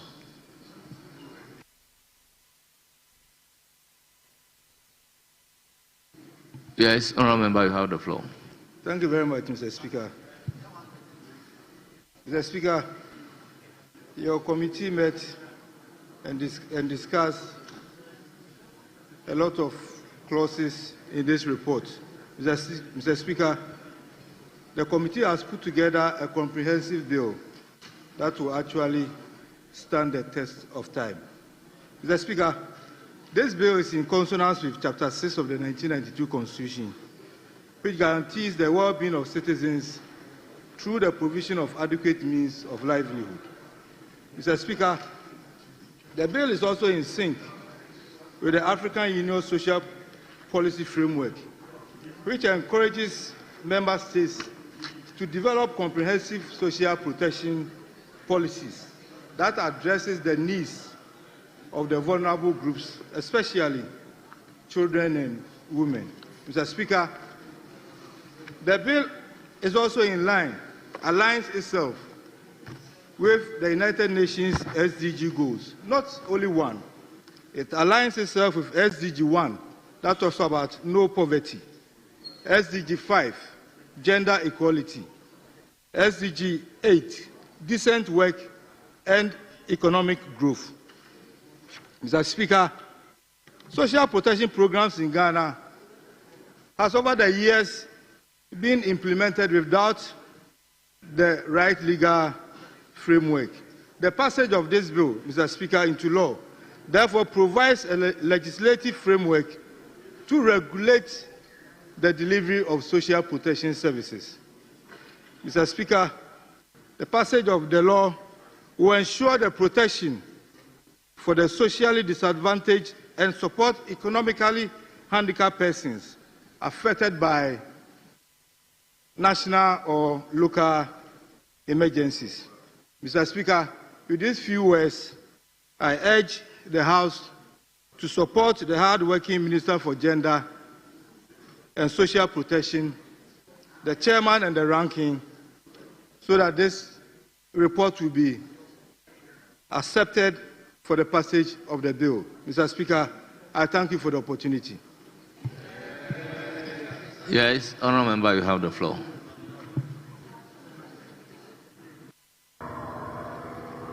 Thank you very much, Right Honourable Speaker, for allowing me to comment on the report before this House.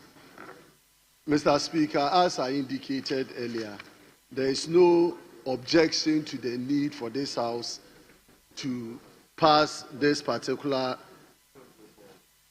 social protection bill, due to the fact that this bill, as leader of the House indicated, has been promulgated or brought before the 8th Parliament, unfortunately could not be passed, and it's before us today. Reading the report, Mr. Speaker, the bill seeks to promote access to social protection services by chronically poor and vulnerable persons through specific institutional arrangements. So one thing I've realized from this particular bill is that the bill is providing a legal framework that seeks to protect the interests of the poor and vulnerable in our society. And so it is important that we give it a consideration. Now, from the summary of the provisions in the bill, Mr. Speaker, when you consider clauses 10 and 11, it speaks to the establishment of National Household Registry and outline the functions which include collection and maintaining relevant data of the non-poor, the poor, and the vulnerable individuals. One thing we lack as a country is data on the citizenry, particularly when it comes to who is poor and who is vulnerable, so that when you want to provide national interventions, you target it to that group so that they become proper beneficiaries of the laws that we are passing. And so I think clause 10 and 11 is key. When you consider clauses 33 to 39, it speaks to the establishment of social protection fund to provide financial resources to develop, coordinate, and implement social protection initiatives. When you pass the law and there are no funding to support such a laudable initiative, then we will be coming to square one, because the ministry will not be able to provide the needed oversight and the needed support for the poor and the vulnerable. So I'll be interested in seeing the provisions of the law that speaks to where the funding is going to come from and whether we have innovative ways of providing that social protection fund to support them. Mr. Speaker, as I wind up, I would like to also comment on clauses 58 to 61, which speaks to relate to grievances, appeals, and case management. It is important that when we deal with social protection, concerns that will come out would have to be properly dealt with, and that comes through proper grievance, appeals, and case management processes. And so that would also be an interesting area to look at.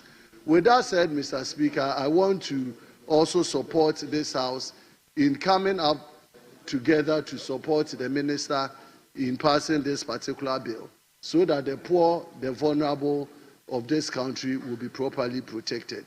I so contribute, Mr. Speaker. Thank you for the opportunity. Thank you very much, Honourable Member. I will now give the floor to Honourable Muhammad Shaibu. You have the floor.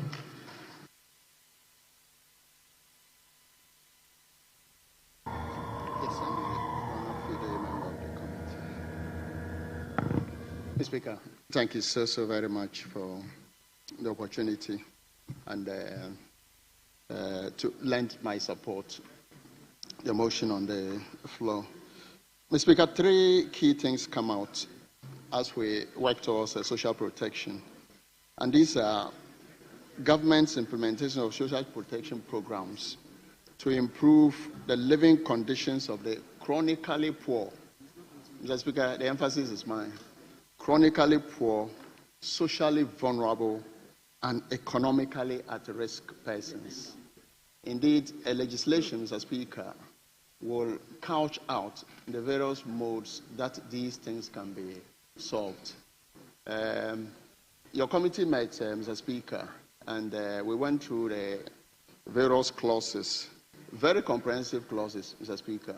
Indeed, we are confident that the few loopholes that we anticipate may be part of what some colleagues have raised here will be raised on the floor here.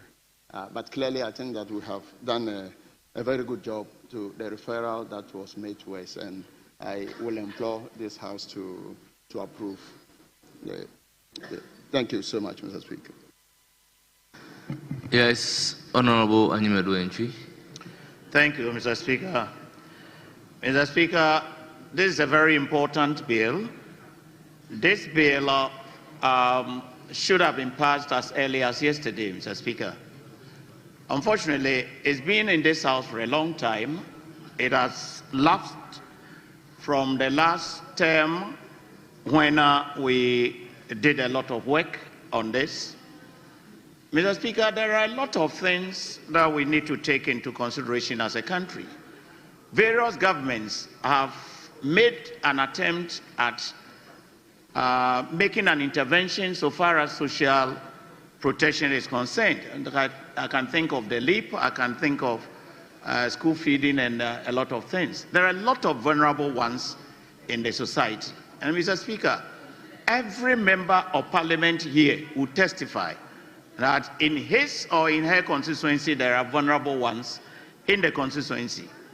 Therefore, we can conclude that as a nation, we need to do such an intervention. I would urge the minister, I am wondering, and I'll borrow the words of Honorable Yabo Ahmad, the junior one, what he just said, that the money to prosecute this policy is what we are looking at. And I'm sure the Minister for Gender will do well to make sure that we find the money to make sure that we execute this law. Mr. Speaker, I know we are hard-pressed with time, but this is a very important bill, and all of us, I believe, all of us as members of Parliament will support this bill for us to prosecute it. Thank you, Mr. Speaker. Yes, Honorable James Enu. Thank you very much, Mr. Speaker, for the opportunity. Mr. Speaker, I also rise to support the report of the Committee on Gender, Children and Social Welfare on the Social Protection Bill 2025. Mr. Speaker, this bill is targeted at the vulnerable, the marginalized, the economically at risk, the poor, among others. Mr. Speaker, I believe that this bill is very, very long overdue. Mr. Speaker, if you look at our constitutional provisions, particularly in Article 35, 36, on the directive principles of state policy, it makes provision that the state should be able to provide for such interventions for the citizenry.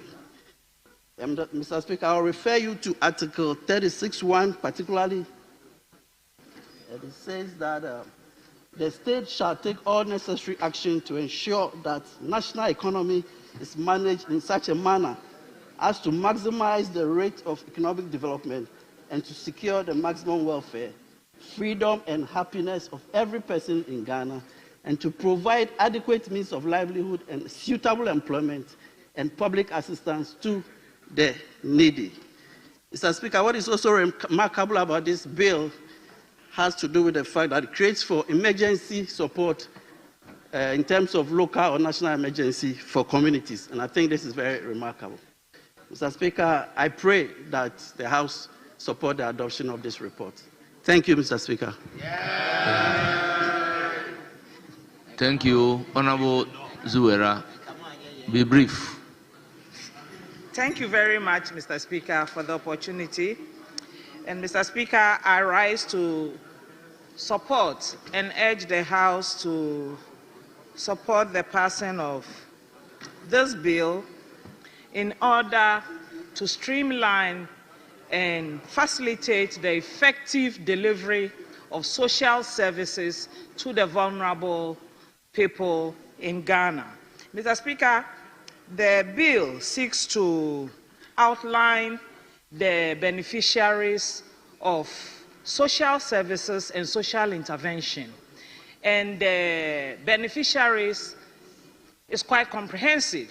It includes the disabled, the homeless, those chronically plagued by poverty are all considered in the bill.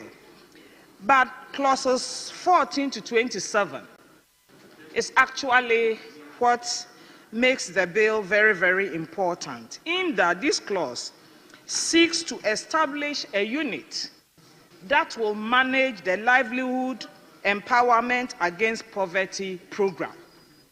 Now, this program has been in existence for some time, but clearly, because there hasn't been a mechanism to manage it properly, there have been a lot of lapses and gaps.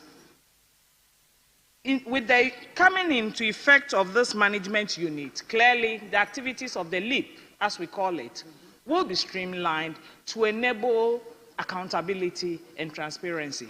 And Mr. Speaker, with these few words, I want to urge the House to support the Minister for Gender and Children to pass this bill into law to enable the effective delivery of social services to the people of this country. Thank you very much, Mr. Speaker. Thank you, Honourable Member.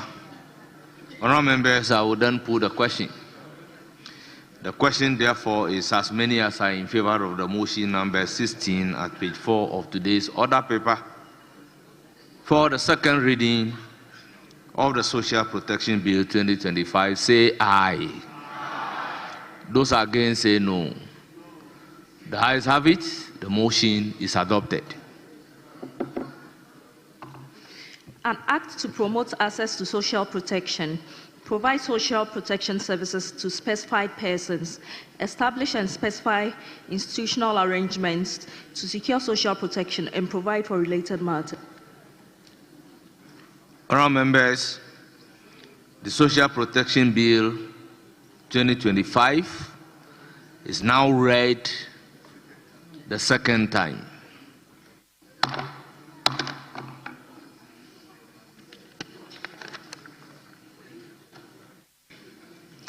Honourable members, we then turn to page 3 of today's order paper, motion numbered 8, continuation of the debate.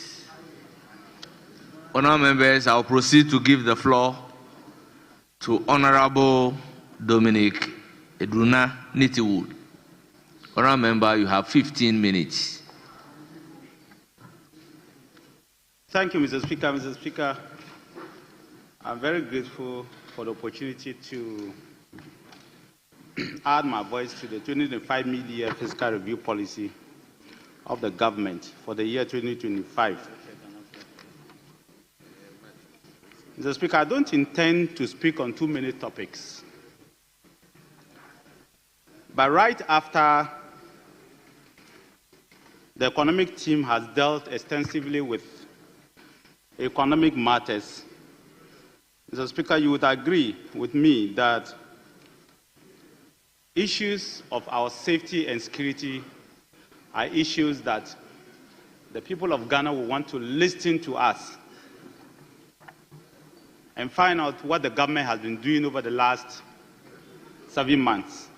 Mr. Speaker, on page 58 and 59 through to 60 are the pages where the minister tackles Minister of Interior and Defense.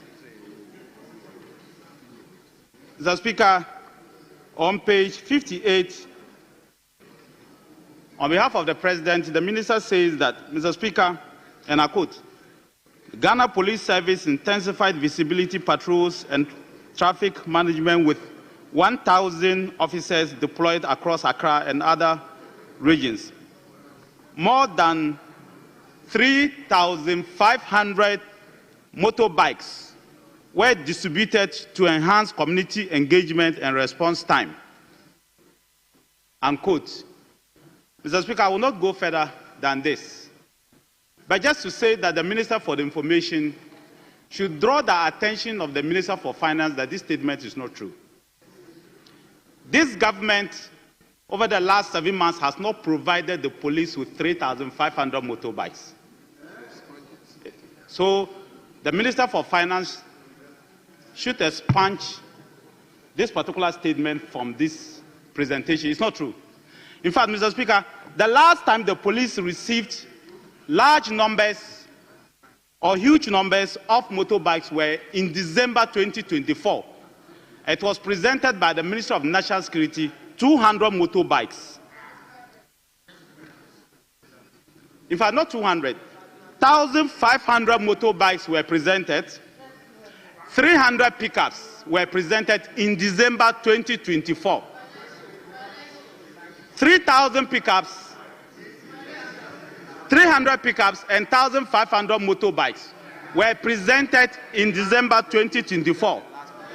Mr. Speaker, after December 2024, the then Minister for National Security left behind for the incoming government 10 Land Cruisers, 30 pickups, and 200 motorbikes.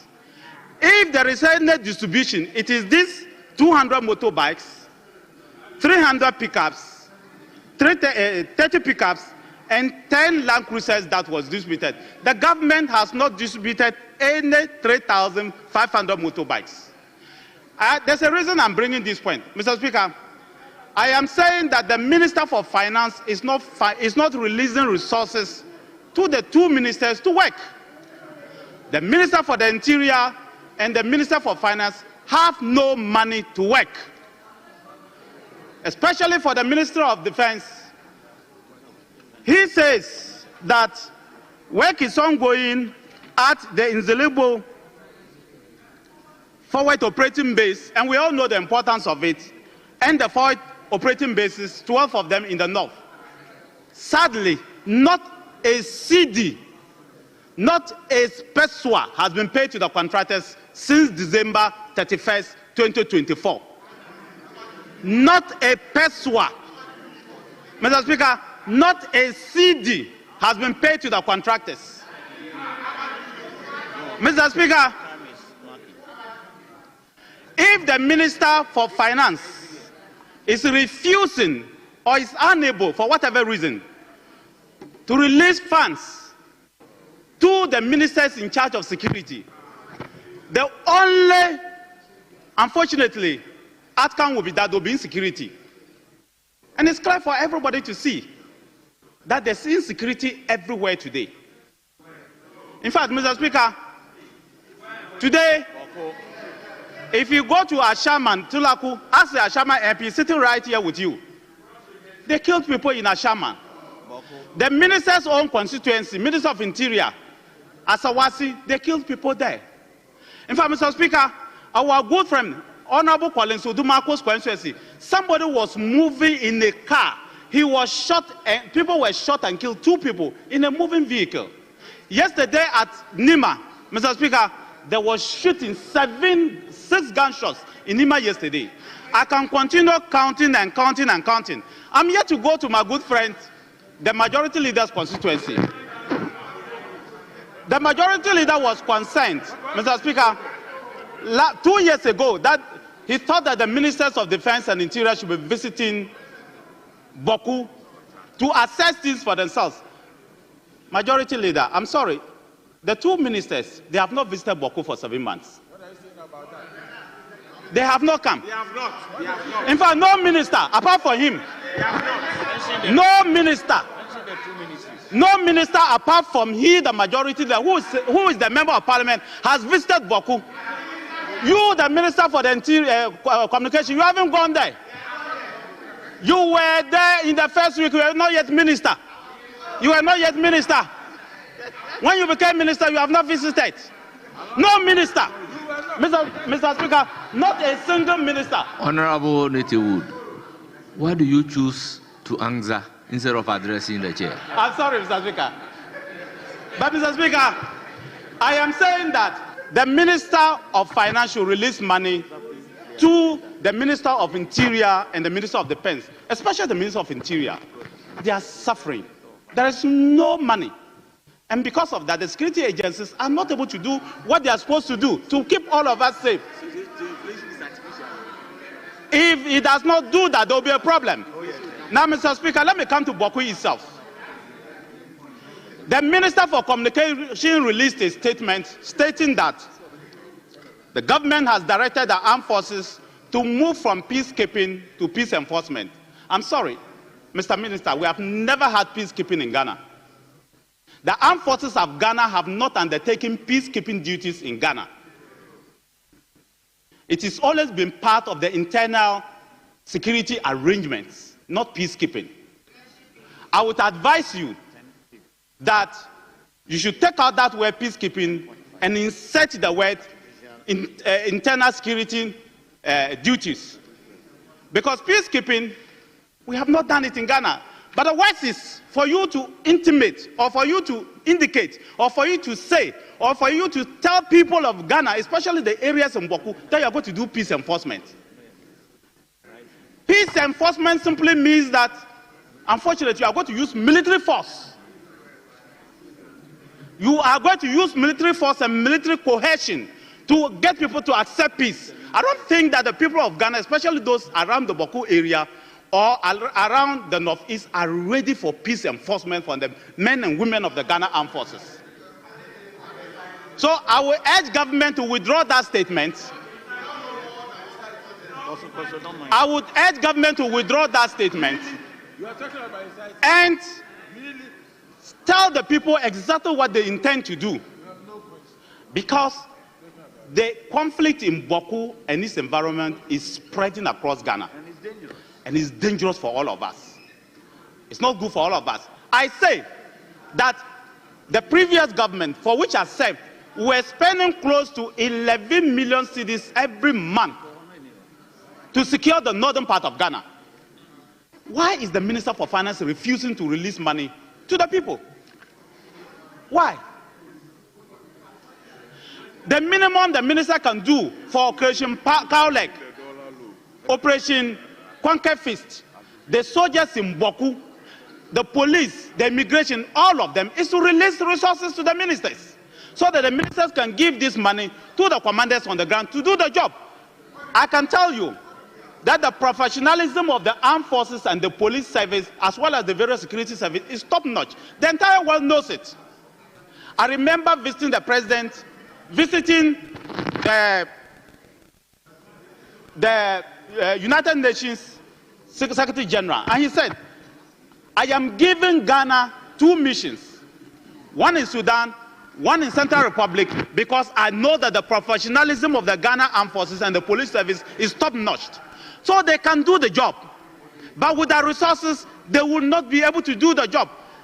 The duty of every government, Mr. Speaker, is to provide security for its people. That's the first duty you need to do, to keep your citizens alive. So if the Minister for Finance is refusing to release resources for them, then we are living in dangerous times. And I don't think that it is good for all of us.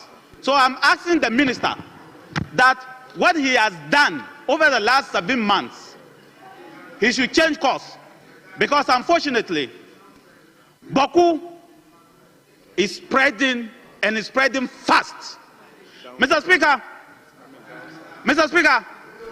I don't believe that people down south to the west and to the east can wait to experience 1/4 of what is happening in those areas. I don't think they want to do that. And if it's spreading down south, and spreading to the middle of Ghana, and spreading to every part of Ghana, and if we don't take it, it will spread. It's not something that will help us. That is why government, when President went there in the first week of his presidency to promise the people that he will resolve the problem, we were all happy, we were all elated to say that yes, he should try and do it, but with the resources, he cannot do it. Mr. President, Mr. Speaker, the second matter I want to address is the issue of Galamsey. Mr. Speaker, Galamsey is getting worse. Honorable Nitiwul, ordinarily, we will not entertain point of order. Okay. But you keep on mentioning Boku, Boku, Boku, and the member of parliament for Boku is up. So, Honorable Leader, let me hear you. Mr. Speaker, ordinarily, I have tried to avoid a discussion of Boku in this chamber. I have tried very hard for several months now. I have restrained people, I have strained myself. I have refused to discuss Boku in this chamber. So I am pleading with the former Minister for Defense, who knows better the situation that he bequeathed to us in Boku. He knows the situation that he bequeathed to us in Boku, that we are trying to put an end to. When you say the first time that Boku is spreading outside Boku, that's not true. Ask the former Minister for Interior. Before the elections, during your regime, there were shootings in Ashama. There were shootings at the railway here. I was the one who got the then Interior Minister to go and convene a meeting of all the sites to restrain them from shooting each other. Go and ask him, your colleague Interior Minister. So please, don't talk as if this thing started, 7 months ago. We are very confident that we will bring an end to the problem in Boku. I am very, very confident. I am very, very confident. And we'll bring it to an end in a lasting manner. We can choose to be populist, but we don't want to be populist. We are taking all the hit because we want to take our time and solve it once and for all. This is a problem that started as far back as 1957. 1957. So please, don't try to politicize Boku. Just talk about the budget. You can discuss the financing of the defense and interior sectors. But I beg you, where we are in Boku, we are at a very critical stage. And I don't think that we should use this platform, this chamber, to inflame passions. I plead with you. I have restrained myself for several months now. Honorable Majority Leader, Honorable Nitiwu, let me plead with you. Let's veer from. But Mr. Speaker, what I said, where is the politicization? I am telling you what is happening in your own backyard. Honorable member, due to the sensitive nature. I am telling you what is happening in your own backyard. Mr. Speaker, we were all in this chamber. We have all been in this chamber. He was the one who regularly... Take a guide. Let's hear from... But Boku. He was the one who regularly talked about Boku in this chamber. Mr. Speaker, I said to him, he should go and ask the people of Boku who politicize the Boku issue, whether it's me or them. But I will leave it at that. Mr. Speaker, we all want peace in Boku. I am happy he says that the issue didn't start today. So it's not me or it is not us who gave him that problem. It has always been there. And secondly, Mr. Speaker, as I said, he knows my views about Boku. He knows how passionate we have always been about Boku.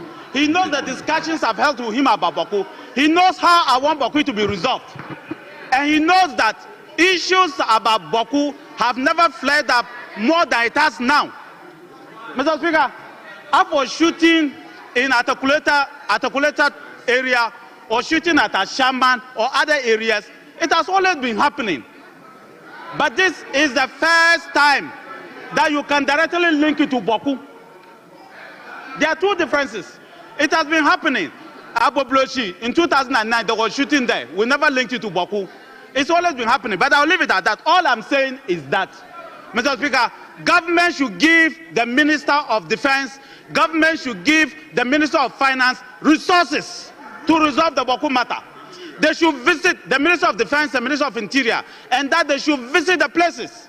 All I'm saying is that the 3,500 motorbikes you are saying you gave to the Minister for the Interior is a lie. All I'm saying is that the Minister for Finance... Member, withdraw the word is a lie.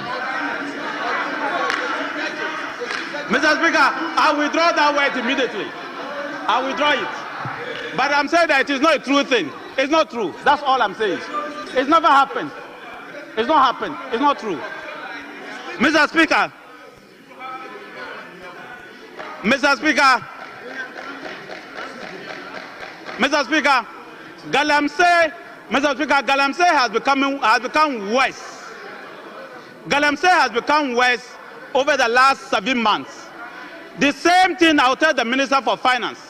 The Minister for Finance should release money, resources to the Minister for Lands to be able to fight the Galamsey menace. Where is the state of emergency they asked for? You ask for the state of emergency. You ask for airline, the repeal of airlines. Why are you not doing these things?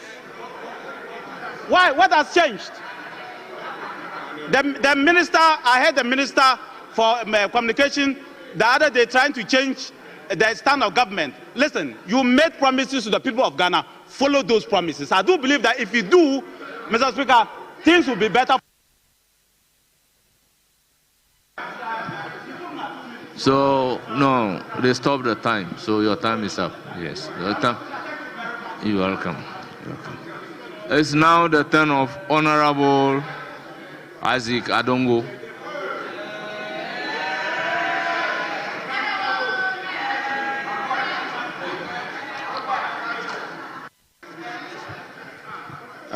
Thank you, Mr. Speaker. Mr. Speaker, I rise to support the motion to thank the Minister for Finance for the presentation of the media budget review.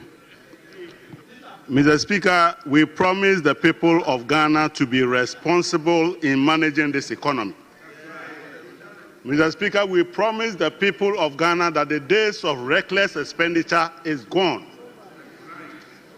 When you come here and you say that minister is not spending, he should give me money to the Minister of Defense. Mr. Speaker, in managing the economy, you spend according to the budget. You don't spend because somebody wants you to spend. You spend because there is a budget with an appropriation that is before you, and the minister has made it very clear that he has spent 114 billion Ghana cedis so far. So when you have a government where the Minister for Finance has spent 114 billion, that does not include the wage bill. It doesn't include the monies that he collects at the end of every month. And yet the minister has spent 114 billion out of a budget of 169 billion. Clearly, the minister is being responsible. You are having a government where, as a matter of fact, by this time, they were still counting to get 125 ministers. We're in these countries where they appointed ministers that are more than their people sitting over there. And you want that to be repeated because you are used to that. No. Mr. Speaker, when I listened to the Minister for Finance and I looked at what he has done with the economy in 7 months, Mr. Speaker, it appears to me that the economy was being managed as though we had some level 100 sociology students who were experimenting with our economy and messing everybody up. And Mr. Speaker, if they were thinking that they will have a government that will sink money in the name of National Cathedral, it will not happen. Mr. Speaker, if they were thinking that they will still have a Minister for Finance who will spend $5 billion in 5 months, it will not happen. Mr. Speaker, we are managing this economy to develop a country based on sustainable path. And the records are there for everybody to see. Mr. Speaker, I wish to iterate that no matter how many times you repeat an untruth, it will not metamorphose into the truth. That even when they have read all the things that the minister has stated and enumerated as his expenditures for the period, they still want to be climbing on top of the hills and shout that we are not spending and hoping that somehow that will metamorphose into the truth. It will not happen. Mr. Speaker, I have heard people say that the gains that we are experiencing now in the economy is because of policies they implemented. How does the policies that could not turn around the economy when you were there suddenly be performing magic when you are gone? It simply means that your own policies feared your leadership. That your policies failed to perform when you were sitting there. And when you disappeared, they became friends with John Mahama and made the economy to perform. Please go and tell that to class 1 children and not the people of Ghana.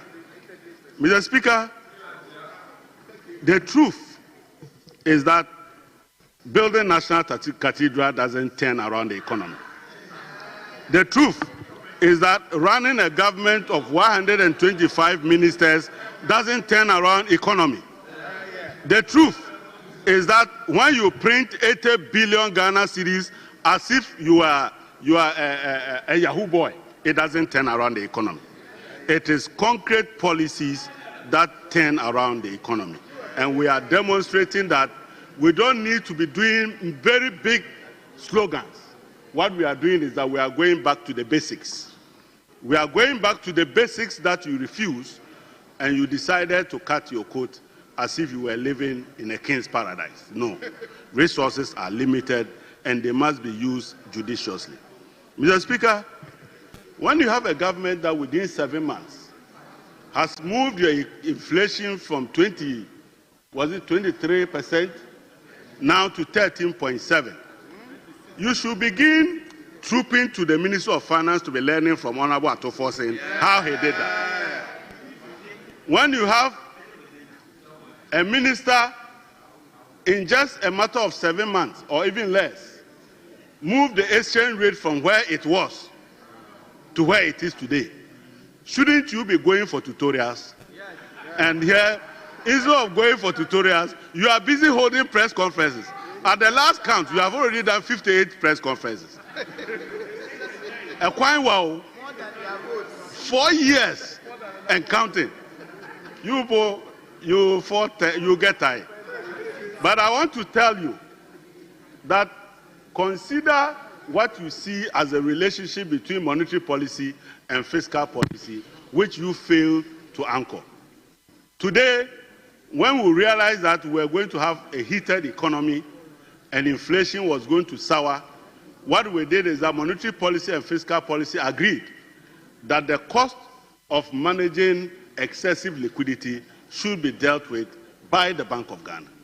So you realize that the Bank of Ghana was aggressive in mobilizing and mopping up excess liquidity. The reason was because if you allow the fiscal side to do that, you are going to have a very high interest cost and you will not have space within the budget.